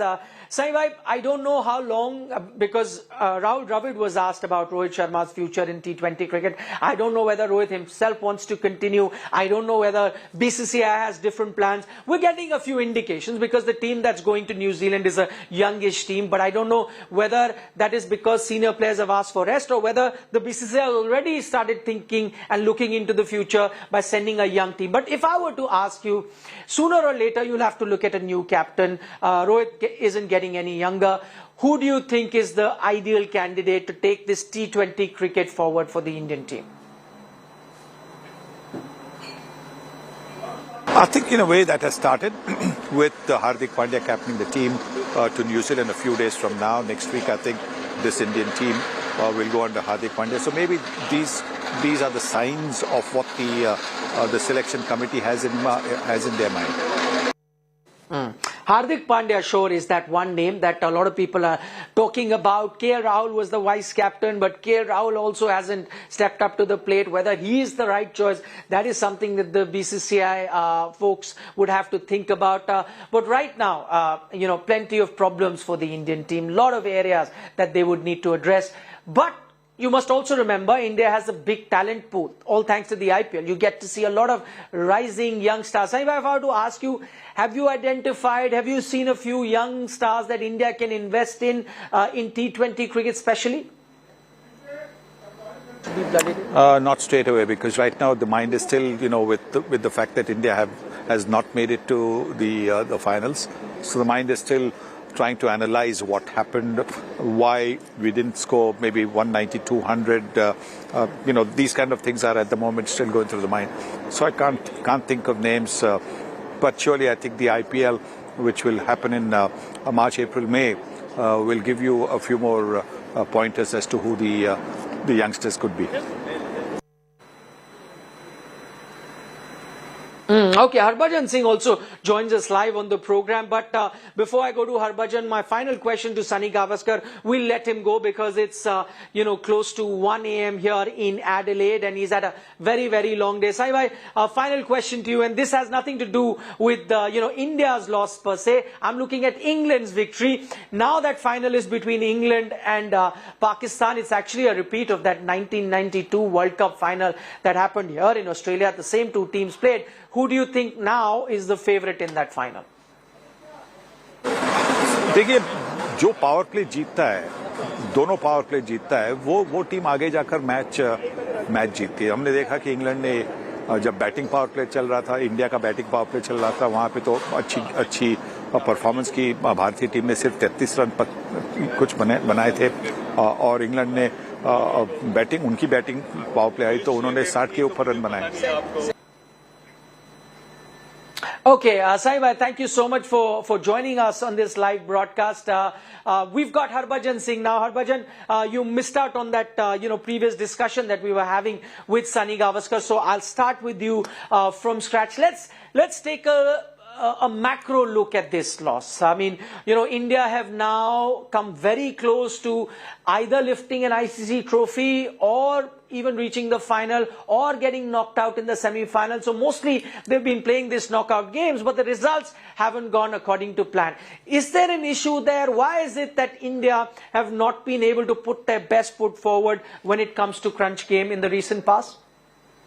Well, it's very hard for me to digest the fact that Team India is not there in the final because it seems they had everything, in their team in terms of batting, bowling, and I was actually feeling, matches in Adelaide, this pitch will suit more to Indians than the English batters, but that didn't happen. Of course, there's a lot to look at it, and if we put that micro thing on, there'll be a lot of areas of concern where Team India have actually lost the game. I think first 10 to 12 overs of India's batting was not properly up to the mark.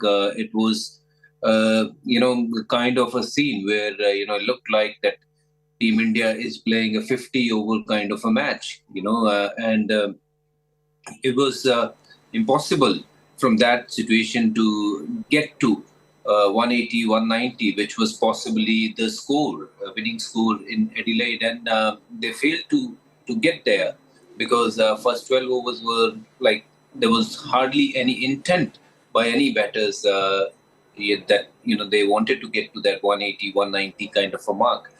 Credit to Hardik Pandya, he played that brilliant inning, to put respective runs on the board. But yes, I think still 20 runs short. But if you have another 20 runs, they have won convincingly. They could have got another 20 as well, the way they have batted. I think credit to England. They played outstanding cricket, not just in batting, but they outplayed us in bowling also. Their spinner bowled better than us. Their seamers, they bowled better than us. I think, they were a better team. Simple as that. You make a very interesting point, Harbhajan, about, India batting in a 20-over game like they're playing a 50-over game. Now, this is something that's not new. This is something that was spoken about the last time they were knocked out in round 1 of a T20 World Cup. After that, you had a new captain. We heard from Rohit Sharma. We heard from Rahul Dravid, the new management, and they said, listen, we're trying to change the template of how we play T20 cricket because we have the T20 World Cup in mind that is going to be played in Australia.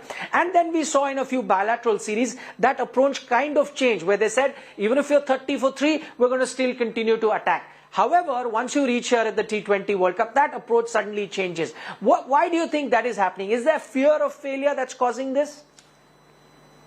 See, I don't know what are the reasons, to be honest. If they wanted to play that brand of cricket, we didn't see that from the game 1 itself. I understand early on pitches in Australia were a bit more spicy and had more bounce.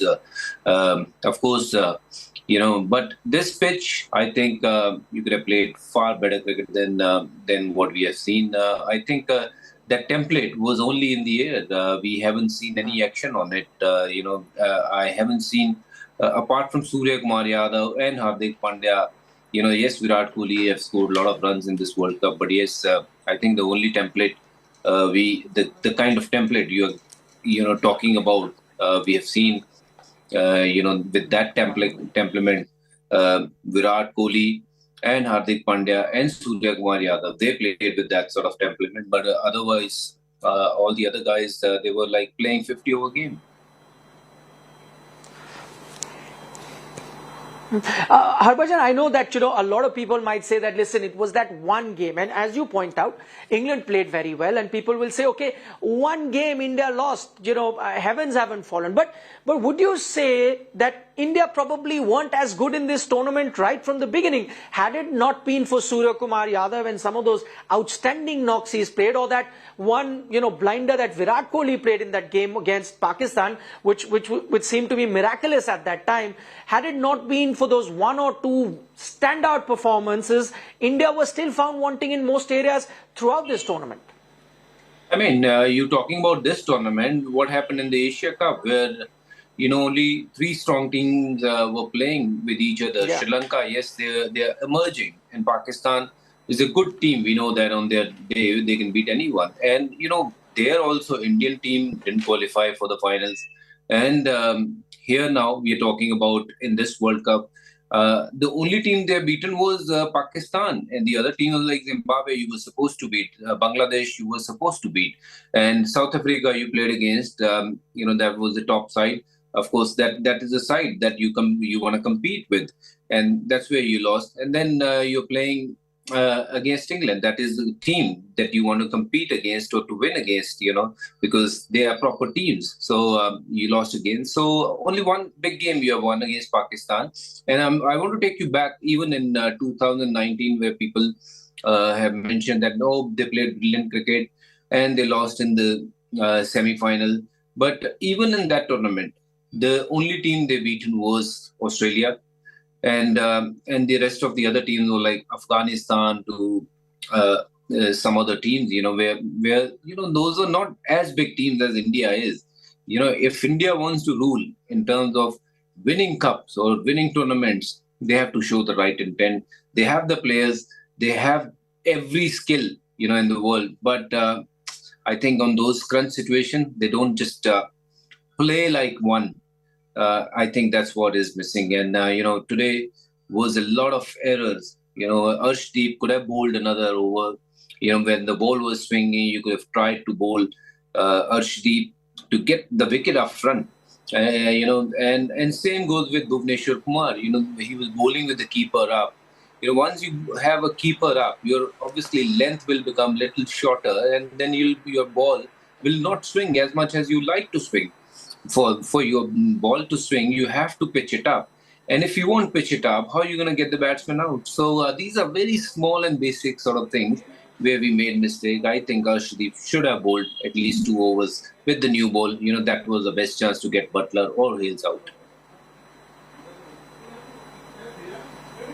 Well, Harbhajan Singh makes a lot of pertinent points. I mean, I was sitting at the ground. I saw that wicketkeeper go up for Bhuvneshwar Kumar. Some people see it as an aggressive move. I look at it as a negative move. They're just scared that the batsman is going to be attacking there. Allow Bhuvneshwar Kumar. That's his strength.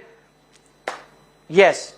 It was a negative move. Sorry, Harbhajan. Go ahead. You can't have your seamer Bhuvneshwar Kumar, who's a swing bowler rather than a fast bowler. If you have a keeper up for him, he would not, pitch the ball up, because he knows that with his pace, if he pitch it up, it is going to go from, where he's starting, the ball will go over the top.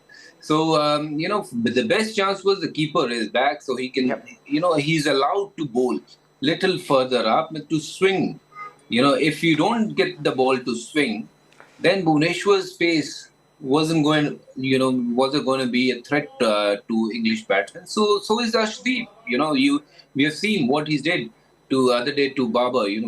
Bringing the ball back in, hitting his pad, LBW. Butler is also LBW candidate. Hales, if you see his record against left-arm seamer, you'll find 15 times he got out to left arm seamer when ball comes in. But we didn't created those sort of opportunity by not bowling the right bowler at right time. And when it came to spinners, of course, our spinners, they should have looked to spin the ball, which obviously we didn't see the intent. They were looking to spin the ball. I know it's a small boundary on the side, but still, that was your best chance to take wicket, to bring yourself and your team back in the game. But that didn't happen. So that intent overall, I didn't see it. Not in batting, not in bowling, not in any department.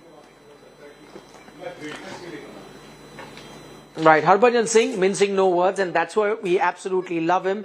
Speaking from his heart, you were talking about the Indian spinners, Harbhajan, and who better to talk to us about, what went right for them, what went wrong for them. Just observing the game today, when you saw someone like Adil Rashid bowl, you saw that the ball was gripping. You knew that he was going to be dangerous. Clearly, England read the conditions well. They understood what the kind of pitch is going to be on offer. He got to that crucial wicket of a Surya Kumar Yadav.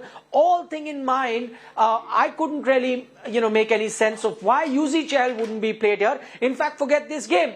Yuzi Chahal, a consistent wicket taker, doesn't play 2 back-to-back T20 World Cups. I'm guessing if he was part of any other international team, I cannot think of many international teams where he wouldn't make the 11 in a T20 game.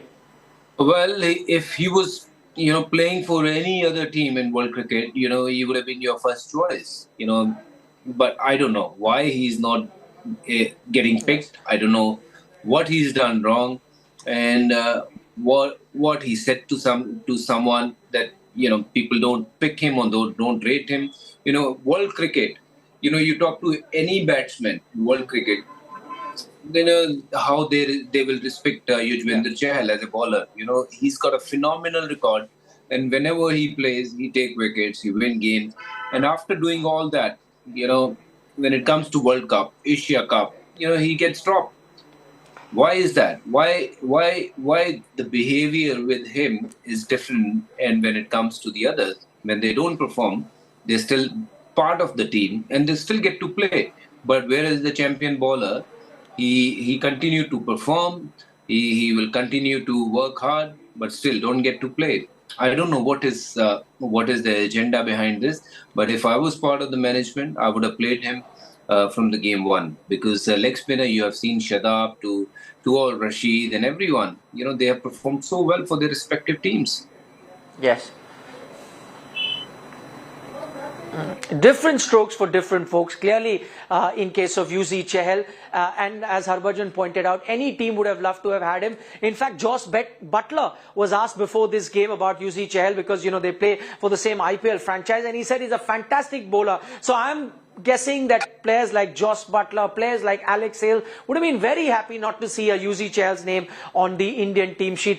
Just looking forward now, Harbhajan, what do you reckon is the future for Indian T20 cricket? Do you think the time is ripe now to look beyond the senior players, invest in youth? And I'm going to talk about all senior players. It could be a Rohit Sharma. Yes, Virat has had a great T20 World Cup. You'll have a Ravichandran Ashwin, a Bhuvneshwar Kumar, a Mohammad Shami. Do you think now is the time to look at future, because the next T20 World Cup is 2 years away? So now start investing in youngsters, or think, no, some of these players can still play the T20 format for India? No, I think it is the right time to actually think about it. What should be the plan going forward? And it shouldn't be a plan where, it's a 6 months plan. It should be a 6 years plan, or rather 10 years plan, where you want to see your team from here. And, sit back, think about it, and take the right decision. And I think with all due respect to all senior players, I think they have played enough number of World Cups, and yes, they have done well, whenever they have got the opportunities. But yes, India is still very far away from winning the World Cup. And yes, T20 format, I think there should be some serious thought about it, that, maybe bringing in the whole new setup, to see the new face of Indian cricket. Obviously, I think some tough decision will be taken after this, knowing that, that they have not won the World Cup expectations were high, and if you don't change now after 2 years, same Rohit Sharma, same KL Rahul, same Virat Kohli will be 2 years more elder. So I think it's the right time to take the right calls, and of course everybody will take in right spirit, because they know that this was about to happen, and I feel this is going to happen too. A final question, Harbhajan, before we let you go, and this is a twofold question. Going forward, one, who do you see as the captaincy candidate who can take this new setup as you're talking about forward? And in terms of coaching staff in T20, should you even look at a different T20 coaching setup? We see that with teams like England. Yeah, I think I mentioned it earlier, even while I was talking to you like a couple of hours back, or maybe an hour back or two. We spoke about it. It's not just the captain.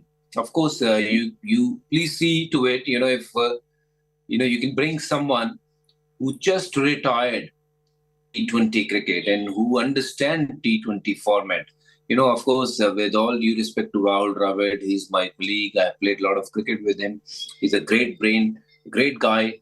But I think if you don't want to remove Rahul from T20 format as a coach, yes, help him with someone who just recently retired. Someone like Ashish Nehra, who's got a great cricketing brain. Look what he's done there at Gujarat Titans, as a coach. And, I think there'll be something really good that will encourage a lot of the young guys. Of course, that with the new kind of mindset, what Ashish will bring into the team. I'm not saying Ashish. It could be anyone who just retired, who understand this format better than the others. Yeah. And of course, my next captain would be Hardik Pandya. There's no other better captain I see than him at present scenario. I think he's your best player candidate for captain, and he's someone who does every possible thing for the team. And you need more people like him, playing for the team rather than for individuals. All right, Harbhajan Singh, thanks so much for taking our time, speaking to us and being honest in your assessment of where the Indian team stands right now and what does the future hold for the T20 setup as far as the men in blue is concerned, because a lot needs to change. It's not this one tournament, now 2 back-to-back T20 World Cups. Your team has been found wanting. Clearly, a major change needs to be made to ensure that you are on the curve, you're with the times, moving ahead. Things that England have been doing and how they've had a relook at their white ball cricket, completely changed it, and now they are the current 50-over champions and have also made it to the finals of this T20 World Cup. Harbhajan Singh, thanks so much for joining us. We'll take a short little break on this special show, but don't go anywhere. On the other side, we listen in to the Indian fans, one of the major stakeholders of Indian cricket. A lot of them travelled from across the globe, came to watch their favourite team, were hoping for an India-Pakistan final. They didn't get that, but their thoughts after a short break.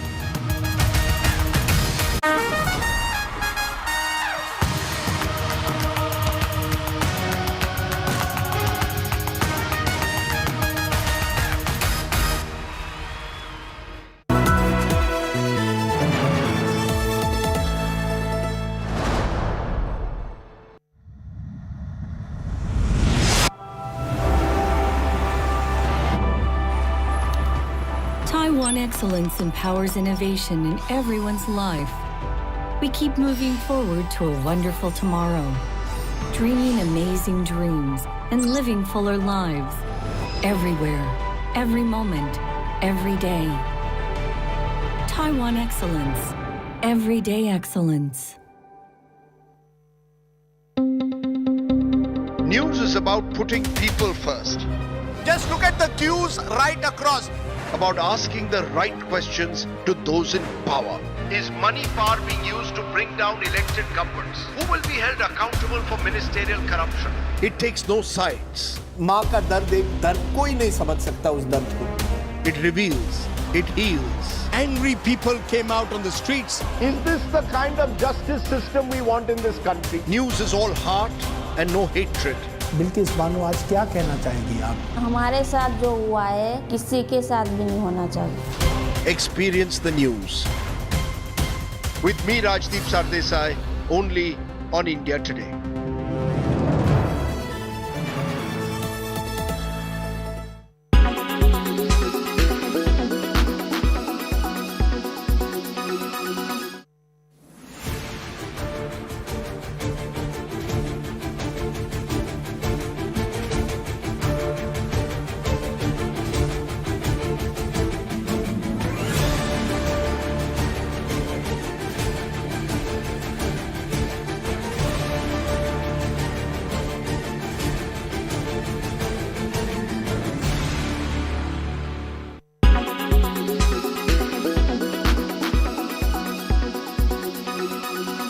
Make your media plan smarter with India Today Live TV on your connected devices. Everyone's busy finding what's trending. You're busy finding out why. India Today, for those who research before reacting. Download the India Today app now.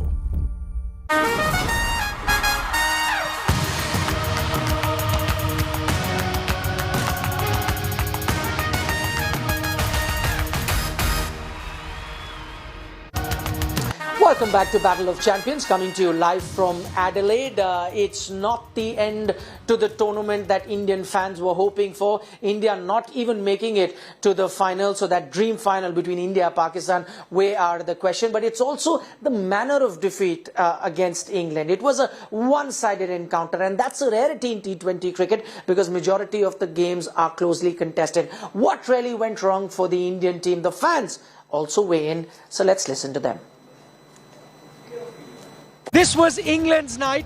I've got a few English fans. Come on, give me the song and dance that you were just doing. I can't remember the words. How's it go? We are the army, the Bobby Army, and we are mental, and we are mad. We are the loyalist cricket supporters that the world has ever had. We are the army, the Bobby Army. We were expecting a tougher game, but we have a song in England, and it goes, easy, easy, easy, easy, easy, easy, easy, easy, easy. Okay, who was the star today? Who was the star today? Alex Hales. Hales knocked it out of the park. Hales Easy, every day. Hales, come back in the team, join the business. Joss, yeah, ran him close. Joss the boss.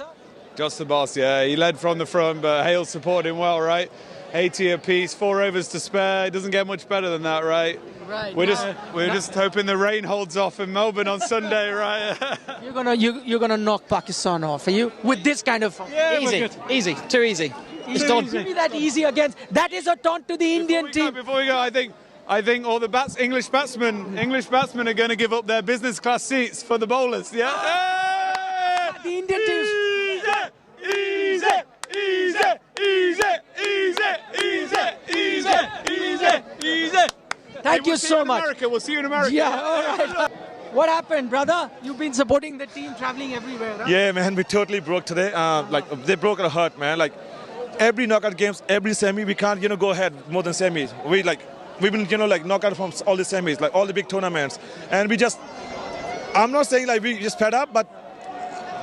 I know. What are you going to say, man? He's lost for words. On this loss, what are you going to say on this one? There's nothing to say. The team like India, you're gonna make semis anyway. Yeah, of course. You have the structure, you have everything. You're gonna make the knockouts, but that one step ahead to the finals, when's that gonna happen? When's that gonna happen? From last how many years? You name it. 11, yeah. Champions Trophy, you say the T20. 2013 Champions Trophy was the last one, and then the Pakistan final that in England. So that all of you are visible. Yeah. Go ahead. And then, how many knockouts we gonna go out of the tournaments? ICC trophies. What's been happening to us? All the. I don't want to say the low-grade teams, the teams I'm talking about, KL Rahul, Rohit Sharma, they go out, set the game on fire. And today, it was one of the most important, and everything was on the stake. For Team India, this was the highest the platform to perform. It was better. England taught us how we should play a T20 game. That's how we should play. Even like our openers, how many runs they made in power play? Like 35, hardly 40. Few more Indian fans, they're trickling out now, all heading home. Many of them had tickets to go to Melbourne, but that's not going to be the case because England will be travelling there. India would have to go home. Not everyone's going to be going home. Some heading to New Zealand. What happened? It's a disappointment for everyone who's been here waiting for India. We're expecting them to win, of course. We have Bharat Army everywhere. We have big support here, but unfortunately conditions have not been the way they should have been. Few things I think the team has to change, from discipline being one of the things. And the second thing is the way they have performed the game today. Having no wickets and then having the chance of losing the game is a big disappointment. You just can't let that such a big game being so casual. I'd be very honest, the fact that England overplayed India in such a bad way is a very big learning for two things.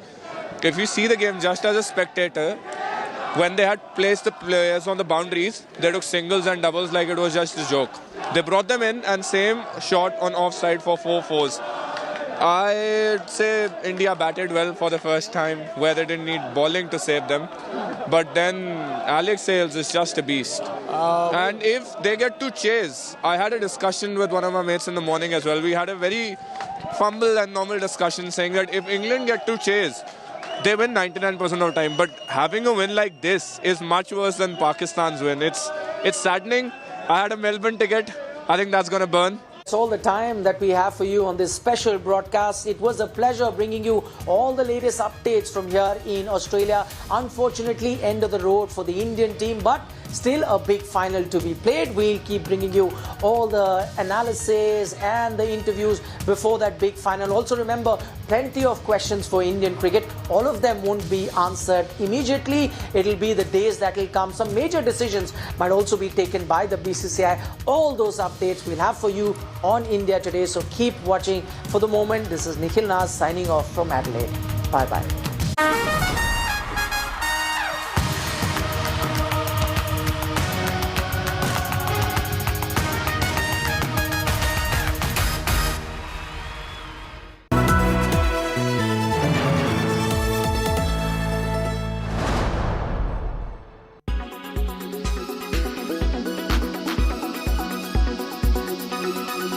Is it a painful phase for a fund manager now where you may be forced to think of whether to include some of these questionable quality stocks just to be able to keep up with the market? Or are you sticking to your horses and saying you will not dilute quality even if that means underperformance in the near term?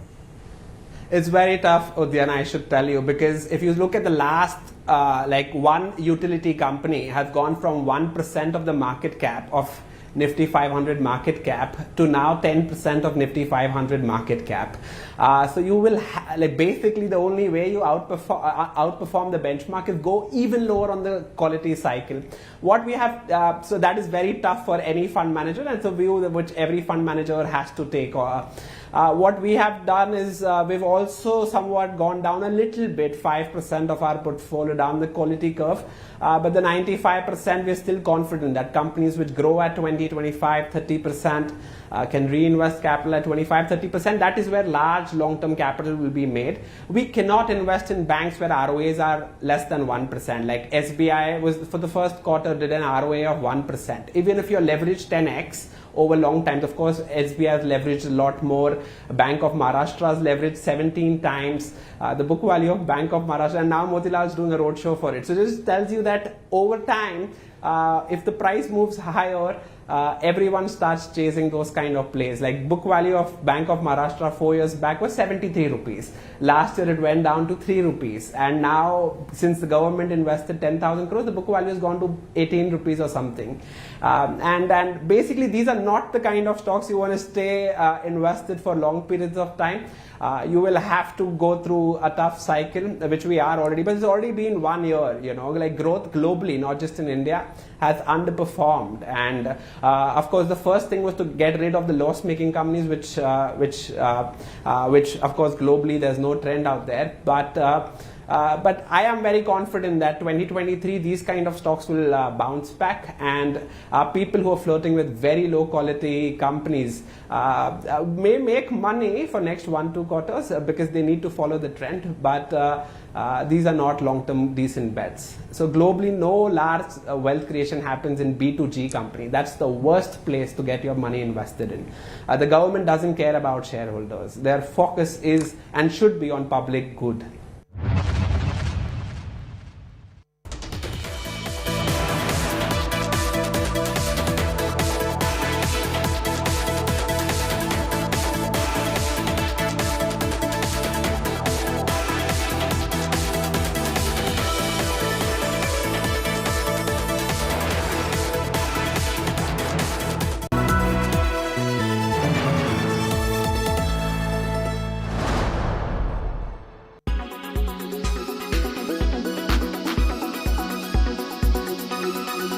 How we will have to value these companies much differently. The metrics will have to change because they're not making profits on the bottom line as of yet. But after this 1 year of performance, where we have seen most of them, in fact, make substantial decline on the stock prices, does it really make sense that come what may, bottom line and the traditional valuation metrics are going to stay, and that is exactly how the investors are going to value them?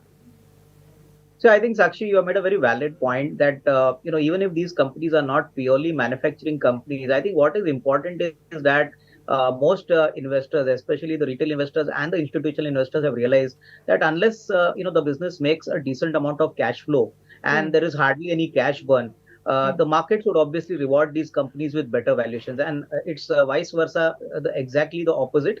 If companies burn cash continuously and don't report earnings, cash positive on a slightly medium to long term kind of time frame, then these companies are definitely not going to be valued on metrics like price to sales or market cap to revenue. Another thing which I wanted to tell you is that most of these new companies have issued bonus shares. That is one other big worry for these companies. Nykaa has given a 4:5 bonus. So now the stock would be 200 rupees. So people may think it's a cheap share, but it is not a cheap share because obviously supply of equity is going to increase and the earnings dilution has been quite significant. So even this fact needs to be kept in mind by, incoming investors.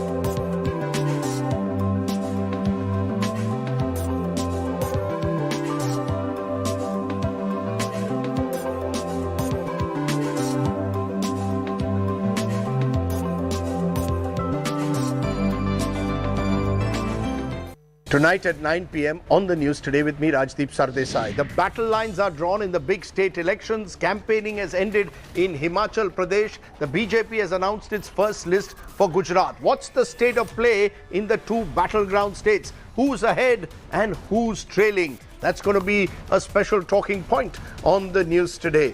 Also, there is no red wave in the United States midterm elections. Is this the end of Donald Trump's attempt to get re-elected as US president next time? And India is thrashed by England in the World T20 semi-finals. What are the lessons for the future of India's T20 team? All that and much more on the news today.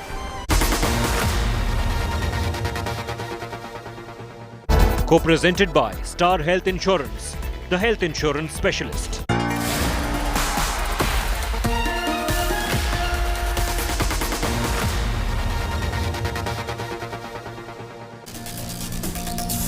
Good evening and welcome. You're with the news today. This is your primetime destination news. Newsmakers talking points. The big talking point tonight: battle lines are drawn in Gujarat and Himachal's campaign is over. Will Modi magic work in state polls, or will anti-incumbency become a factor? Also, India knocked out of the World T20 gets a hammering from England. Sunil Gavaskar joins us on the show tonight. But first, as always, it's the 9 headlines at 9. England thrash India by 10 wickets to reach the finals of the T20 World Cup. England will now face Pakistan in the final on Sunday.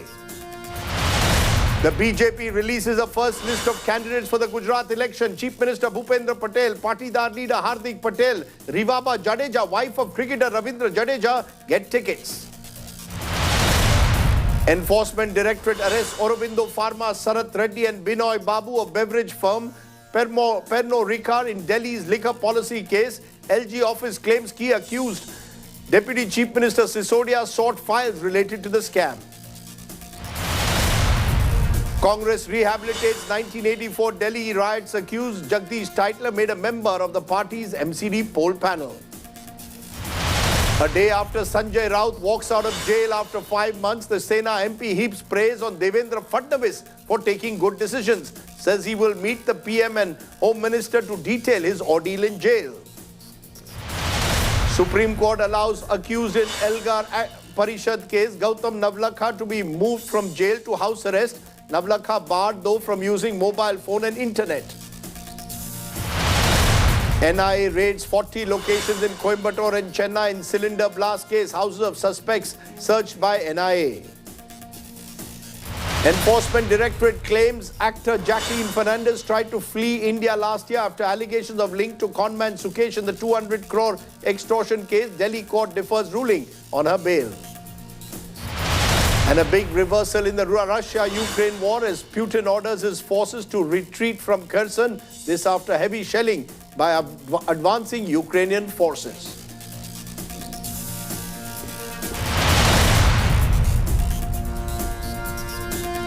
But first tonight, it's been described as the last big battle of 2022, and today polling has ended in Himachal Pradesh. The battle lines have also been drawn in Gujarat, where the BJP today announced its first list of candidates, dropping as many as 25% of them. Remember, Gujarat heads to polls on voting will take place in 2 phases on December 1st and 5th. On the other hand, Himachal goes to the polls on Saturday. In that BJP list, many top leaders have opted out, including former Chief Minister Vijay Rupani, and the party has dropped 38 sitting MLAs, suggesting that anti-incumbency could be a factor. The BJP is clearly banking as a result on brand Modi for the poll campaign, relying more on the Prime Minister than his Chief Minister to arrest any anti-incumbency. Arvind Kejriwal is also a factor, focusing his campaign more on Gujarat than Himachal Pradesh. In Himachal, the Congress is hoping to make a comeback. So what really is the state of play as India heads into the last big election of 2022? It's our top story tonight. The BJP has released the first list for all the important Gujarat polls, changing as many as 38 MLAs to neutralize the 27-year-old long incumbency factor. Fielding Chief Minister Bhupendra Patel from his constituency Ghatlodiya. Patidar face Hardik Patel has been named as candidate in Biramgam. यहाँ के लोगों के विकास के लिए कैसे काम किया जाए उस पर मुझे ध्यान देना है और मुझे ये भरोसा है कि नरेंद्र भाई और अमित भाई का जो विकास का पथ है उस पथ को मैं अगर विरमगाम विधानसभा में लाऊंगा तो यहाँ के लोगों में एक बड़ी उत्साह और उम्मीद के साथ आगे बढ़ने की उम्मीद दिखेगी। Rivaba Jadeja, wife of cricketer Ravindra Jadeja, will contest from Jamnagar North.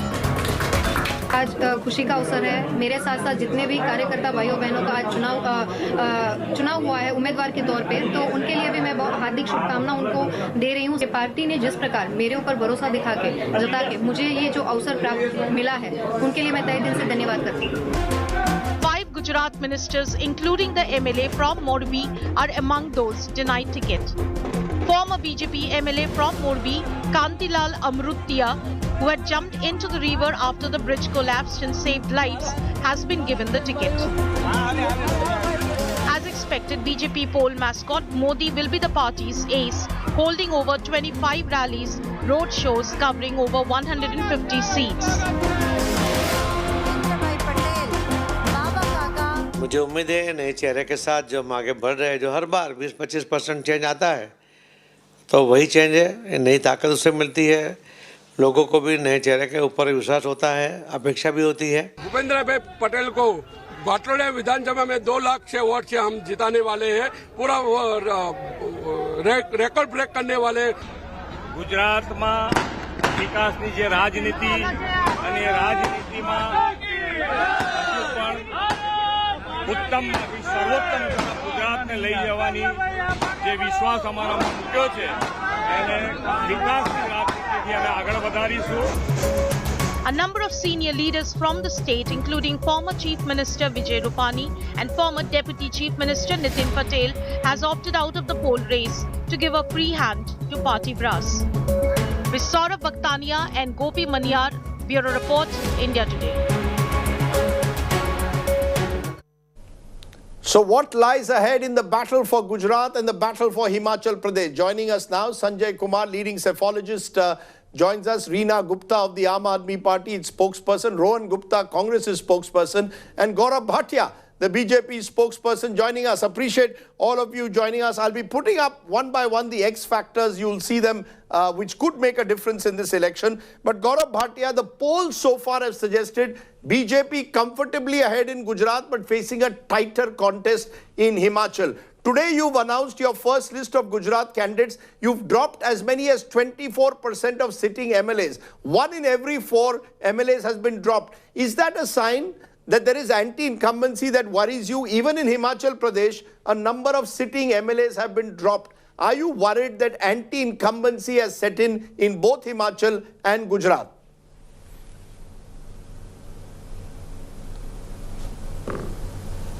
So Rajdeep, first of all, I will answer your question, but this is my opening statement. Allow me some time. I would very confidently tell you the feedback that we are getting. Gujarat is heading towards a massive victory for the Bharatiya Janata Party, and we will create history there. And I will tell you the reason. 27 years we have served the people of Gujarat, and yet people want more. वो कह रहे हैं ये दिल मांगे more. And आपसे मैं इतना ही कहूँगा, कहाँ पड़े हो चक्कर में, कोई नहीं है टक्कर में राजदीप जी. And the reason is very simple. Let me give you certain reasons why we are so confident. One, Modi ji, a charismatic leader, a very tall leader, not just in India, worldwide now. You know, his credibility speaks for the work that he has done for India and Gujarat. People have a very natural connect with him. He belongs to Gujarat. Second is the fact we have a president who is effective, who is monitoring the situation. And then Amit Shah ji, micromanagement at its best, direct connect with the people. Now, another aspect is that we all know the preparations for the Gujarat election started much in advance. You look at the Congress party, the Bharat Thodo Yatra is not even going to Gujarat. Aam Aadmi Party, we all know how Gopal Italia has been hurting the Hindu sentiments. But the rallies of the Prime Minister, the visits of Amit Shah ji are striking a chord with the common people. Third, most importantly, when you say that you've dropped certain MLAs, I will answer that. May I? Yes, please go ahead. Yes. So, Rajdeep, regarding dropping of a sitting MLA, I would remind you of Uttarakhand, where we had changed the chief ministers also. And media said that this shows that we are not confident. And ultimately, a history again was created because there was a repeat of the BJP government under the leadership of Pushkar Singh Dhami. And this was only possible because the ideology of the Bharatiya Janata Party and its workers is we don't be in politics for power's sake. There is no lust for power. There is this feeling of serving the people, and we have heard ex-Chief Minister Mr. Rupani, Deputy CM Mr. Nitin Patel coming out and very clearly stating that we are not contesting, but we will continue to serve the people of Gujarat. Where else? In which party would you find it? Nowhere else. And that is the difference. You know, I've given you time for your opening statement, but here are the facts. The fact is the Chief Minister for 4 of the last 5 years has not been given a ticket. The deputy chief minister for 4 of the last 5 years has not been given a ticket, and the BJP has dropped as many as 24% of its candidates. In Uttarakhand? Does this give the... Just a minute. Triveni Singh Rawat ji, no, I'm asking you a counter question. You're saying that in Uttarakhand it worked for you, and therefore you believe that dropping sitting candidates works for you. It's not a sign of anti-incumbency. Rohan Gupta, you want to respond to that? That there is much being made out of anti-incumbency, especially in Himachal Pradesh, where issues like the old pension scheme, which the Congress is promoting and the BJP is in a way finding it difficult to answer the people's questions on that. Do you really believe that there is anti-incumbency? Ultimately, the BJP has brand Modi. Gujarat first. I'll come, please, sir. Let Rohan Gupta answer. Rohan Gupta is from Gujarat. Rohan Gupta, brand Modi is more than enough to offset any anti-incumbency. First of all, congratulations to you, Rajdeep, on receiving a well-deserved award, which you received. And see, you gave enough time to BJP spokesperson, and whatever time he took, there were no people of Gujarat, there were no people of Himachal. They spoke about their overconfidence. They spoke about Modi magic. He used one phrase, "Ye dil mange more." Ye dil nahi mange Morbi. This is the voice of people of Gujarat. Where is Morbi, Rajdeep? And today they have changed around 40 MLAs. Why? If the government has performed well, in last 6 years they have changed 3 CMs. In last 6 years they have changed 2 cabinets. Why? Because whatever overconfidence they were showing in media or in public, it is exposed now. If you have performed so well, why you are compelled to change 40 MLAs? Number one. Number two, they are talking about, giving chance to new people and having new people in politics. 20 people from Congress party, they have been given ticket by BJP. Number three, they are talking about Parivarvad. One of our MLAs, Mr. Mohan Singh Ratwa, he was MLA with Congress for 10 terms. His son, now that is not Parivarvad. See, this is called the opportunism of BJP. This is the frustration. This is the compulsion of BJP, because they know the ground situation in Gujarat today is worst compared to 2017. And after Morbi, let me tell you, Rajdeep, the anger in people of Gujarat is so high that this is the overconfidence of Mr. Modi and BJP that even after 12 days, they have not arrested the significant person who is responsible or who is culprit in this incident. Just changing the ticket of Modi, it's not going to help. You are talking about Himachal, Rajdeep. It's the biggest issue. OPS is the biggest issue. BJP is not addressing that issue. They are just beating around the bush. And that's why the people of Himachal, let me tell you, they have made their mind, and it will be a clear-cut victory there. Gujarat, people of Gujarat, they have also made their mind after Morbi incident. So I am telling you, the overconfidence of BJP and on Mr. Modi is going to be shattered this time, big way in both these states. Okay, Reena Gupta, the Aam Aadmi Party, is the role of the Aam Aadmi Party at the moment simply in Gujarat to try and occupy the opposition space? That's what is your best case scenario at the moment that you're looking to? That this is about trying to establish that you, rather than the Congress, is a challenger to Mr. Modi? Rajdeep, this is a vote for change. This is a vote for Badlav. And the people of Gujarat are tired of 27 years of misgovernance of Gujarat. They know that Aam Aadmi Party, Arvind Kejriwal are synonymous with delivering on what they promise. What has the BJP done in the last 27 years? All we know is that there is illicit liquor everywhere. People have died consuming illicit alcohol. There is a story of drugs every day. Then there is a story of the Takshila Kand, where people were burnt alive and nobody is been held accountable. 100 people died because of poisonous alcohol. Nobody was held accountable. In the latest Morbi incident, again we see that senior BJP leaders were involved, but the company that was responsible for repairing that bridge has not been named in the FIR. Nobody in Gujarat has even dared to take the name of the owners of the company, because this is the same company that gives heavy donation to Bharatiya Janata Party. So this is what the people of Gujarat have seen in 27 years. They are tired of the unemployment. They are tired of the high inflation. And they have all heard of the good governance of Delhi. They've heard that Aam Aadmi Party has started delivering on its promises in Punjab. And they have tried both Bharatiya Janata Party and Congress. So they want to give Aam Aadmi Party a chance. In fact, nobody is going to waste their votes on Congress. The Congress leaders themselves are saying that if you don't vote for us, it's fine. Vote for Bharatiya Janata Party. So the Congress leaders are campaigning for Bharatiya Janata Party, which clearly tells us that Congress is not even in picture anywhere in Gujarat. The fight is between a clean and honest politics of Aam Aadmi Party versus the traditional corrupt politics of Bharatiya Janata Party. And the people of Gujarat have made up their mind that they want to give Aam Aadmi Party a chance. But and you will see that even if you are not seeing the numbers in our surveys, Rajdeep, you will see on the final day that our numbers are going to be much more than what you are seeing in the surveys right now, because our voters are silent voters. They don't come out and speak in the survey. They come out and vote. Okay, let me get in Sanjay Kumar. You know, you will hear. Yeah, I will let you respond, sir. Don't worry, I will let you respond. You should distribute Mr. Bhatia, I will let you to respond. I am not worried. Let you to respond, but I will never be worried. No. I will never be worried. Let Professor Kumar respond. Professor Kumar, you are hearing three political parties. You're a cephalogist. To rebut you will respond. Sir, the cephalogist must respond.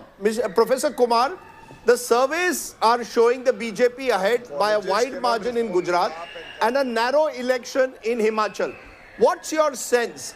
What is that key factor that you believe is crucial in this final election of 2022? Rajdeep, if we talk about Gujarat, I think we have done a survey, and when the survey was conducted almost a month before the voting in Gujarat, we clearly saw BJP ahead of the two rivals, which is Congress and Aam Aadmi Party, which is in a very close battle for the number 2 and number 3 position.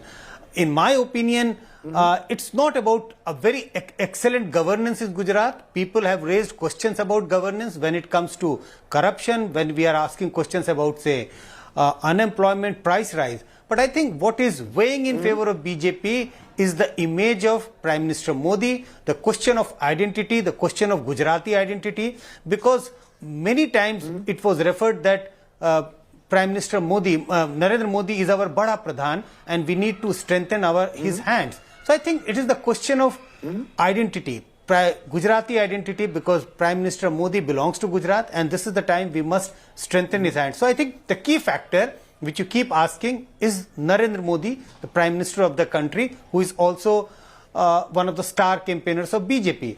I think if we move to Himachal by all means is going to be a very close contest, while Congress is, trying to contest elections on the local issues. They want the elections to be localized. They are picking up issues which has connect with the people in different constituency, whether it is about old pension scheme, whether it is about Agniveer, etc.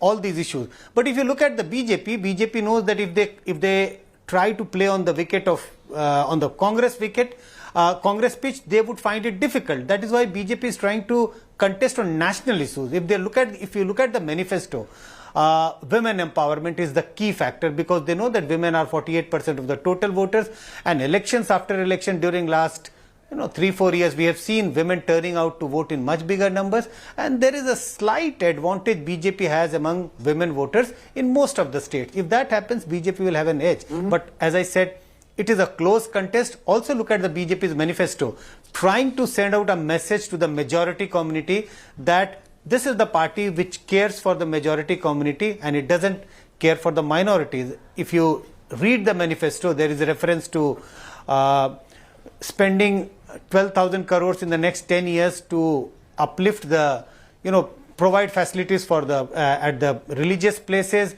Also, there is a reference to uniform civil code, and there are few other references. So, sending out a message to the majority community that this is the party which is committed to caring the needs of the majority community. So, the whole idea is to make this issue as a national issue. Let me take that to you, Gaurav Bhatia. Both in Himachal and in Gujarat, the BJP is saying that we will have a committee that will look at a uniform civil code. Now, you know that eventually a uniform civil code has to come through Parliament. But somewhere the messaging is, look, we built the Ram Mandir, or we're building a Ram Mandir. We got Article 3, we got rid of Article 370, next step, uniform civil code. Do you believe that these national issues can work in a local election? You're not speaking about the state of roads, for example, in some parts of Gujarat or Himachal. You're not speaking, for example, on the old pension scheme. You're not speaking on local issues. You're speaking on national issues.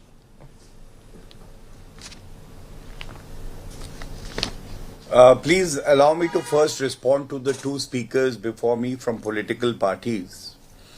Today is a day when we must show the mirror to the most corrupt and the most criminal Congress party. They speak about Morbi, and very responsibly I'll tell you, the culprits, 9 of them have been arrested and more will be arrested, and the investigating agencies are doing their job. The Prime Minister himself met the family members. But today, Rajdeep, you are an ace journalist, unbiased. You should be asking Jagdish Titler, of all the people, who's an accused, Sajjan Kumar, who is behind bars for the 1984 pogrom, has been given a place in the election committee constituted by the Congress party. Just like he was given a place in the Delhi Pradesh Congress committee by Sonia Gandhi. These people have the gumption and the guts to talk about other incidents. First, answer to the people. How could Jagdish Titler for you be epitome of leadership in the Congress? Second, I want to also talk about Satish Jarkioli. You think when you say Hindu is a cuss word, it's a bad word. And after that, he is not even expelled from the party. The Hindus and the citizens of the country, even a non-Hindu, he is not getting allergic to your politics of hatred.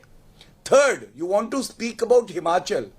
I want to ask the Congress spokesperson, AIMS was given by whom? 55 years Congress party was in the central government. Why didn't they have an AIMS in Himachal Pradesh? IIM. What about the bulk drug park? What about Atal Tunnel? What an OPS you talked about? Rajdeep, do your research well. Ask the Congress spokesperson, when the old pension scheme was done away with and new pension scheme had to be implemented all over the country, why did the then Congress government in Himachal Pradesh give consent to implement the new pension scheme? They talk about guarantees. Let me also do some research for you and tell you the right facts. Rajasthan, they promised unemployment allowance. Did they fulfill that promise? They promised pension for old farmers. Did they do that? Madhya Pradesh, holding Ganga Jal in their hand, they said we will waive off farmer loan. They didn't. We did. And I just want to now come to Aam Aadmi Party. Aam Aadmi Party today, Rajdeep, is a party which is synonymous to corruption.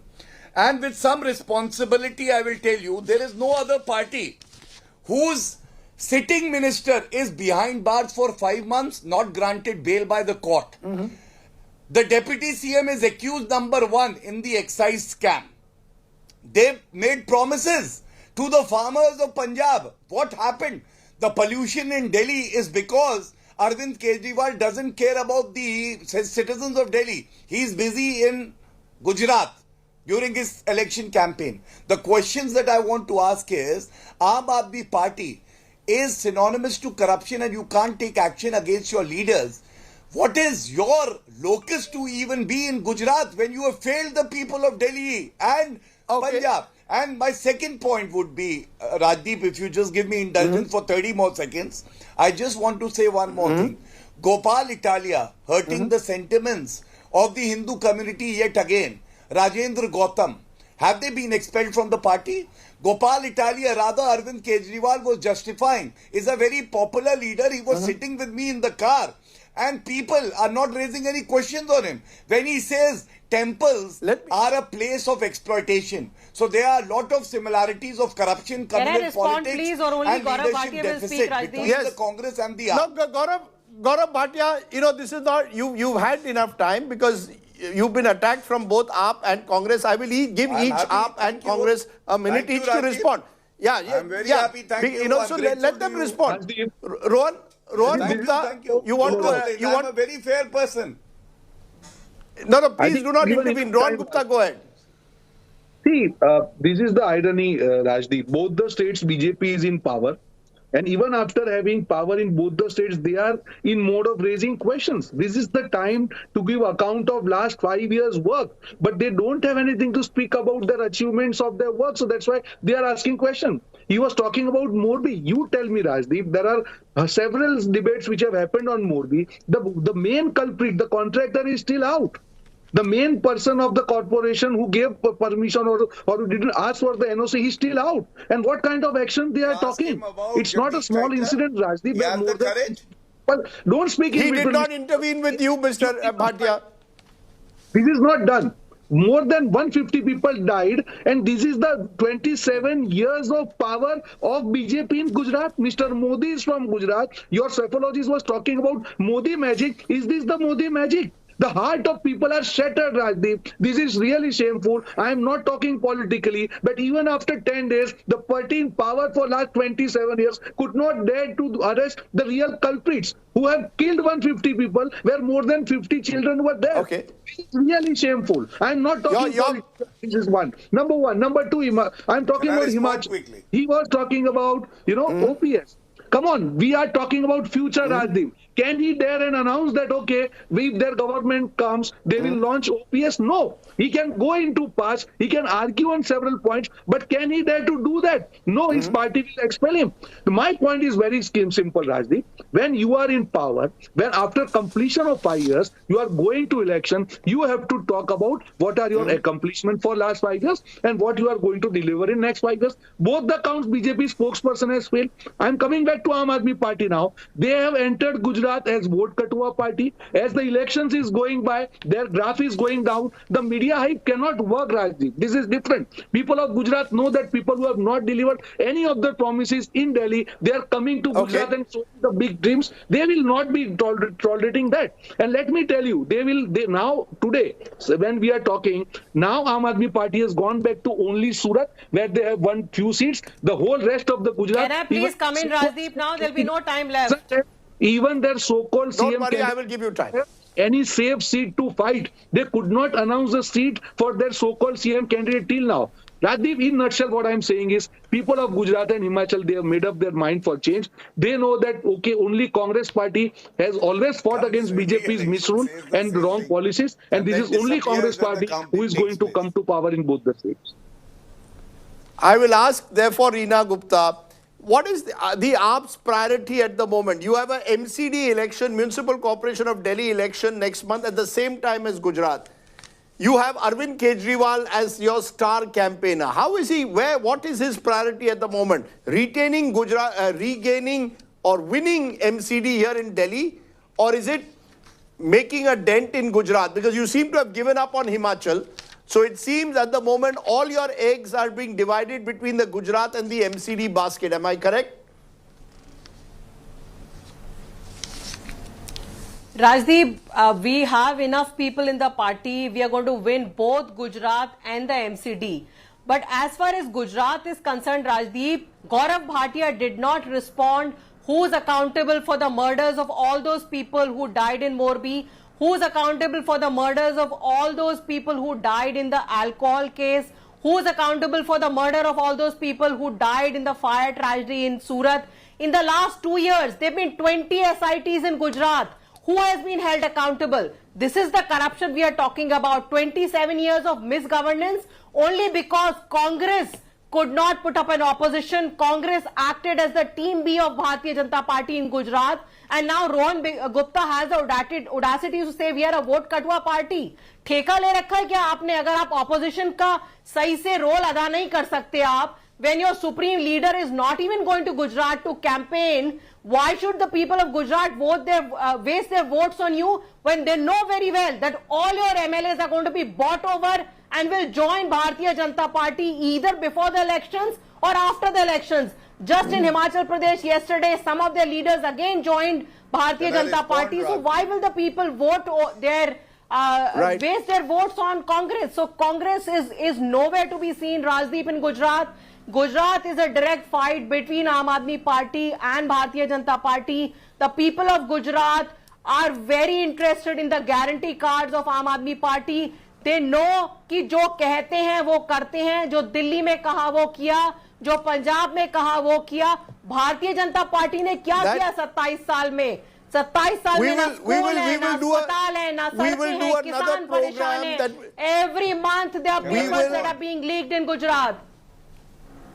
We will do a separate program looking at each of the promises that you have made in Delhi, where you are in power, and in Punjab, that the BJP has made in Himachal and Gujarat, where they are in power, and where the Congress is in power in Rajasthan and Chhattisgarh.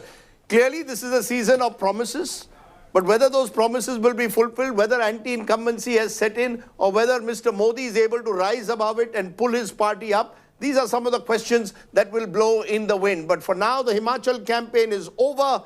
Gujarat is next. I appreciate my guest joining me here on the news today. Let's turn from the big campaign that's taken place that's happening in Himachal and Gujarat to the campaign that's happened in the United States, where the midterm elections have thrown up some stunning results.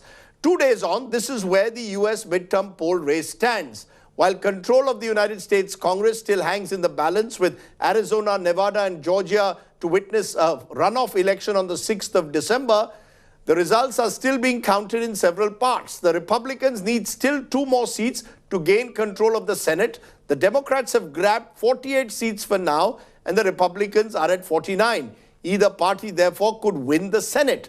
As for the House of Representatives, it appears the Republicans may be gaining control, gaining about 209 seats against the Democrats' 191. The Republican Reds will need 7 more seats to win the House of Representatives, but clearly there is no red wave. The margins are much narrower than most predicted. US President Joe Biden, in fact, has hailed what he called a great day for the Democrats as they managed to stave the Republicans from gaining wide across the state. By contrast, US President Donald Trump's Mission 2024 could be dented. Many of his candidates have lost. Another challenger has emerged in Ron DeSantis, who swept the polls in a 20-point victory in Florida as governor. So could he be the next president candidate of the Republicans?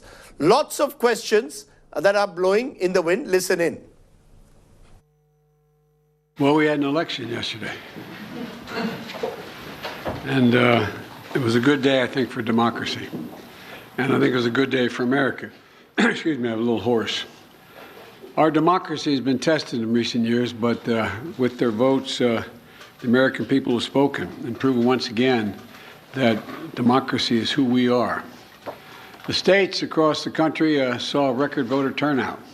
And the heart and soul of our democracy, the voters, the poll workers, the election officials, they did their job and they fulfilled their duty.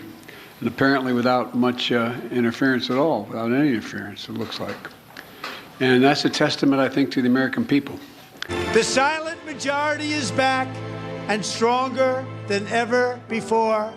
We will take our country back. My fellow citizens, this incredible journey we are on together has only just begun. We will make America powerful again. We will make America wealthy again. We will make America strong again. We will make America proud again. We will make America safe again. And we will make America great again. Away from the rhetoric, what are the big takeaways? Joining me now is Edward Luce, U.S. National Editor at the Financial Times, based in Washington. Ed Luce, what is the biggest takeaway? Is it that, as Joe Biden claims, a victory for democracy and the Democrats? Or is it, as Donald Trump claims, that he has lived to fight another day? Well, that's really the $64 trillion question, Rajdeep. I think the consensus, and it's one I share, is that Tuesday night was a very bad night for Donald Trump. He's really the sort of key loser. from the midterm elections, chiefly because the candidates he had promoted and endorsed for Senate and for governorships around the country almost all lost, whereas more moderate or less extreme Republicans that didn't have the Trump stamp, they won. So voters clearly differentiated between Trumpian Republicans and less Trumpian Republicans, and it was the latter that did well. And then his potential really only serious rival, Ron DeSantis, had a thumping night with a massive re-election victory as governor of Florida. And Trump is already now targeting DeSantis. He's got a nickname for him, and that's usually a telltale sign, Ron DeSanctimonious, which I think just has too many syllables to catch on, frankly. But it was a bad night for Trump. The only other thing is that it looks like he's still going to go ahead and launch his 2024 campaign next Tuesday from Mar-a-Lago. And this is in spite of the fact pretty much every senior Republican in the land is begging him not to. And what about the Democrats on the other side? There's talk that Joe Biden is also considering at the age of 80 to rerun for US president? Or do you believe that the Democrats will also now have to think twice before pushing ahead with the Biden presidency? That's a very important question. Biden, with some reason, believes he is the Trump slayer. He's the only one who's defeated Trump. Hillary Clinton, of course, lost to Trump. And now again, he's demonstrated that he can make a midterm election, which are almost always referendums on the sitting president. He turned it into a choice between him and Trump and did very well out of it. By all other measures, the Democrats should have lost very badly on Tuesday night. Biden's approval rating's pretty low. It's only just above 40%. Inflation is close to double digits. Crime waves are happening across urban America. The Democrats should have had a shellacking, a thumping. And the fact that they didn't is because Trump was involved. Trump became part of the equation. And Biden, therefore, will take some encouragement in spite of his age, in spite of the fact he is visibly slowing. He will take some encouragement from that he's the only one who can defeat Trump. And I suspect not every Democrat will agree with him.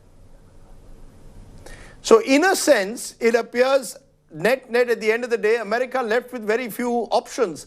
Trump clearly on the back foot, but no clarity over whether this vacuum, who or what next in America. You could have a House taken over by the Republicans. The Senate is unclear. So America heading for a couple of years of uncertainty. Yeah, we're going to have some very sort of vitriolic theater in Washington because it looks like the House will be Republican. I think that the Senate will stay Democratic. I might be wrong, but I think on edge it'll go to the Democrats. But the Republicans want to do revenge impeachments. They want to impeach Biden. I'm not quite sure for what crime, high crime or misdemeanor. But as you remember, Trump was impeached twice by a Democratic House, and the Republican House wants to bury the White House in subpoenas and demands and investigations. So there's going to be a lot of rather toxic theater in Washington, D.C. I guess the question is whether Biden will be able to use that to say, look, the House, the Republican House is a madhouse. It's a circus. Whereas I'm trying to govern here and use that to boost his ratings. That would be the sort of plan A. Right. Okay. So in a sense, uncertain times for the United States, but interesting time because the strongman cult of Donald Trump has clearly taken a beating in these polls. Ed Luce, as always, a pleasure talking to you from there in Washington. Thank you very much for joining me. Now, let's turn from there to our Get Real India story back home. Farmers facing a serious shortage of fertilizers in Madhya Pradesh. The fresh crisis coming at a time when the farmers were getting ready to sow their Rabi crop. What exactly has happened? A ground report tonight from Ravish Pal Singh.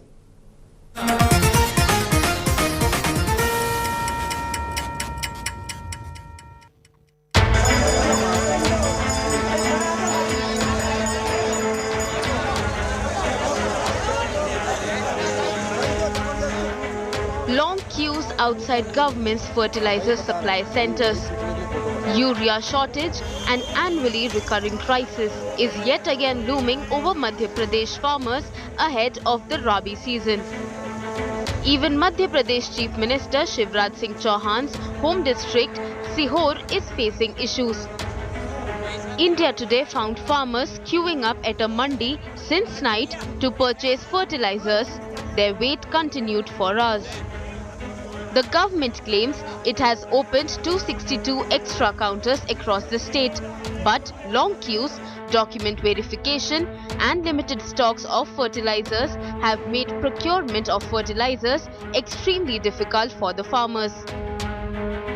पीछे line थी 4 रोज में इतनी बड़ी line 4 रोज हो गए शुक्र के बाद लगे हाँ बाद दिन भी नंबर नहीं आया शनिवार को भी नहीं आया आज ना तक आए 4 रोज में खाद तो मिल रही पर ये ऐसी परेशानी से मिल रही है कि खड़ा भी नहीं हो पा रही हम भूख के मारे प्यास के मारे हलक भी सूख रही है गला भूख भी लग रही जो पन्नी से पानी पी रहे हैं पानी पीने की टाइम नहीं मिल रही और हमारी सरकार ने ये बोला था कि लाइन खत्म कर देंगे तो हम तो वो लाइन के इंतजार में लाइन कब खत्म होगी.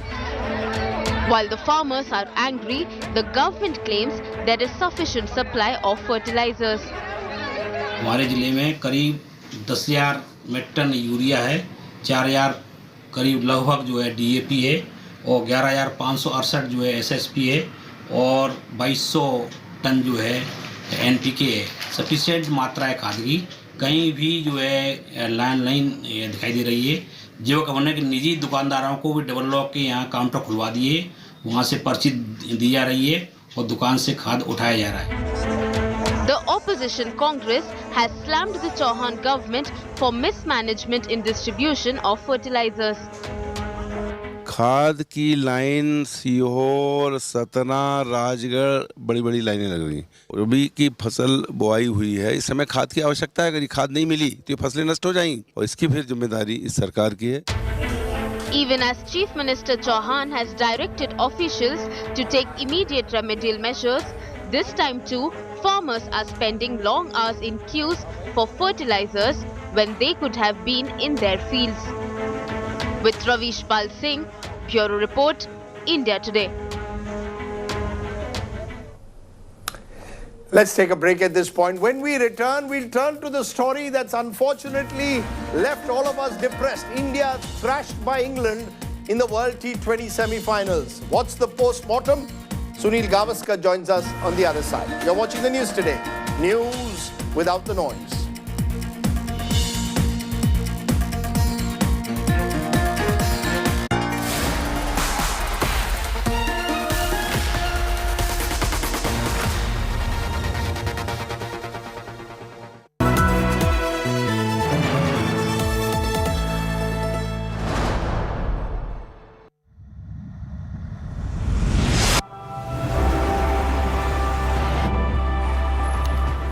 Taiwan Excellence empowers innovation in everyone's life. We keep moving forward to a wonderful tomorrow, dreaming amazing dreams and living fuller lives. Everywhere, every moment, every day. Taiwan Excellence. Everyday excellence.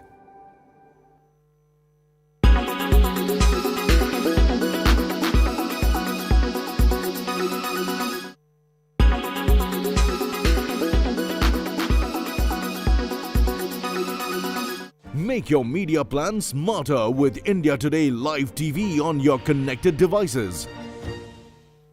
Make your media plan smarter with India Today Live TV on your connected devices.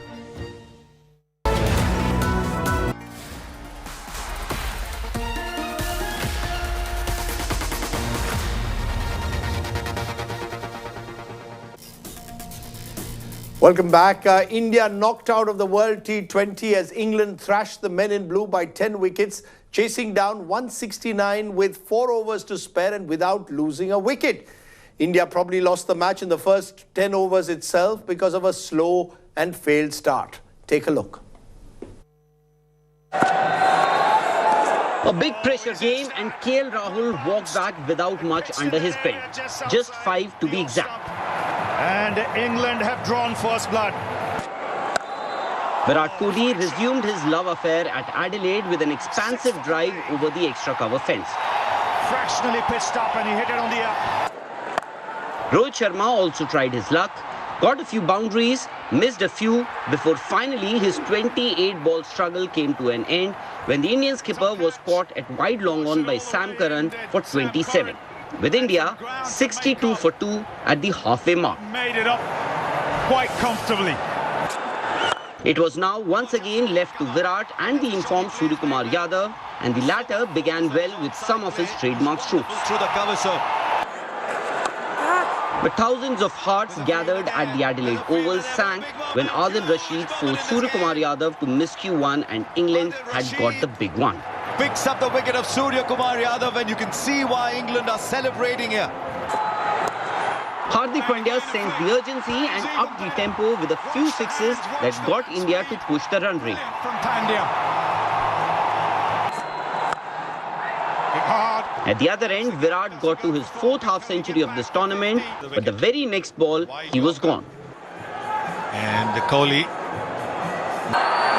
Hardik Pandya turned things around for India with a 33-ball 63 to help India get to a score of 168 for 6. Spins running. Worry about Pandya's hitting. While the Indian batters struggled at the start, the English openers found no such demons on the wicket. It was business as usual for Buttler and Alex Hales as boundaries began to come thick and fast, and England had raced to 63 in the Powerplay. Hales was particularly more severe and latched onto any opportunity that came his way, racing to his 50 of just 28 balls. England finished off the formalities with India's hopes of winning their first ICC trophy in 9 years going up in smoke. Real hammering here. Sports Bureau, India Today. It's a record partnership. Let's then speak to Sunil Gavaskar. In fact, I spoke to the former India captain earlier today and I asked him the big question. Mr. Gavaskar, is this the semi-final defeat a wake-up call for Indian cricket, the thrashing we got? Are we still several steps behind teams like England when it comes to planning for T20 cricket? I think, look, with every game you'll find that there's always scope for improvement from the previous performance. That is what the sport is all about. Every sport, every match, there's always scope for improvement, and I think that's what we'll find with this performance as well. But, England, to come back to that question, England, Mr. Gavaskar, is an entirely different setup for T20 cricket. Different captain, different players, different coaching staff. Should India do the same? Treat T20 cricket as a different game to tests and one-days? I'm not too sure because, sometimes if players are playing, there are players who are playing all the formats, and they're playing under different captains and different coaches, it can cause a bit of confusion. If they're playing under different physical conditioners, the trainers, etc., that can cause a bit of confusion. So I think, yes, it's been disappointing the way India's campaign in the World Cup has ended. But I think we should not take any emotional decisions. We should be waiting for a bit, think calmly, and then take calls. Because till yesterday, these questions were not being asked. So now, after we have lost, these questions have been asked. So clearly, I think that this is not the time to take any emotional calls. But I must persist. Is this the end of the road, Mr. Gavaskar, as far as T20 cricket is concerned for the likes of Rohit Sharma, Ashwin, Karthik, Shami, Bhuvi? End of an era in a way? Again, it's a call that they will have to take because for every player, there is always that ambition to be able to win a World Cup for his team. So if you haven't done that, then you want to do that. And I'm talking about the T20 World Cup. And clearly, I think, if the desire is there, if the drive is still there, they should continue because they have been top-class players. And like I said, it's entirely up to them to take a call on their future because the next T20 World Cup is 2 years down the road. But hasn't the time come, Mr. Gavaskar, to pick the Prithvi Shaws, the Shubman Gills, the Sanju Samsons, the Umran Maliks in this version, younger, fitter, perhaps more fearless? Isn't that the mantra for T20 cricket? Well, I mean, you could, like I said, till yesterday, nobody was even talking about that. We all thought this Indian team was a very good team. This Indian team is going to win. Till this morning, we were talking about this Indian team going on to win the World Cup. Now, just because we have lost, suddenly we are talking about, A, B, C, D being coming back. Let them come back. Let them wait. Let them, let them perform, keep on performing, knock the door down. That is the way it always works. Where do you think, though, Mr. Gavaskar, we lost the match today? There's a feeling that we were far too timid in the first 10 overs while batting. Was that where we lost the match? Well, I mean, the power play is what decides. So far, in all the matches that we've had, in the power play, we've always lost a wicket or two. And that's put us on the back foot. So this match was no different. The IPL, Mr. Gavaskar, throwing up a lot of young talent. Should we just, I come back to it, just invest in youth for the next World T20? 2 years to Clearly, go. I think Let's build a team around the young.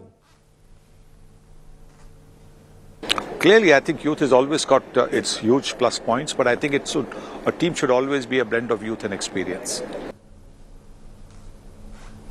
Okay, final question. Who's your pick for the final? Are we going to see a repeat of 1992 where Pakistan defeated England, or are England now the hot favourites?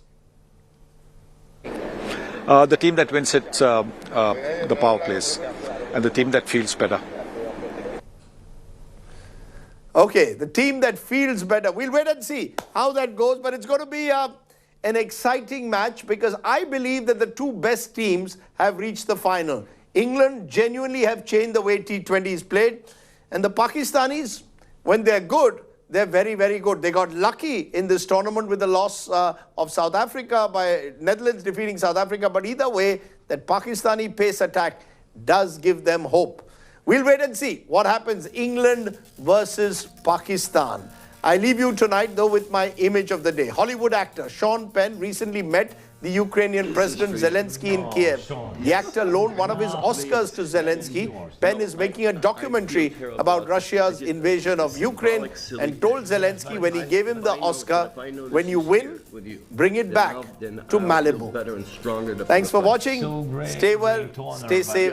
Good night, Shubhratri. Jai Hind. Namaskar. Great, okay. Because I'll feel much better knowing there's a piece of me here. This is for you. No, Sean. Yes. No. Please. That is yours. No, I feel terrible outside. It's just a symbolic, silly thing. Yes, but if I know this is here with you, then I'll feel better and stronger for the fight. It's so great honor, but until we will. When you win, bring it back to Malibu. Great, okay. Because I'll feel much better knowing there's a piece of me here.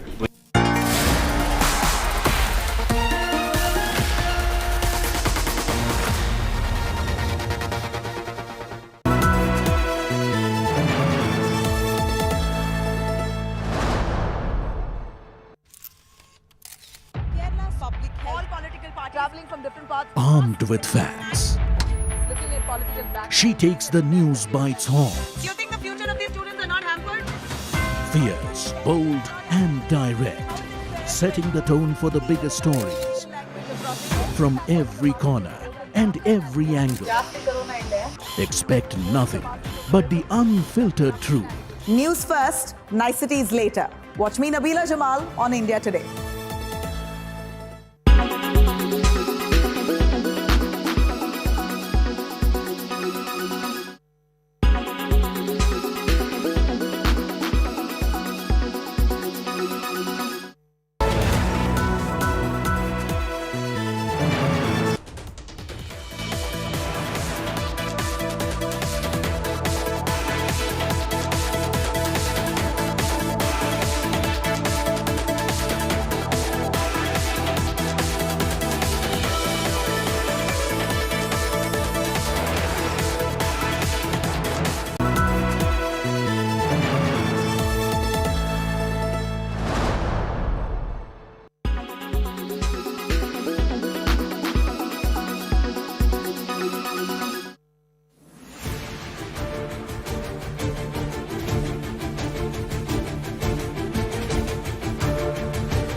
Kamal Hassan in a way is the elephant in the room.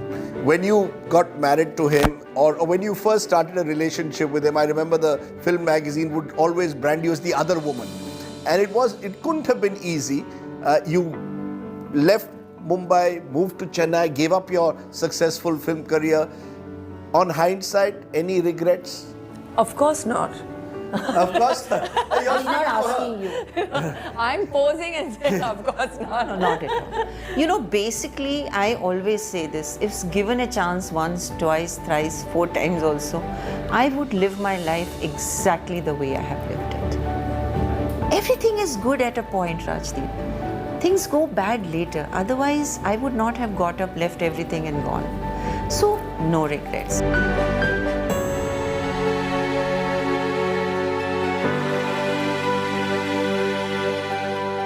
Presented by only OLX Autos gives the best price for your car. Co-presented by Macho Hint, Fashion Bade Aaram Se. Powered by Ashirwad Shubh Chakki Aata, Raho Char Kadam Aage. LIC, हर पल आपके साथ.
The Enforcement Directorate considers actor Jacqueline Fernandez a flight risk and yet has not arrested her in connection with the 200 crore rupees Sukesh Chandrasekhar scam. Jacqueline Fernandez applied for regular bail after her interim bail lapsed, but the ED now stands accused of following different yardsticks for different accused in this case. Is the Enforcement Directorate actually following double standards? Jacqueline Fernandez sees herself as a victim of Sukesh Chandrasekhar. Is she a victim or is she co-accused? I'm Gaurav Sawant. We get you the latest on this big story on India First. But as always, let's get started with the headlines at 10. BJP releases first list of candidates for Gujarat elections. Chief Minister Bhupendra Patel, Patidar leader Hardik Patel and Rivaba Jadeja, wife of Ravindra Jadeja, get tickets. Enforcement Directorate arrests Aurobindo Pharma's Sarath Reddy and Binoy Babu of a prominent beverage firm in the Delhi liquor policy case. Lieutenant Governor's Office claims key accused Deputy Chief Minister Manish Sisodia sought files related to the scam.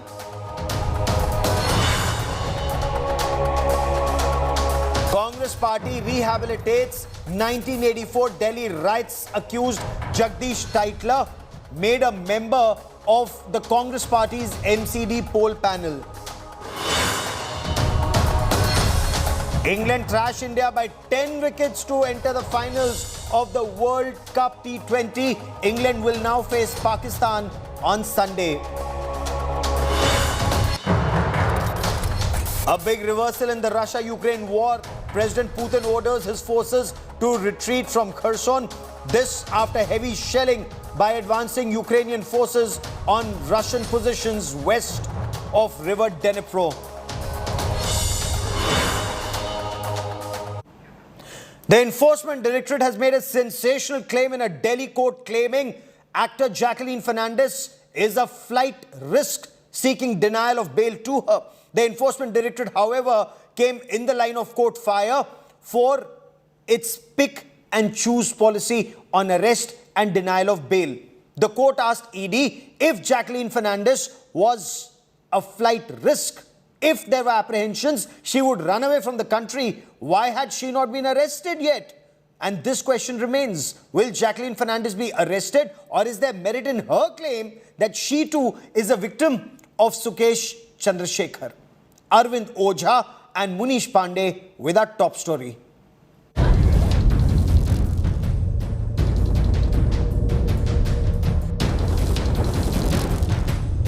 Big heat on actor Jacqueline Fernandez intensifies. Conman Sukesh Chandrasekhar's 200 crore rupee extortion racket haunts the actor. During the hearing on the actor's bail petition in the Patiala House Court in Delhi on Thursday, the Enforcement Directorate made fresh allegations. The central agency told the court that the actor tried to flee the country in December 2021. The probe agency claimed Jackie spent 7.15 crore rupees on herself and has the potential to flee again. The actor rubbished the Enforcement Directorate's charges and stated she has no intention of fleeing the country. Jacqueline added that she's done nothing wrong and respects rule of law. The actor claimed innocence and highlighted that she herself had surrendered in the extortion case. On the grounds that Jacqueline Fernandez is a flight risk, the Enforcement Directorate opposed the regular bail application filed by the actor. However, the court came down heavily on the ED officials, saying that why didn't they choose to arrest her earlier. Now on Friday, the court will decide whether to grant regular bail to Jacqueline Fernandez or whether she should be sent to jail. The Delhi court slammed the Enforcement Directorate, asking if the probe agency has all the evidence against Jacqueline, why is she still roaming free? The court has reserved an order on the actor's bail plea. Bureau Report, India Today. And India Today's Munish Pandey and Arvind Ojha now join me for more on the latest developments on the story. Munish, what is the explanation of the Enforcement Directorate on the tough questions posed by court? If Jacqueline Fernandez is a flight risk, why has she not been arrested yet? And what does the ED intend to do now? Well, this is a very important question. What will happen in this case? Now, the court has two options, whether to grant regular bail to Jacqueline Fernandez at some conditions. The second option is to reject the application filed by Jacqueline Fernandez, that is to grant regular bail.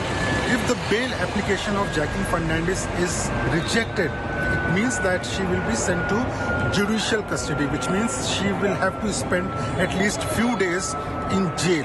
Now, if she is granted regular bail, it means that Jacqueline Fernandez would be able to walk free out of the court. She won't be arrested by the Enforcement Directorate, but again there will be certain conditions. For example, she won't be able to leave India. She is someone who has roots in Sri Lanka, Bahrain, and her sibling stays in Australia. So she won't be allowed to leave the country, and professionally it is going to impact her career. But as far as the court is concerned, on Friday it will be decided whether she will be getting bail or she will be sent to jail. Okay, let me also quickly bring in India Today's Arvind Ojha for more on this. Arvind, समस्या Jacqueline Fernandes के लिए केवल प्रवर्तन निदेशालय यानी ED की नहीं है. दिल्ली पुलिस की अगर बात करें तो आर्थिक अपराध शाखा में भी एक जांच चल रही है. क्या वो जांच जैकलीन के लिए और समस्या खड़ी कर सकती है?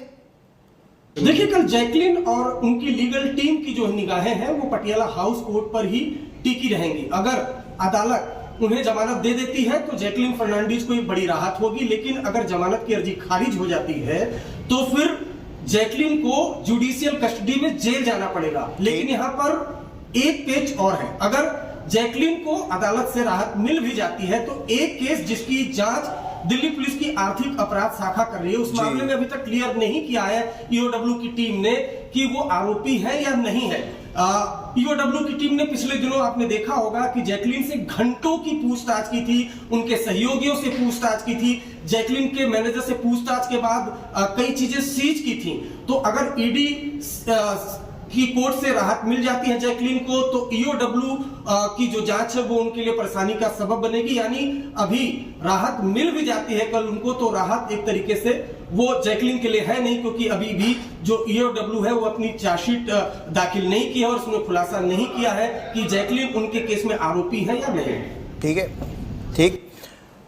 Arvind and Munish for joining me on the special. Many thanks. Keep tracking the story. I will come back to you for more.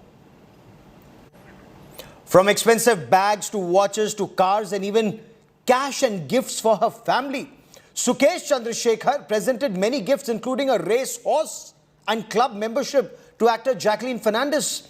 Investigations by the Enforcement Directorate indicate he also presented her a diamond ring from Tiffany with J and S, perhaps for Jacqueline and Sukesh engraved.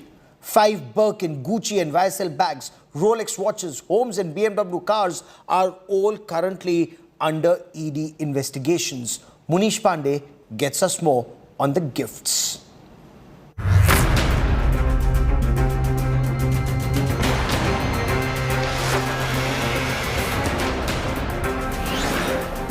A 200 crore rupees fraud, 2 Bollywood divas and an alleged mastermind. The multi-crore scandal gets murkier with every new revelation. The Enforcement Directorate is unravelling a web of lies and deceit, and their latest charge sheet against conman Sukesh Chandrasekhar proves that all that glitters is actually gold. Sukesh has claimed he gifted Jacqueline luxury items worth crores, and the list is long and sparkling. The conman says he gifted the Sri Lankan actor 15 pairs of earrings, bangles and rings from Cartier and a bracelet from Tiffany and Company. Jacqueline allegedly received 5 Birkin bags from Sukesh. Bags for this luxury brand cost anywhere between 30 lakh rupees to 4 crores. Sukesh also sent gifts from Chanel, Gucci and Rolex watches her way.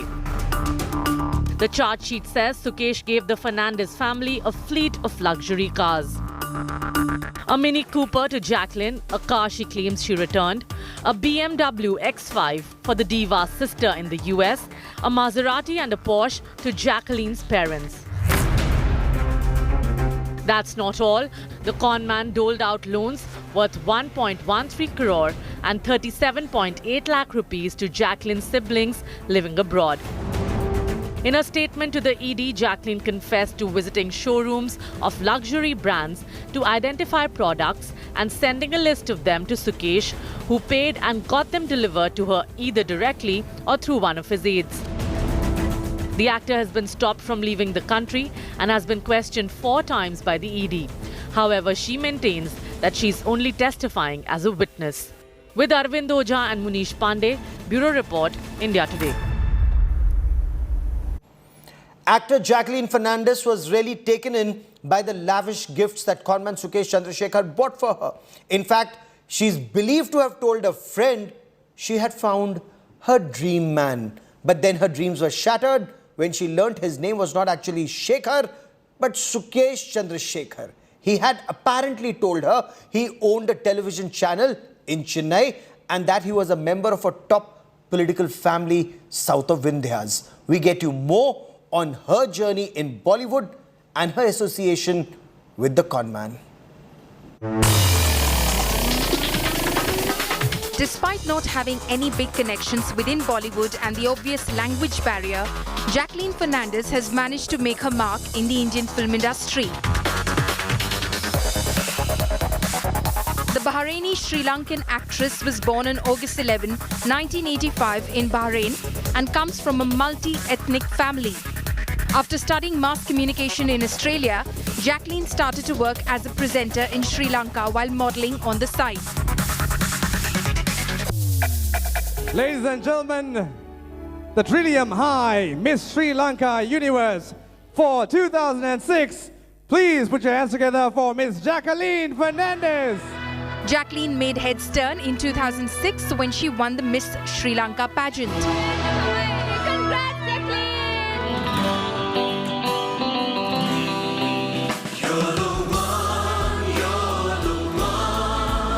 On a modelling assignment in India in 2009, Jacqueline auditioned successfully for a role in Sujoy Ghosh's fantasy drama Aladdin alongside Amitabh Bachchan and Ritesh Deshmukh.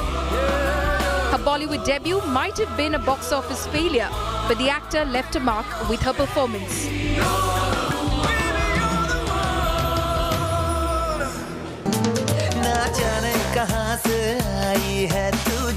She then bagged her second film, again opposite Ritesh Deshmukh, in Jaane Kahan Se Aayi Hai, where she played the role of a creature from Venus.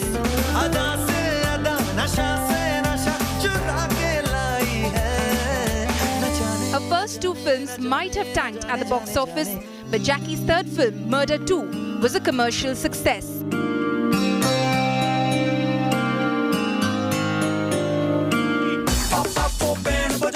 Post Murder 2, Jackie was part of an ensemble cast in Houseful 2, which went on to become one of the biggest hits of that year.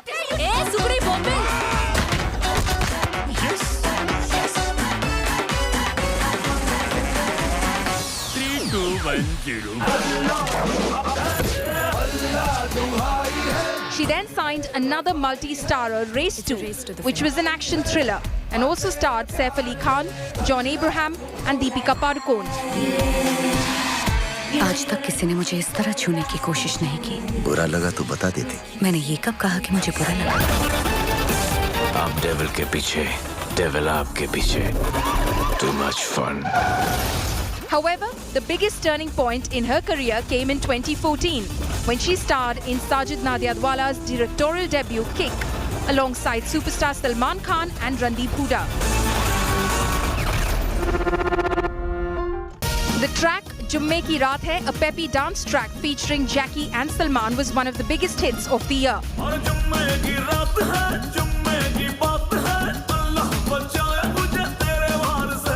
Kick was a blockbuster hit and raked in over 231 crores at the box office.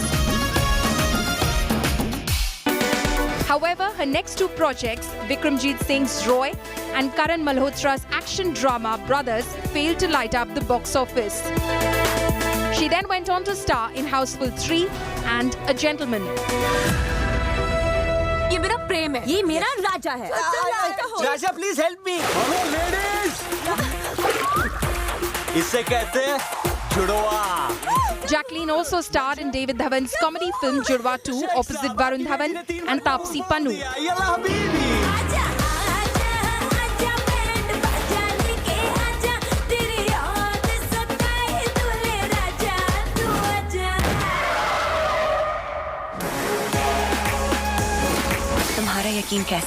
In 2018, she starred alongside frequent collaborator Salman Khan in Race 3, the third film in the Race franchise.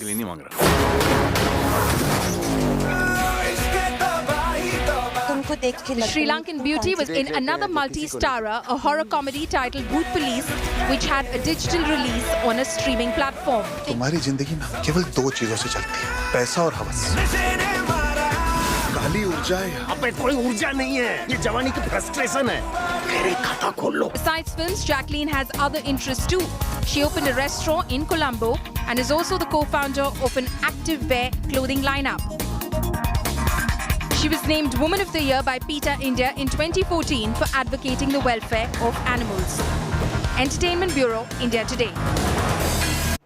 Incidentally, when investigators dug deeper, they found that actor Jacqueline Fernandez and Nora Fatehi were not the only stars from Bollywood who Sukesh Chandrasekhar was in touch with.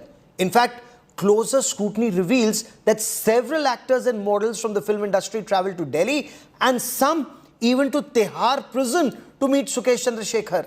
During investigations, they revealed how they were given air tickets to fly to Delhi. There were big cars like BMWs waiting at the airport that would whisk them through a separate entrance inside Tihar jail.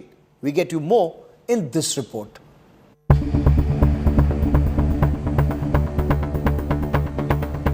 Bollywood divas Jacqueline Fernandez and Nora Fatehi were not the only ones on Supercon Sukesh Chandrasekhar's list of glitz and glamour.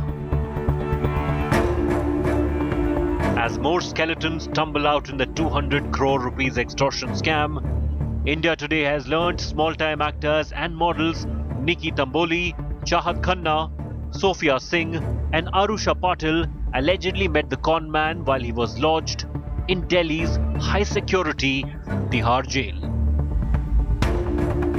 Sources tell India Today the 4 actors were allegedly taken by Sukesh's associate Pinky Irani to meet him. Pinky Irani allegedly introduced these actors to the con man under various names. The actors revealed they were allegedly made to travel in a BMW and taken inside Tihar in an Innova.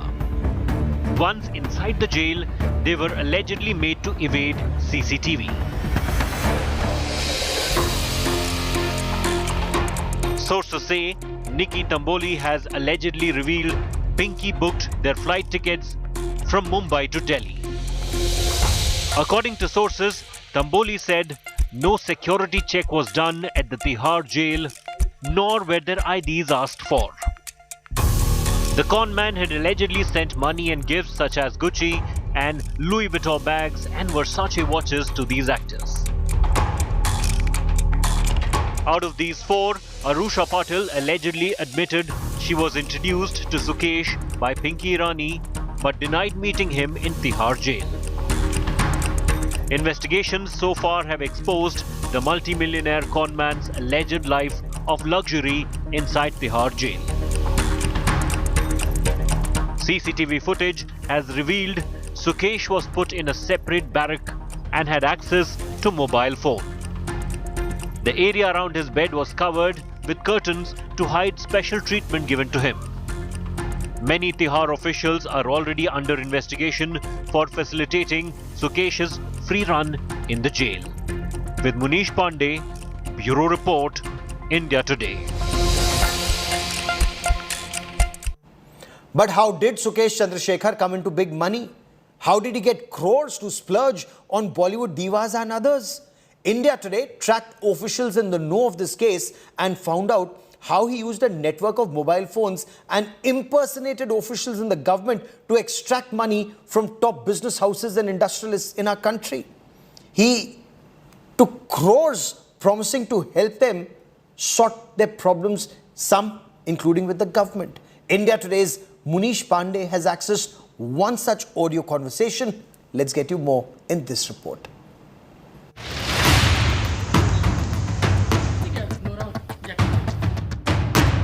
A billionaire, an alleged con man behind bars, and phone calls that led to extortion of 200 crore rupees.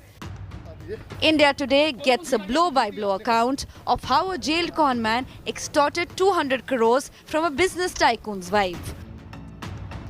The story started when former Ranbaxy owner Shivinder Singh landed in jail in a case of alleged fraud and money laundering in October 2019.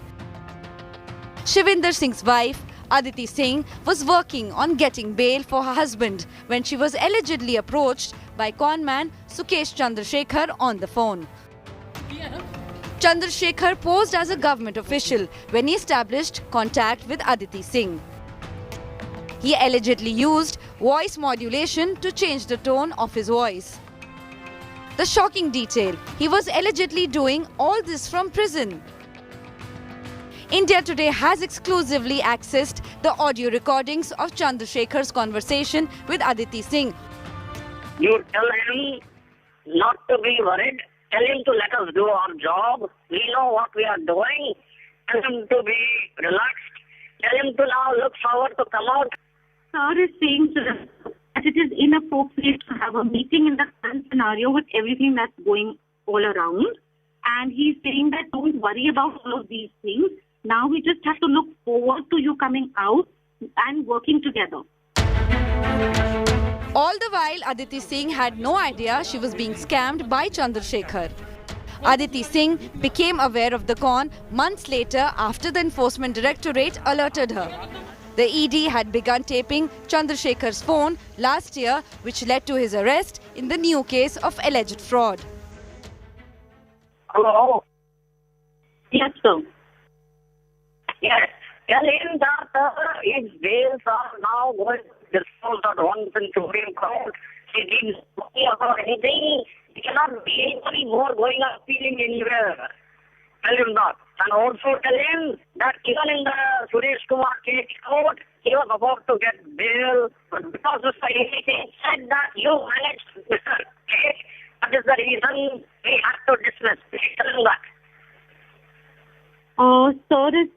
that now your bails will happen now that they're all in the Supreme Court. So saying that please don't worry about the family or me or yourself. We are the government's responsibility, and that we are looking forward to starting a new beginning with us. So please don't worry. The probe agency has submitted 84 such recordings to a Delhi court. In another tape, Sukesh impersonated Home Secretary of India Ajay Bhalla. Yes, good afternoon. Ajay Kumar Bhalla this side, Home Secretary of India. Is this a good time I can talk to you? Good afternoon, sir. Yes, sir, of course. It's a privilege to talk to you, sir. Sir, may I make a small request? I'm sorry, I've been requesting for a meeting, and I would really like to come and meet if that is at all possible at any point of time. I would be most grateful for that.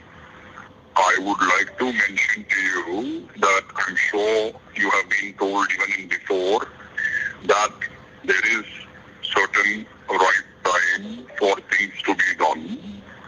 So Mr. Anup will definitely tell you. I will also take this request to the Honorable Home Minister, and I will tell Amit Shah ji your request. But it will be honored as time to come. Yes, I would be grateful. I would be grateful. On that regard. Yes, sir. Okay. I understand. But you need to understand, Yes, you sir. are being handled and taken care by the topmost office of this country. That is why we all are calling you and we all are being associated with you. But we would want you to go by our instructions, as we are not okay in accepting. Sukesh, posing as Home Secretary Ajay Bhalla, then tells Shivinder Singh's wife Aditi that the Home Minister himself has asked him to call her. Honorable Home Minister especially asked me to personally call you up and have a word with you. Okay, I am most grateful, sir, and it's my privilege. As we understand, you are not on the same path that you have been following all this while because of the new developments. But if that is what is the reason, then we might be recusing ourselves from this. As I'm sure that Anup ji must have informed you, we are okay with working with you as how you have worked with us before. Chandrasekhar is accused of extorting 215 crore rupees from Aditi Singh over a year. The new recordings reveal how deep the multi-crore scam ran. Inputs from Munish Pandey, Bureau Report, India Today. Actor Jacqueline Fernandez has claimed she too was a victim of Sukesh Chandrasekhar. He took her for a ride, claiming he wanted to shoot a film with her in the lead role. She was reportedly very upset when she found out that he was actually a con man.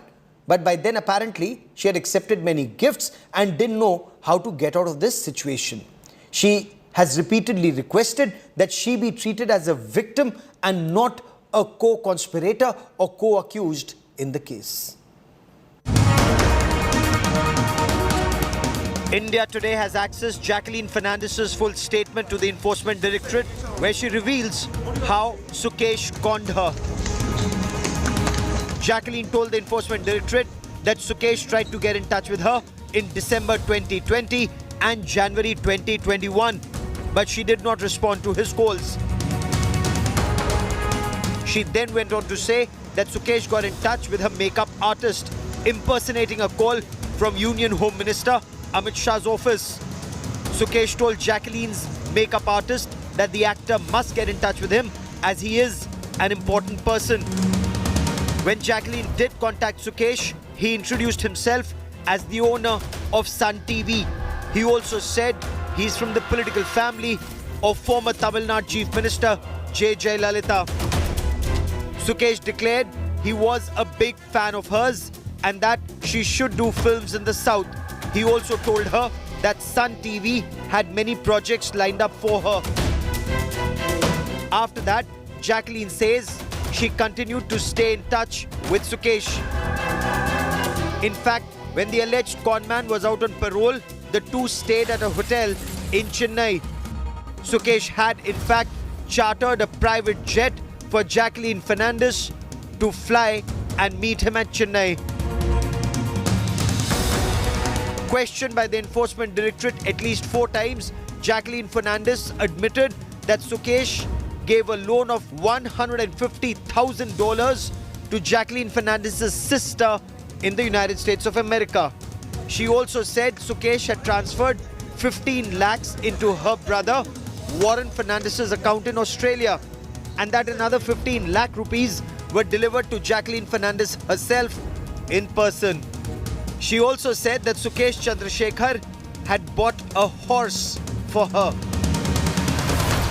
A heady cocktail of crime, cinema and power. The Sukesh Chandrasekhar extortion files continue to unravel. With Munish Pandey, Bureau Report, India Today. We will continue to track developments on the story very closely. Investigations and prosecution in court. But that is all I have time for on this special broadcast. Many thanks for watching. Up next, Business Today with Abha Bakaya. Stay with us.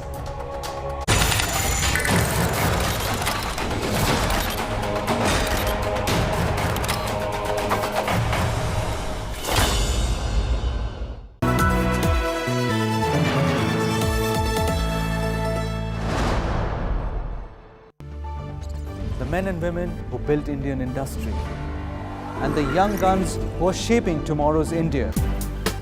From storied careers to unicorn dreams. The equity market is a dynamic space that needs sharper insights and perfect timing. What stock, what fund, what to pick and what to sell. How do you make money on the markets? And what are the superior strategies for a winning portfolio? Your questions answered by 30 years undisputed leadership. Only with Business Today Television.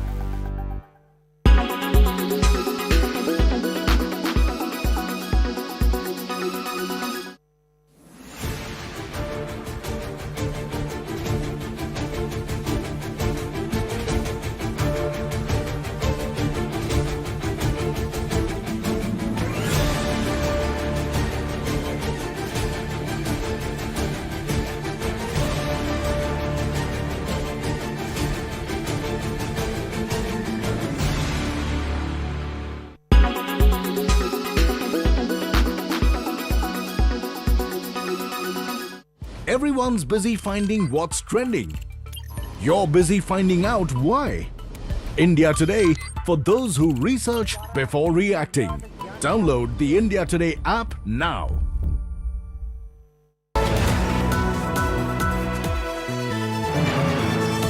Presented by CoinDCX, your gateway to crypto.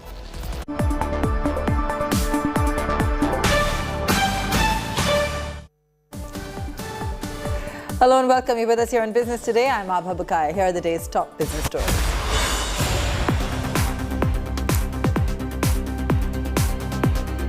Markets fall as investors shy away from commitments ahead of US inflation figures. Nifty down 129 points. Sensex falls 420. All sectors in the red. Aurobindo Pharma scion P. Sarachandra Reddy arrested by Enforcement Directorate.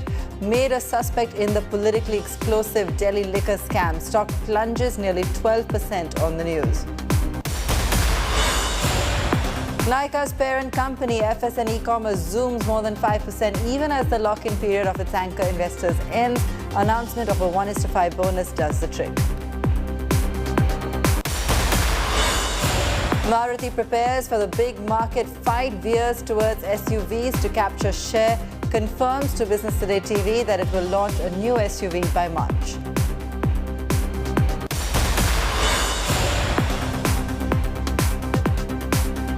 Elon Musk ends remote work in his first email to Twitter staff, warns them to be ready for difficult times ahead as he himself comes under the scanner for his overseas relationship.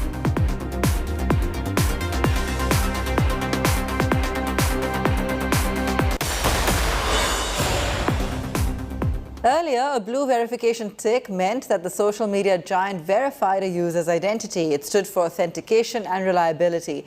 But now it simply means whoever can pay can get the blue tick. Here's the story of how Elon Musk's charging for the blue seems to have given the blues to the very concept.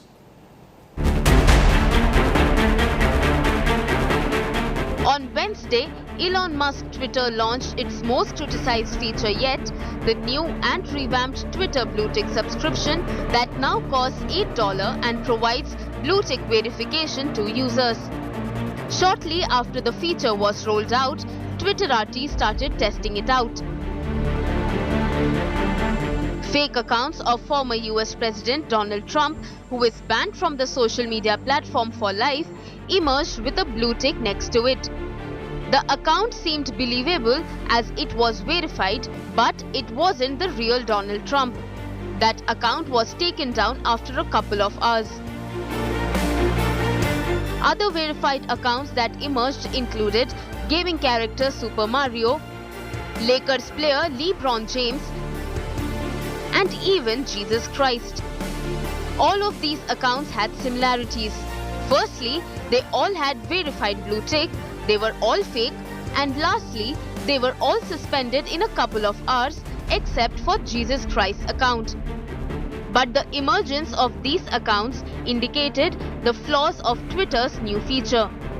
The time during which the accounts remained operational led most users to believe it to be real. A Twitter user shared a screenshot of his post being liked by an account named Donald Trump that had a verification checkmark.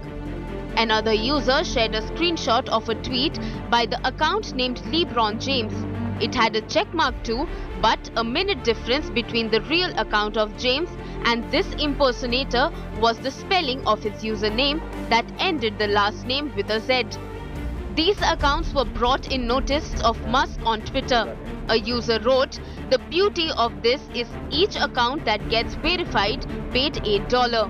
Twitter keeps the money and suspends the account." Musk replied to the tweet with money emojis indicating that he is rather proud of it and doesn't consider it to be a major issue. Meanwhile, Twitter has killed the double verification feature shortly after launching it with the Blue subscription. The double verification provided an official badge under the user's name and was for users who worked with the government or were extremely famous. In India, the official badge had appeared on Prime Minister Narendra Modi's account for a couple of hours before it was taken down. Bureau Report, Business Today Television. Aurobindo Pharma plunged nearly 12% in trade today. This after its executive director, Sarath Chandra Reddy, was arrested by the Enforcement Directorate. Sarath is the son of promoter P. Ramprasad Reddy. The company said it's ascertaining details and will make disclosures as appropriate. Sarath was arrested by the probe agency allegedly in connection with the Delhi liquor excise policy scam. He's part of the promoter group and on the board of over 10 subsidiaries of Aurobindo Pharma. According to sources, ED suspects that some investments made by his company Trident Life Sciences are linked to the persons involved in the liquor scam. Reddy was questioned by the probe agency in the same case in September. Meanwhile, the agency has also arrested Binoy Babu, an employee of liquor company Pernod Ricard, in connection with the case, according to media reports. My colleague Karishma Hasadani joining us for more on this. Karishma, talk us through what this really means. Are there any loopholes? How serious are these implications? And, we saw the stock literally nosedive in trade today. Absolutely, Abha. Let's get to the broader picture and try and understand, because you also have mentioned that the stock has plunged close to almost 14% since morning. Now, if you look at the broader perspective, this is coming from the lead that Central Bureau of Investigation had put in relation to the whole liquor scam, where also Deputy Chief Minister of Delhi Manish Sisodia was involved. In fact, the FIR was taken forward by Enforcement Directorate, and this is not the first arrest that they're doing. In fact, in past few months, they have been suspecting a major money laundering activities under the PMLA when it comes to the liquor trade deal in Delhi, where also, of course, Sarath has been arrested for. Now, the process goes further, where, of course, Enforcement Directorate will be further investigating it. I'm also being told from sources that there could be likely that SFIO could also be involved through Ministry of Corporate Affairs, because we know that the company is listed. However, the company on its has today updated on the market and on the BSE that the particular person arrested is nowhere in connection related to the company as of now. All right, Karishma, thanks for taking us through that. Weakness in global equities ahead of the US retail inflation data for October and rise in the dollar dragging D Street lower, with investors taking profits in stocks that had outperformed recently. Sentiment around the globe also took a hit due to a rout in the cryptocurrency market, while US election results also caused some disappointment. A divided government was seen positive for global markets as it would rein in government spending and so helping inflation to ease off. The Sensex was down 400 points and the Nifty also was down over 100 points. Some of the key losers in trade will actually go ahead and take a closer look at those, because almost 39 stocks closed in the red. Tata Motors, Axis Bank, Bajaj Finserv, M&M and Titan, to name a few. It's a finance master act worthy of a management school case study. A full chapter on how Nykaa's charismatic boss lady turned a major threat into a fantastic opportunity. 5, 4, 3, 2, 1. It was exactly a year ago that FSN E-Commerce, the parent company of Nykaa, was listing on stock exchanges. It was a grand affair attended by Bollywood stars. The blockbuster listing turned Falguni Nayar into a billionaire overnight and made her the country's richest self-made woman. Investors had a dream run with the stock skyrocketing on listing, touching a high of 2,574 rupees in just 16 days of listing. However, 2022 brought a reality check, with the stock mirroring global uncertainties and touching a low of 976 on 28th October. Analysts have been holding their breath, waiting for yet another plunge when the year-long lock-in period ended on 10th November. After all, anchor investors with nearly 67% of the total stake, amounting to 310 million shares, would be released from lock-in, and it would be the first time they would be allowed to sell their shares. But come Thursday, there was no plunge the doomsayers had predicted, all thanks to a brilliant play by the company chairperson, Falguni Nayar. The investment banker turned entrepreneur preempted the expected sell-off by announcing a bonus issue, giving 5 additional shares to all stakeholders for the 1 share they held. The masterstroke set the record date for this transaction just a day after the lock-in period ended, that is, on 11th November. This meant shareholders had to hold Nykaa shares on the 11th to be eligible for the bonus issue. While this was the masterstroke number 1, this also ensured the second masterstroke. The bonus shares will be credited to beneficiary accounts only after a few days, making it impossible for the shares to be sold. And thirdly, even if the shares were sold today, it would amount to just 1/6 of the total shares being sold. With the share price already adjusted today for the bonus issue, the 310 million shares, if sold today, will be only at 1/6 of the original value. By doing this, Nayar has ensured that the near 1.5 billion shares freed from lock-in today will only be available for sale in a month or so. Bureau Report, Business Today TV. It's not only FSN E-Commerce, but 9 companies which had their anchor investor lock-in ending this month. Campus Activewear and Rainbow Children's Medicare saw their lock-ins end last week. While Campus saw its stock fall 9.5%, Rainbow has risen 2.8% since then.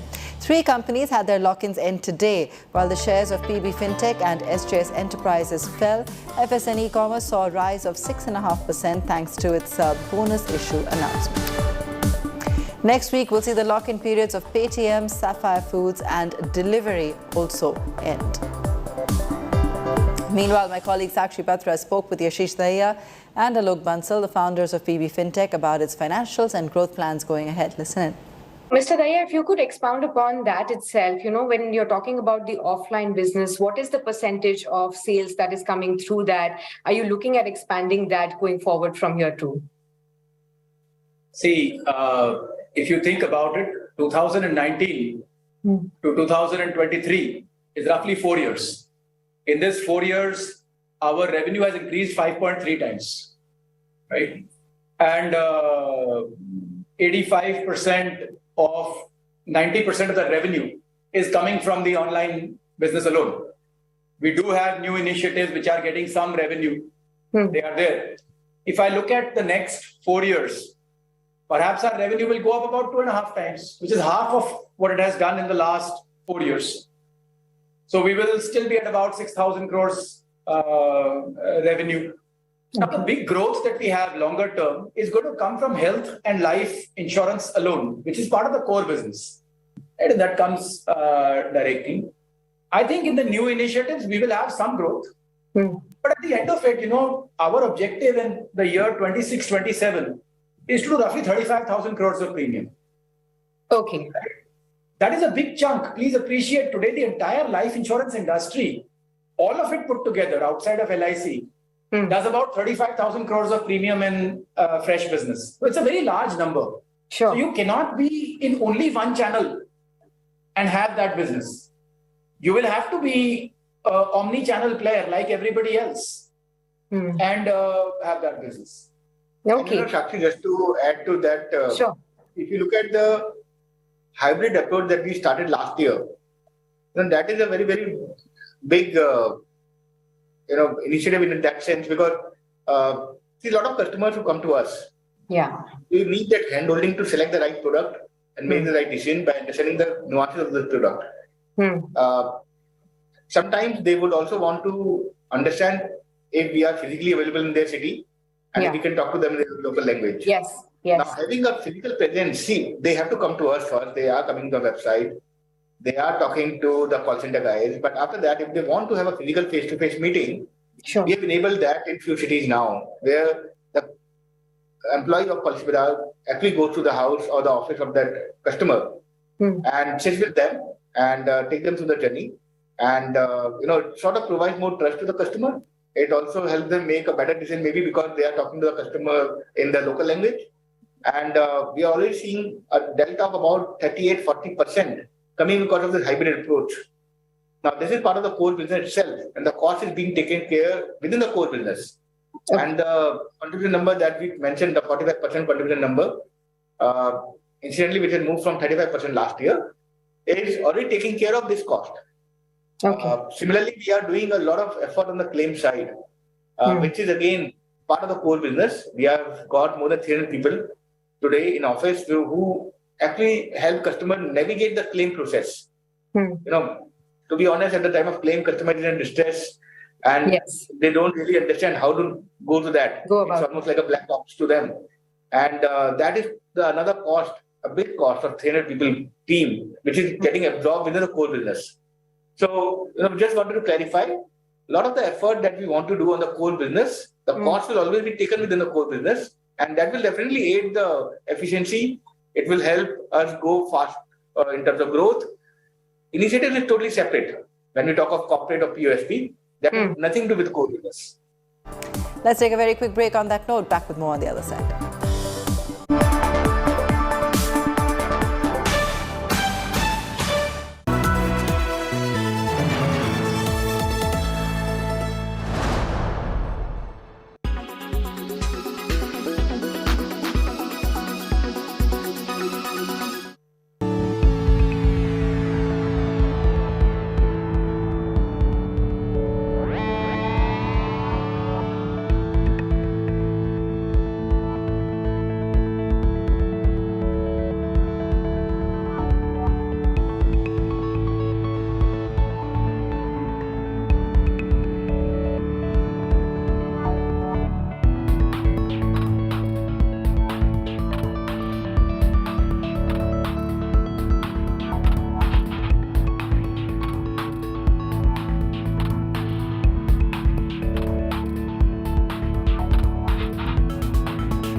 Make your media plan smarter with India Today Live TV on your connected devices.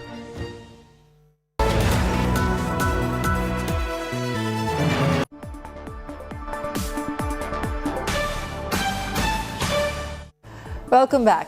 The central government is considering reforms to the Insolvency and Bankruptcy Code to give it more teeth. According to sources, these reforms are likely to be taken up in the winter session of Parliament in December. For more on this, we're joined by Business Today TV special correspondent Karishma Sudani. Karishma, what are these new proposals? And currently, the haircuts taken by banks are as high as 95%. Is that going to change? Well, Abha, you're right. When it comes to data, that's a very big number. In fact, if you remember, it's the Parliamentary Standing Committee on Finance that's headed by Jayant Sinha, which also pointed out this in last year in the month of August 2021, that what is IBC doing and if it's actually justifying its purpose. So now, if we look at it, for past 1 year, the central government is trying to introduce the amendments to Insolvency and Bankruptcy Code 2022, for which my sources tell me that will likely be taken up in the winter session. Now, if that happens, then government is of course aiming in order to work on faster resolutions and to give more powers to the Committee of Creditors so that as less as haircut can be taken. In fact, they also plan to put a certain number of days in which the NCLT can either approve or reject the case, which of course will try and clean the whole process of delays. Besides this, the government is also particular about introducing cross-border insolvency, which has been pending on its agenda for quite some time because of the involvement of certain foreign creditors who are looking into the stressed assets belonging to India. So it's likely that these two amendments could be taken up in the winter session, and if that gets cleared, then before union budget we will have a new IBC process to look in, and a better and a much more faster one. Great. Thank you so much for that, Karishma. Lots to watch out for. The government also exiting Axis Bank with an offer for sale of its remaining stake today and tomorrow. The specified undertaking of the Unit Trust of India, SUTI, which holds the residual 1.55% stake in the erstwhile UTI Bank, is selling it off at 830.63 rupees per share. The non-retail portion was fully subscribed today.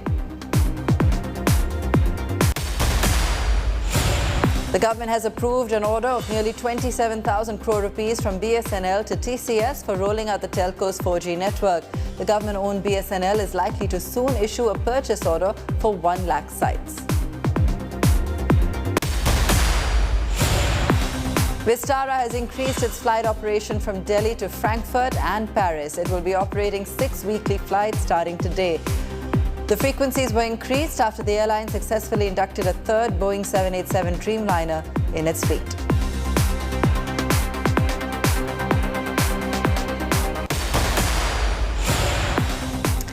Maruti Suzuki is slowly upping its game in the red-hot SUV market. Having launched the Grand Vitara in September, the company is set to roll out another SUV by March 2023.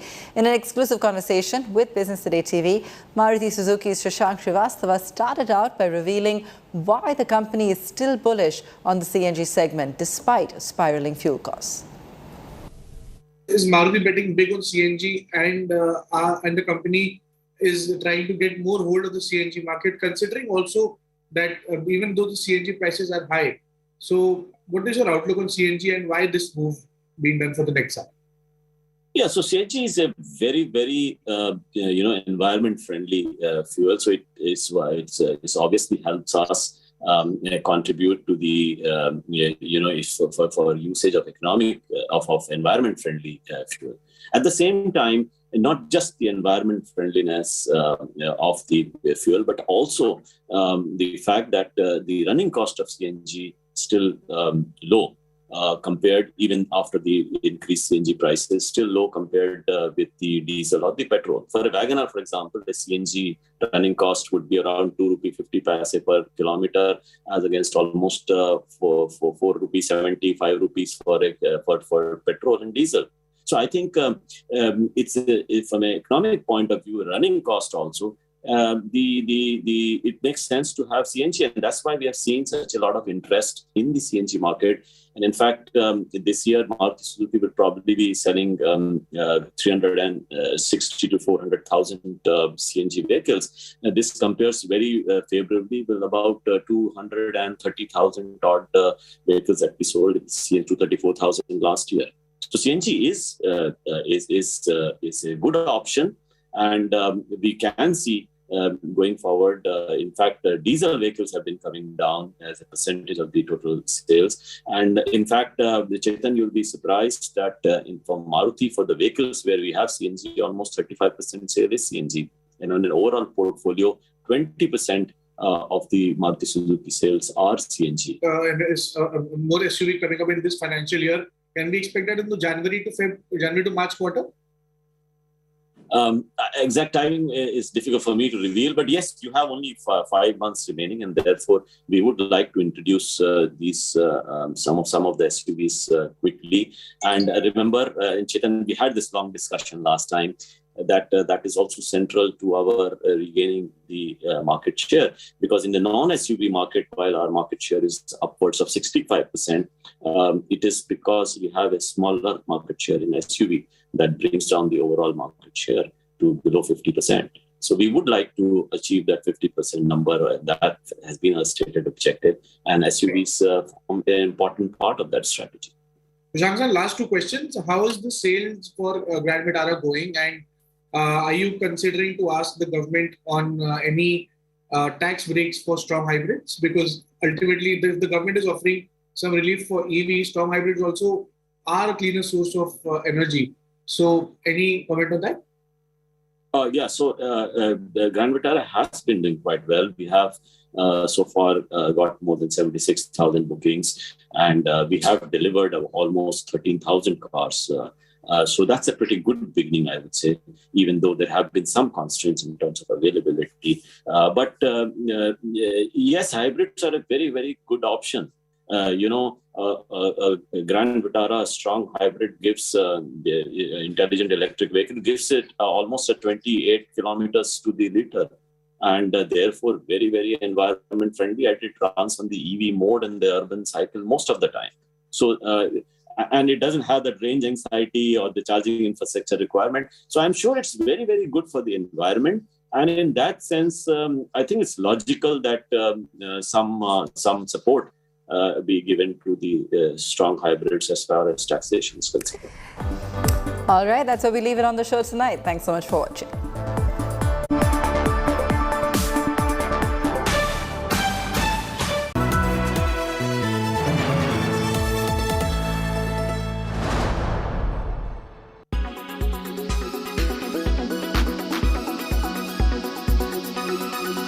How we will have to value these companies much differently. The metrics will have to change because they're not making profits on the bottom line as of yet. But after this 1 year of performance, where we have seen most of them, in fact, make substantial decline on the stock prices, does it really make sense that come what may, bottom line and the traditional valuation metrics are going to stay, and that is exactly how the investors are going to value them?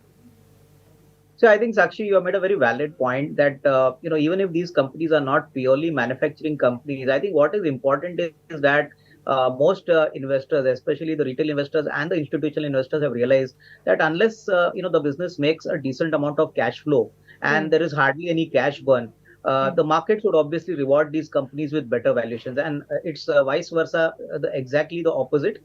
If companies burn cash continuously and don't report earnings, cash positive on a slightly medium to long term kind of time frame, then these companies are definitely not going to be valued on metrics like price to sales or market cap to revenue. Another thing which I wanted to tell you is that most of these new companies have issued bonus shares. That is one other big worry for these companies. Nykaa has given a 4:5 bonus. So now the stock would be 200 rupees. So people may think it's a cheap share, but it is not a cheap share because obviously supply of equity is going to increase and the earnings dilution has been quite significant. So even this fact needs to be kept in mind by, incoming investors.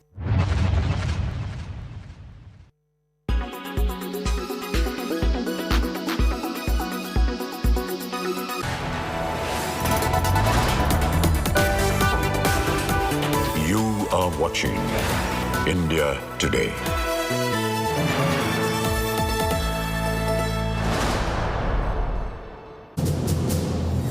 Hello, you're watching India Today. I'm Aishwarya Paliwal. We'll start the show with the headlines. BJP releases first list of candidates for the upcoming Gujarat election. Chief Minister Bhupendra Patel, Patidar leader Hardik Patel and Vibhava Jadeja, the wife of Ravindra Jadeja, gets ticket.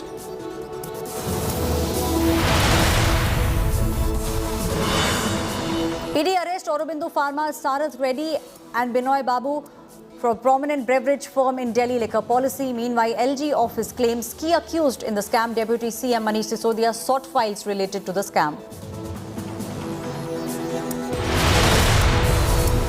Congress brings back 1984 Delhi riots accused. Jagdish Tyler made a member of the party's MCD poll panel.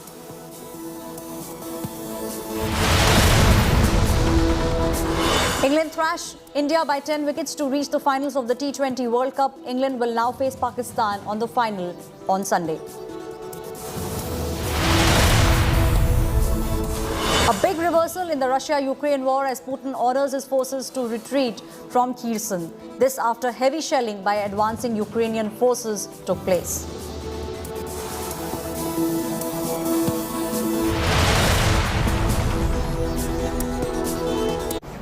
There is no end to the political showdown taking place over the Liquorgate probe in the national capital. Now, the Aam Aadmi Party and the LG VK Saxena are locking horn over it once again. The LG has released a letter allegedly written by Deputy Chief Minister Manish Sisodia's OSD seeking photocopies and scanned documents of Delhi's controversial excise policy and tender documents in a pen drive. Watch this report.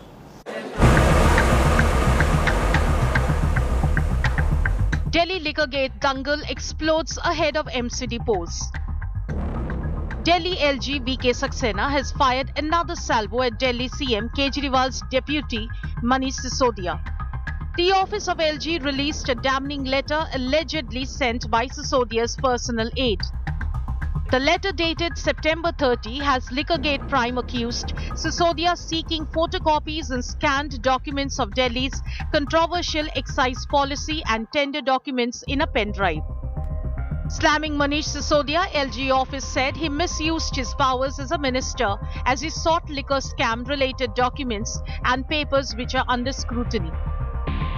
BJP in a scathing attack said Sisodia, being accused number one in the case, was trying to wipe off all evidence against him. अगर वो ईमानदार है तो उनको file मांगनी नहीं चाहिए थी।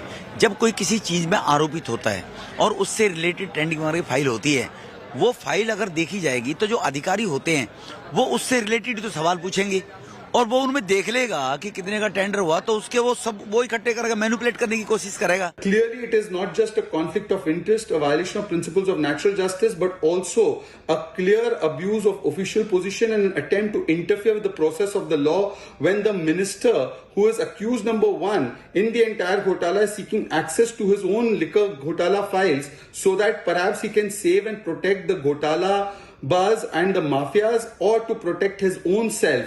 This is a clear-cut case of trying to obstruct and interfere with the process of the law. Sisodia accused BJP of diverting from the issue of poaching, MLAs claiming nothing was found in raids against him.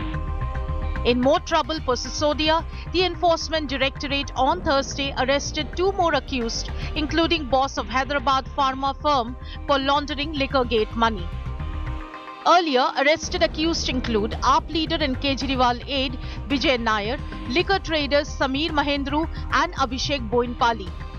Key arrested accused Dinesh Arora is all set to turn approver. With Kumar Kunal and Munish Pandey in Delhi, Bureau Report, India Today. Now, the poll bugle has been sounded loud and clear. The state of war, Gujarat, is now intensifying. The Bharatiya Janata Party has announced the first list of 160 candidates for the upcoming assembly elections. This time, however, some of the party's top leaders, including former Chief Minister Vijay Rupani, have opted out of the race to make way for Young Turks. The BJP has released the first list for all the important Gujarat posts. changing as many as 38 MLAs to neutralize the 27-year-old long incumbency factor. Fielding Chief Minister Bhupendra Patel from his constituency Ghatlodiya. Patidar face Hardik Patel has been named as candidate in Biramgam. यहाँ के लोगों के विकास के लिए कैसे काम किया जाए उस पर मुझे ध्यान देना है और मुझे ये भरोसा है कि नरेंद्र भाई और अमित भाई का जो विकास का पथ है उस पथ को मैं अगर विरमगाम विधानसभा में लाऊंगा तो यहाँ के लोगों में एक बड़ी उत्साह और उम्मीद के साथ आगे बढ़ने की उम्मीद दिखेगी। Rivava Jadeja, wife of cricketer Ravindra Jadeja, will contest from Jamnagar North. आज खुशी का अवसर है। मेरे साथ साथ जितने भी कार्यकर्ता भाइयों बहनों का आज चुनाव हुआ है उम्मीदवार के तौर पे, तो उनके लिए भी मैं बहुत हार्दिक शुभकामना उनको दे रही हूँ। पार्टी ने जिस प्रकार मेरे ऊपर भरोसा जता के मुझे ये जो अवसर प्राप्त मिला है उनके लिए मैं तहे दिल से धन्यवाद करती हूँ। 5 Gujarat ministers, including the MLA from Morbi, are among those denied ticket. Former BJP MLA from Morbi, Kantilal Amrutia, who had jumped into the river after the bridge collapsed and saved lives, has been given the ticket. As expected, BJP poll mascot Modi will be the party's ace, holding over 25 rallies, road shows covering over 150 seats.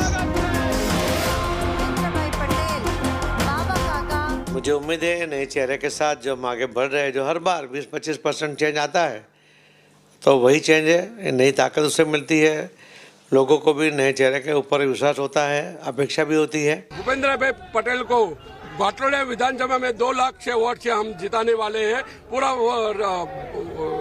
Record break करने वाले। गुजरात में विकास की जो राजनीति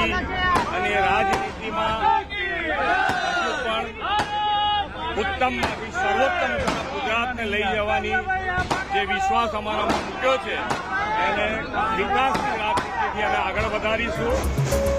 A number of senior leaders from the state, including former Chief Minister Vijay Rupani and former Deputy Chief Minister Nitin Patel, has opted out of the poll race to give a free hand to party brass. With Saurabh Bhaktania and Gopi Maniyar, Bureau Report, India Today.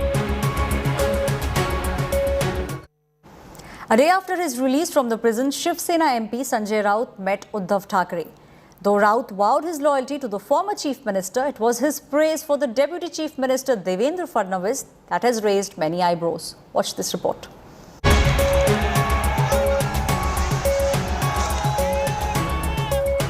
A day after he was released from prison, Shiv Sena Member of Parliament Sanjay Raut had words of praise for his political adversary and Maharashtra Deputy Chief Minister Devendra Fadnavis. Calling for an end to bitterness between politicians, Raut said he will soon meet Fadnavis, Prime Minister Modi and Union Home Minister Amit Shah in Delhi to convey all that he faced in jail. क्यों नहीं? जब तक पद पर कोई बैठा है संवैधानिक पद पर तो उसे मिलकर राज्य के देश के कामों के बारे में चर्चा होनी चाहिए।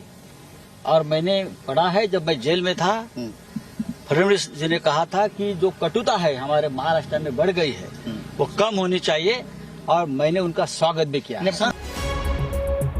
This seemingly conciliatory note is in stark contrast to Sanjay Raut's past attacks against the BJP and Chief Minister Eknath Shinde, who dethroned Raut's boss Uddhav Thackeray in a coup. मेरे खिलाफ जिस प्रकार से झूठी कार्रवाई, झूठे कागज, झूठे एविडेंस लोगों को मार मार कर पीट कर बनाए जा रहे हैं, ये सिर्फ महाराष्ट्र को कमजोर करने के लिए, शिवसेना को कमजोर करने के लिए। लेकिन शिवसेना कमजोर नहीं होगी, महाराष्ट्र कमजोर नहीं होगा। दूसरी बात, संजय राउत झुकेगा नहीं, ना पार्टी छोड़ेगा, ना शिवसेना छोड़ेगा। Raut also met former Chief Minister Uddhav Thackeray at his residence and has vowed to always remain a Shiv Sainik. Uddhav Thackeray, meanwhile, raised questions about the autonomy of central investigation agencies.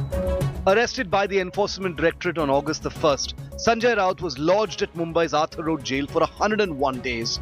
He's accused of receiving financial benefit in the alleged 1,034 crore rupee Patra Chaul redevelopment scam. A Mumbai court, while giving bail to Sanjay Raut on Wednesday, pulled up the enforcement directorate, calling Raut's arrest illegal. The special court in its bail ruling said Raut was arrested for no reason. The court added that Sanjay Raut did not receive any proceeds of the crime. In a strongly worded order, the court said the ED made fast-paced arrests but showed not even a snail's speed in conducting trials. The ED has challenged the bail granted to Raut in the Bombay High Court. Bureau Report, India Today. The Enforcement Directorate heat is only mounting by the day on actor Jacqueline Fernandez. The probe agency in a court order has said that Jacqueline tried to flee the country in December 2021. The actor, however, has rubbished these allegations, asserting that she respects the law and fleeing abroad is not on her mind. The Delhi court also pulled up ED, asking that if it has all the evidence against her, then why is she still roaming free? Watch this report.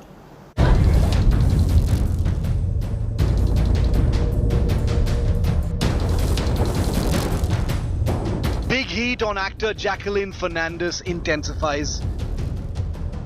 Conman Sukesh Chandrasekhar's 200 crore rupee extortion racket haunts the actor.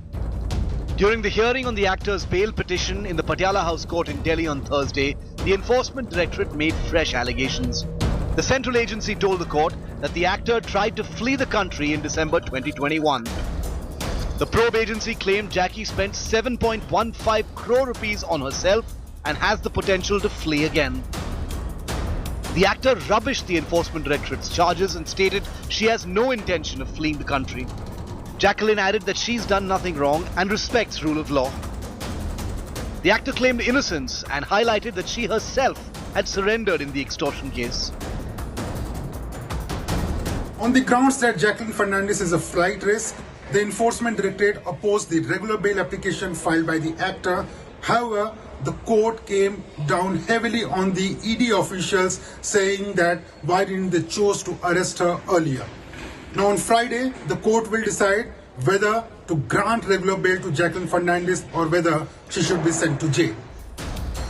The Delhi court slammed the Enforcement Directorate, asking if the probe agency has all the evidence against Jacqueline, why is she still roaming free?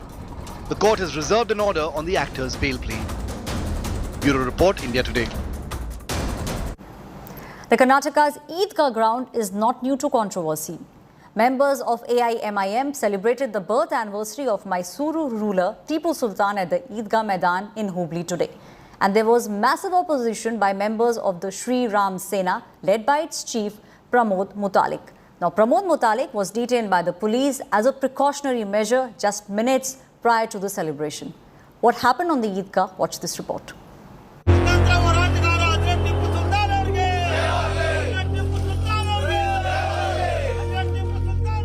Eidgah Maidan in Karnataka's Hubli was once again at the center of a controversy. First, it was the Ganesh Chaturthi celebrations by BJP and right-wing Hindu groups. And now, it was the Tipu Jayanti celebrations by AIMIM. AIMIM workers observed Tipu Jayanti at the controversial flashpoint after the BJP-controlled Hubli Dharwad civic body gave the green signal. इस बार हमको यहाँ पे permission दिया है कि हजरत टीपू सुल्तान का जयंती बनाया जाए। अब प्रमोद मुतालिक जी उनको पता होना चाहिए कि ये प्रॉपर्टी कॉरपोरेशन की है, उन्होंने हमको परमिशन दिया है तो हम लोग यहाँ पे जयंती मनाएंगे। प्रॉपर्टी किसका है वो उसका डिसीजन ले सकते हैं। अभी डिसीजन हमारे फेवर में हुआ है और ये AIMIM पार्टी के लिए बहुत बड़ी जीत है। Several saffron groups tried to protest against the BJP-led civic bodies not for Tipu celebrations but were dispersed by cops. Sri Ram Sena chief Pramod Mutalik and other workers of the outfit were detained by the police when they moved to stage a protest against the celebrations. सभी महापुरुषों के साथ टीपू सुल्तान का compare करना गलत है, इसलिए हमने कर्नाटक के हुबली चन्नम्मा मैदान में जो टीपू सुल्तान की जयंती का अनुमति दिया है, इसको विरोध में प्रतिभटन कर रहे हैं। हम किसी की तरफ से टीपू सुल्तान जयंती नहीं करने देंगे। हम प्रतिभटन करेंगे, हम प्रतिरोध करेंगे, खंडन करेंगे हम। BJP also backed Shri Ram Sene's stand and opposed Tipu Jayanti celebrations. Tipu Sultan की जयंती बनाने के लिए ओवैसी जा रहे हैं, वो साफ साफ जाहिर है कि वो ऐसे तत्वों के साथ जुड़े हैं जिन्होंने हिंदुओं का कत्लेआम किया है, जिन्होंने हिंदुओं को प्रताड़ित किया है। वो हमेशा अपने आप को मुस्लिम दूसरा जिन्ना नेता के रूप में पेश करना चाहते हैं और उनको मालूम नहीं है आज़ाद भारत है यहाँ पर। अब वो 2013 का पहले का भारत नहीं है, 2014 से पहले का। वो खुद उनका व्यक्तिगत फैसला है। Curiously, even the mayor of Hubli Dharwad, Videsh Anchadgiri, was opposed to the Tipu Jayanti celebration at the Eidgah Maidan. ये जो पेशकश किया था ये IMIM नहीं किया है, ये किया है विजय गुंडराल। वो खुद उनका व्यक्तिगत फैसला है, उसमें हम क्या कर सकते हैं। उसमें हमारा तो फैसला ये है पर सारे देश में मनाएंगे, शोर खरोश के साथ मनाएंगे, मगर ईदगाह मैदान में नहीं। Congress and JDS slammed the Bommai government, accusing it of raising divisive communal issues. These issues only to disturb those area people, not only disturb, but they wanted to create vote bank by raising all these issues. Other than that, they have no commitment to the society. We want a secular fabric. Let Eidgah Maidan be restricted to Eidgah. We have a lot of places to celebrate Ganesha festival. So I think no other should not intervene with this. Government is not fair by involving with all this type of affairs. With the assembly elections closing in, Savarkar and Tipu Sultan may prove fresh political flashpoints in Karnataka. With Sagai Raj, Bureau Report, India Today. Now, farmers are facing a shortage of fertilizers in Madhya Pradesh yet again. The fresh crisis comes even as farmers are getting ready to sow their rabi crop. Here's a ground report by Rahul Singh.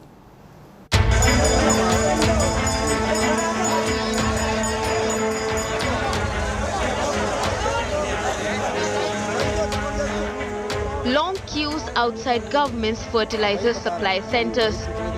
Urea shortage and annually recurring crisis is yet again looming over Madhya Pradesh farmers ahead of the Rabi season. Even Madhya Pradesh Chief Minister Shivraj Singh Chauhan's home district, Sihor, is facing issues. India Today found farmers queuing up at a mandi since night to purchase fertilizers. Their wait continued for hours. The government claims it has opened 262 extra counters across the state, but long queues, document verification and limited stocks of fertilizers have made procurement of fertilizers extremely difficult for the farmers. पीछे line थी 4 रोज में इतनी बड़ी line 4 रोज हो गए शुक्र के बाद लगे हाँ बाद दिन भी नंबर नहीं आया शनिवार को भी नहीं आया आज ना तक आए 4 रोज में खाद तो मिल रही पर ये ऐसी परेशानी से मिल रही है कि खड़ा भी नहीं हो पा रही हम भूख के मारे प्यास के मारे हलक भी सूख रही है गला भूख भी लग रही जो पन्नी से पानी पी रहे हैं पानी पीने की टाइम नहीं मिल रही और हमारी सरकार ने ये बोला था कि लाइन खत्म कर देंगे तो हम तो वो लाइन के इंतजार में लाइन कब खत्म होगी. While the farmers are angry, the government claims there is sufficient supply of fertilizers. हमारे जिले में करीब 10,000 मेट्रिक टन यूरिया है 4,000 करीब लगभग जो है DAP है और 11,568 जो है SSP है और 2,200 टन जो है NPK है. सफिशिएंट मात्रा है खाद की. कहीं भी जो है लाइन दिखाई दे रही है. जो गवर्नर के निजी दुकानदारों को भी डबल लॉक के यहाँ काउंटर खुलवा दिए वहाँ से पर्ची दी जा रही है और दुकान से खाद उठाया जा रहा है. The opposition Congress has slammed the Chauhan government for mismanagement in distribution of fertilizers. खाद की लाइन सीहोर सतना राजगढ़ बड़ी बड़ी लाइनें लग रही. रबी की फसल बुआई हुई है इस समय खाद की आवश्यकता है. अगर ये खाद नहीं मिली तो ये फसलें नष्ट हो जाएंगी और इसकी फिर जिम्मेदारी इस सरकार की है. Even as Chief Minister Chauhan has directed officials to take immediate remedial measures, this time too farmers are spending long hours in queues for fertilizers when they could have been in their fields. With Rahul Singh, Bureau Report, India Today. Time now for us to slip into a short break. More news coming up on the other side.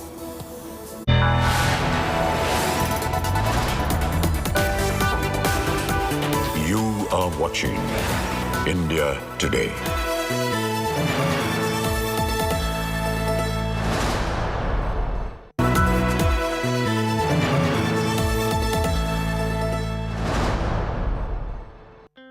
The wait is over for the Business Today MTRA Best B Schools survey. More than 300 of India's best B schools compete for top honors in the most definitive guides to B schools in India. Which are the top 5 B schools? Will there be a new number 1? Who has the best placement record, the best facilities, the best technology? All this and much more in the Business Today Best B Schools survey.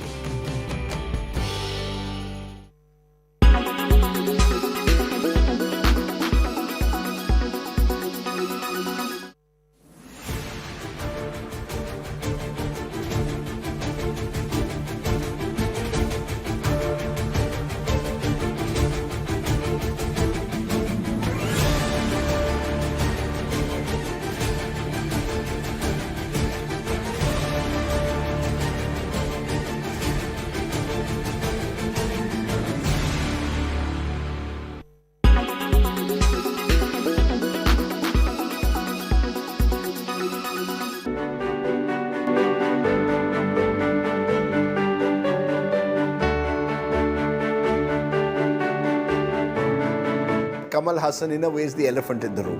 When you got married to him or when you first started a relationship with him, I remember the film magazine would always brand you as the other woman. And it couldn't have been easy. You left Mumbai, moved to Chennai, gave up your successful film career. On hindsight, any regrets? Of course not. Of course not. I'm not asking you. I'm posing and saying, of course not. No, not at all.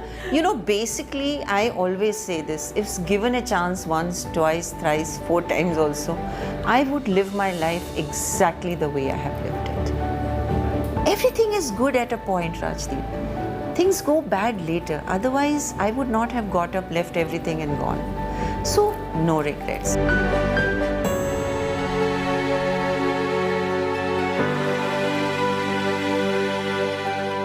Presented by Only OLX Autos gives the best price for your car. Co-presented by Macho Hint, Fashion Bade Aaram Se.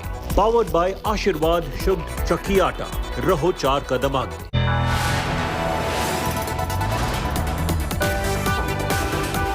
You are watching India Today.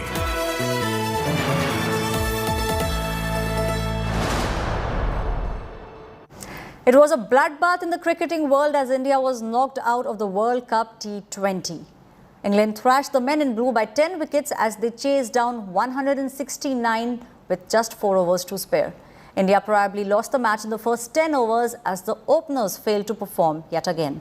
What went down at the match today? Watch this report.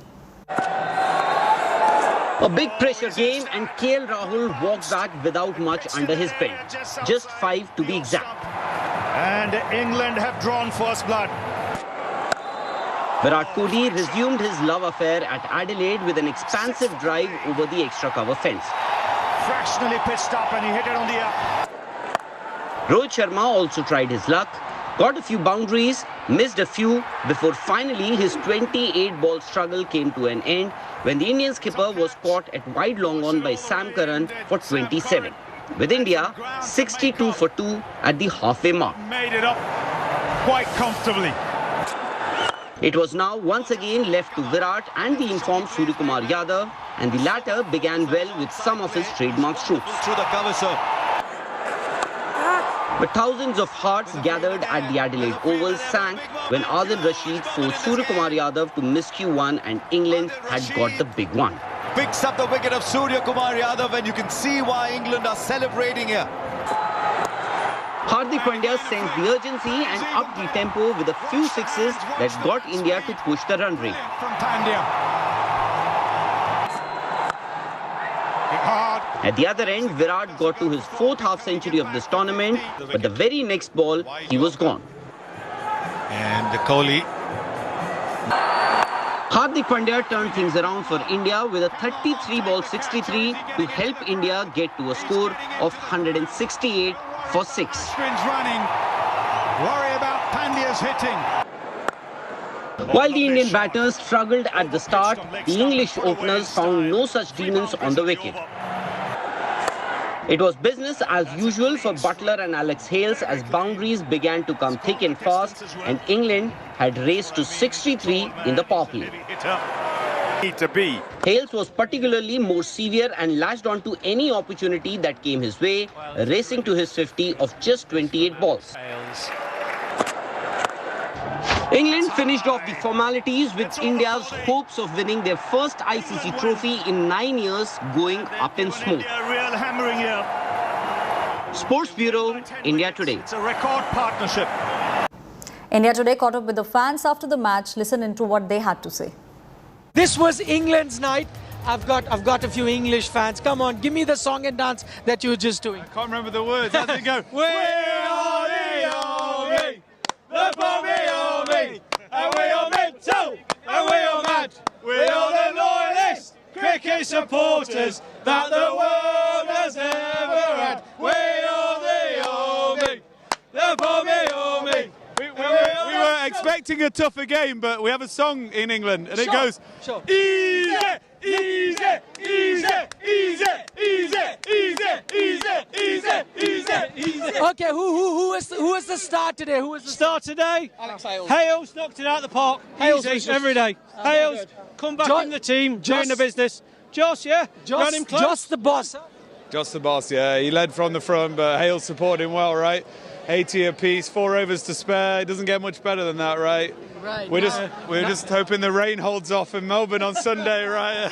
You're gonna knock Pakistan off, are you? With this kind of Yeah, easy, too easy. Give me that easy against. That is a taunt to the Indian team. Before we go, I think all the English batsmen are going to give up their business class seats for the bowlers. Yeah. The Indian teams. Easy, easy, easy, easy, easy, easy, easy, easy. Thank you so much. We'll see you in America. Yeah, all right. What happened, brother? You've been supporting the team, traveling everywhere, huh? Yeah, man, we totally broke today. They broke our heart, man. Like every knockout games, every semi, we can't, go ahead more than semis. We've been, knockout from all the semis, like all the big tournaments, and I'm not saying we just fed up, but I don't know what are you going to say, man? He's lost for words. On this loss, what are you going to say on this one? There's nothing to say. The team like India, you're gonna make semis anyway. Yeah, of course. You have the structure, you have everything. You're gonna make the knockouts, but that one step ahead to the finals, when's that gonna happen? When's that gonna happen? From last how many years? You name it. 11, yeah. Champions Trophy, you say the T20. 2013 Champions Trophy was the last. The last one, and then the Pakistan final that in England. So that all of you are visible. Yeah. Go ahead. And then, how many knockouts we gonna go out of the tournaments? ICC trophies. What's been happening to us? All the. I don't want to say the low-grade teams, the teams I'm talking about, KL Rahul, Rohit Sharma, they go out, set the game on fire. And today, it was one of the most important, and everything was on the stake. For Team India, this was the highest, the platform to perform. It was better, England taught us how we should play a T20 game, That's how we should play. Even our openers, how many runs they made in power play? 35, hardly 40. Few more Indian fans, they're trickling out now, all heading home. Many of them had tickets to go to Melbourne, but that's not going to be the case because England will be traveling there. India would have to go home. Not everyone's going to be going home. Some heading to New Zealand. What happened? It's a disappointment for everyone who's been here waiting for India. We're expecting them to win, of course. We have Bharat Army everywhere. We have big support here, but unfortunately conditions have not been the way they should have been. Few things I think the team has to change, from discipline being one of the things. And the second thing is the way they have performed the game today. Having no wickets and then having the chance of losing the game is a big disappointment. You just can't let that such a big game being so casual. I'd be very honest, the fact that England overplayed India in such a bad way is a very big learning for two things. If you see the game just as a spectator, when they had placed the players on the boundaries, they took singles and doubles like it was just a joke. They brought them in and same shot on offside for 4 fours. I'd say India batted well for the first time, where they didn't need bowling to save them. But then Alex Hales is just a beast. And if they get to chase, I had a discussion with one of my mates in the morning as well. We had a very fumble and normal discussion saying that if England get to chase, they win 99% of the time. But having a win like this is much worse than Pakistan's win. It's saddening. I had a Melbourne ticket. I think that's going to burn. And that is all the time we have on this bulletin. Thank you for watching India Today.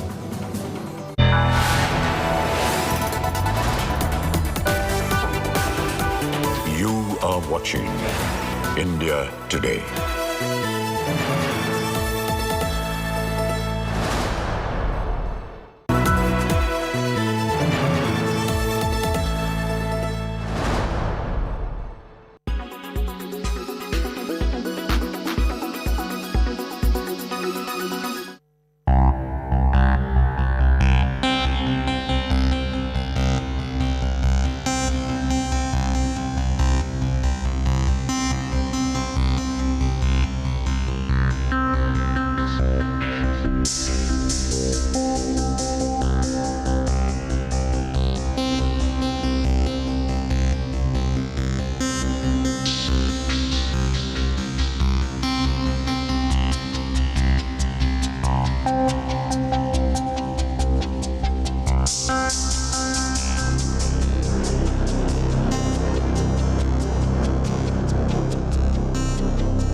When you became a child artist, is it something you were pushed into, or do you believe that cinema happened naturally to you?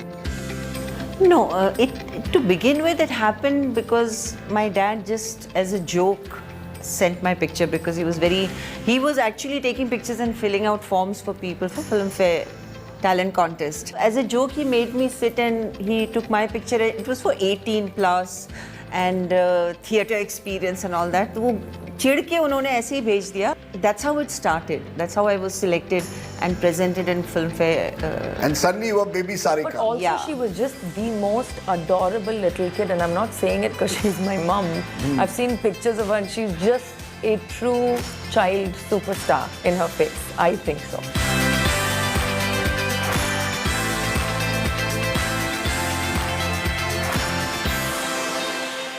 Presented by only OLX Autos gives the best price for your car. Co-presented by Macho Hint, fashion bade aaram se. Powered by Ashirwad Shubh Chakki Aata, Raho 4 kadam aage.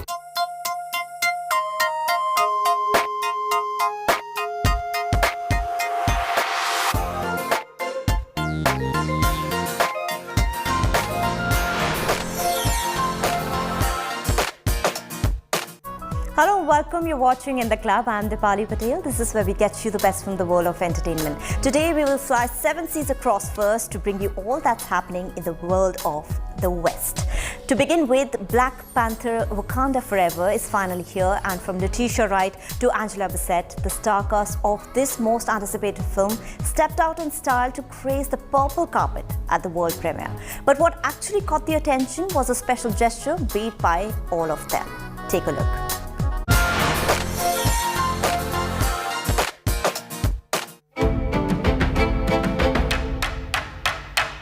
From Letitia Wright to Angela Bassett, the star cast of Black Panther Wakanda Forever stepped out in style to grace the purple carpet at the world premiere. But what caught the attention was this incorporation of a little something special to honor the memory of their late king and former Black Panther, Chadwick Boseman. Yes, while director Ryan Coogler arrived at the premiere wearing white for Boseman, who played T'Challa, Letitia Wright, who plays Shuri, T'Challa's younger sister appeared in a black suit with sequin detailing around the shoulders, and she also was seen striking the signature Wakanda Forever pose on the purple carpet. As soon as these photos and videos from the premiere turned up online, fans noted these gestures and even got emotional at the sweet tribute. Wakanda Forever also stars Lupita Nyong'o, Danai Gurira, Winston Duke, Florence Kasumba, Dominic Thorne, Michaela Cole, and Martin Freeman. The film, which is all set to release in theatres on November 11th, will follow Queen Ramonda, Shuri, Baku, Okoye, and the Dora Milaje as they fight to protect Wakanda from intervening world powers after the demise of their king, T'Challa. Only the most broken people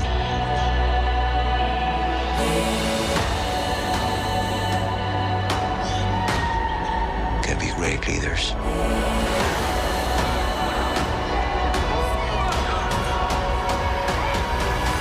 Entertainment Bureau, India Today. Show them who we are.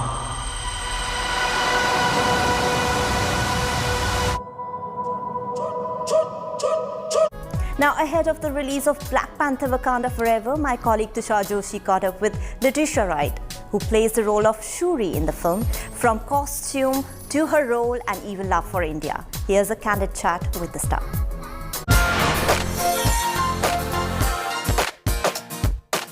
Hi Letitia, welcome to India Today. This is truly exciting. I have to quickly ask you, do you remember the first time you wore that costume and went on set, and what did it feel like to just see yourself? I love how Ruth Carter just allows for Shuri's vibrancy to be in the clothes. We see that in Panther 1, and we're going to see a little bit more of that in Black Panther Wakanda Forever. We're going to see the ways in which Shuri, just her clothes is a reflection of her coolness and her personality. Yes. Yeah. Absolutely. And what is the coolest fan story that you've had? Like, when you go to a mall or when you're out and about, these girls come to you and tell you some stuff. What's the one story that stayed with you? Meeting a little girl in Disneyland. She didn't know I was going to be there because I was just doing like a little sneak visit to, tour around. And she was wearing a Shuri t-shirt, a pink Shuri t-shirt. And she saw me and she just held onto my legs and hugged me really tight. And that was like a cool moment where, this little girl in Disneyland was wearing a Shuri t-shirt, and it was just beautiful to see. It can't be more heartwarming than that sight. I mean, I can't Nothing beats it. Nothing beats it. I also feel that the film is a beautiful tribute to Chadwick. I mean, his presence has had such an emotional impact on all of us around the world, irrespective of where we come from, what language we speak, what color we are. It must be so emotional for you to even go through that all over again. But what's the one thing that you've learned working about him as a human being that has stayed with you? I've learned many things from Chad, but one of the things that stick out right now is his integrity. He's a man of great integrity, and he's really regal. And I've learned that in order to be integral, you have to be real to yourself and honest with who you are. And I feel like Chadwick was so authentic to who he was. So I learned so much from him, but in particular, to be integral. That's really a deep message. Sending you a lot of love from Indian fans. Thank you. Shuri has a lot of fan following in India. Thank you. You. That she sends, it's just sending you a lot of love, and can't wait to watch Wakanda. Thank you. Thank you so much, India. Thank you, Letitia.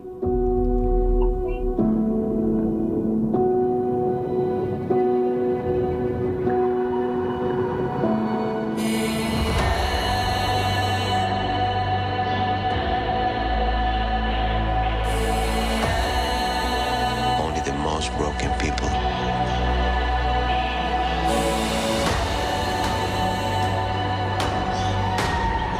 can be great leaders.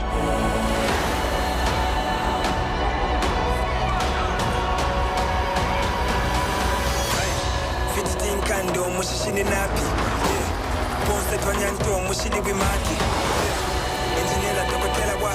people did not call him General or King. They called him Kukul Khan, the feather serpent god. Killing him will risk eternal war. He's coming for the surface world.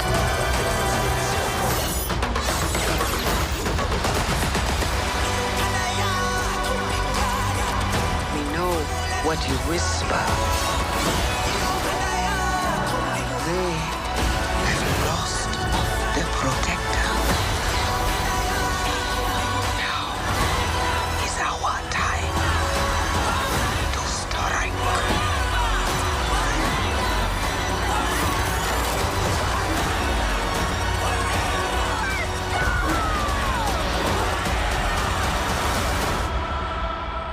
Show them who we are.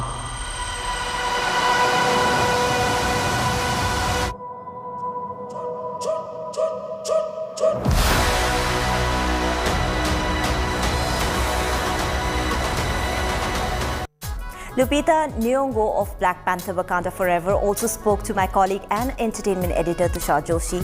Here's what all she had to say about the costume, her role and late co-star Chadwick Boseman.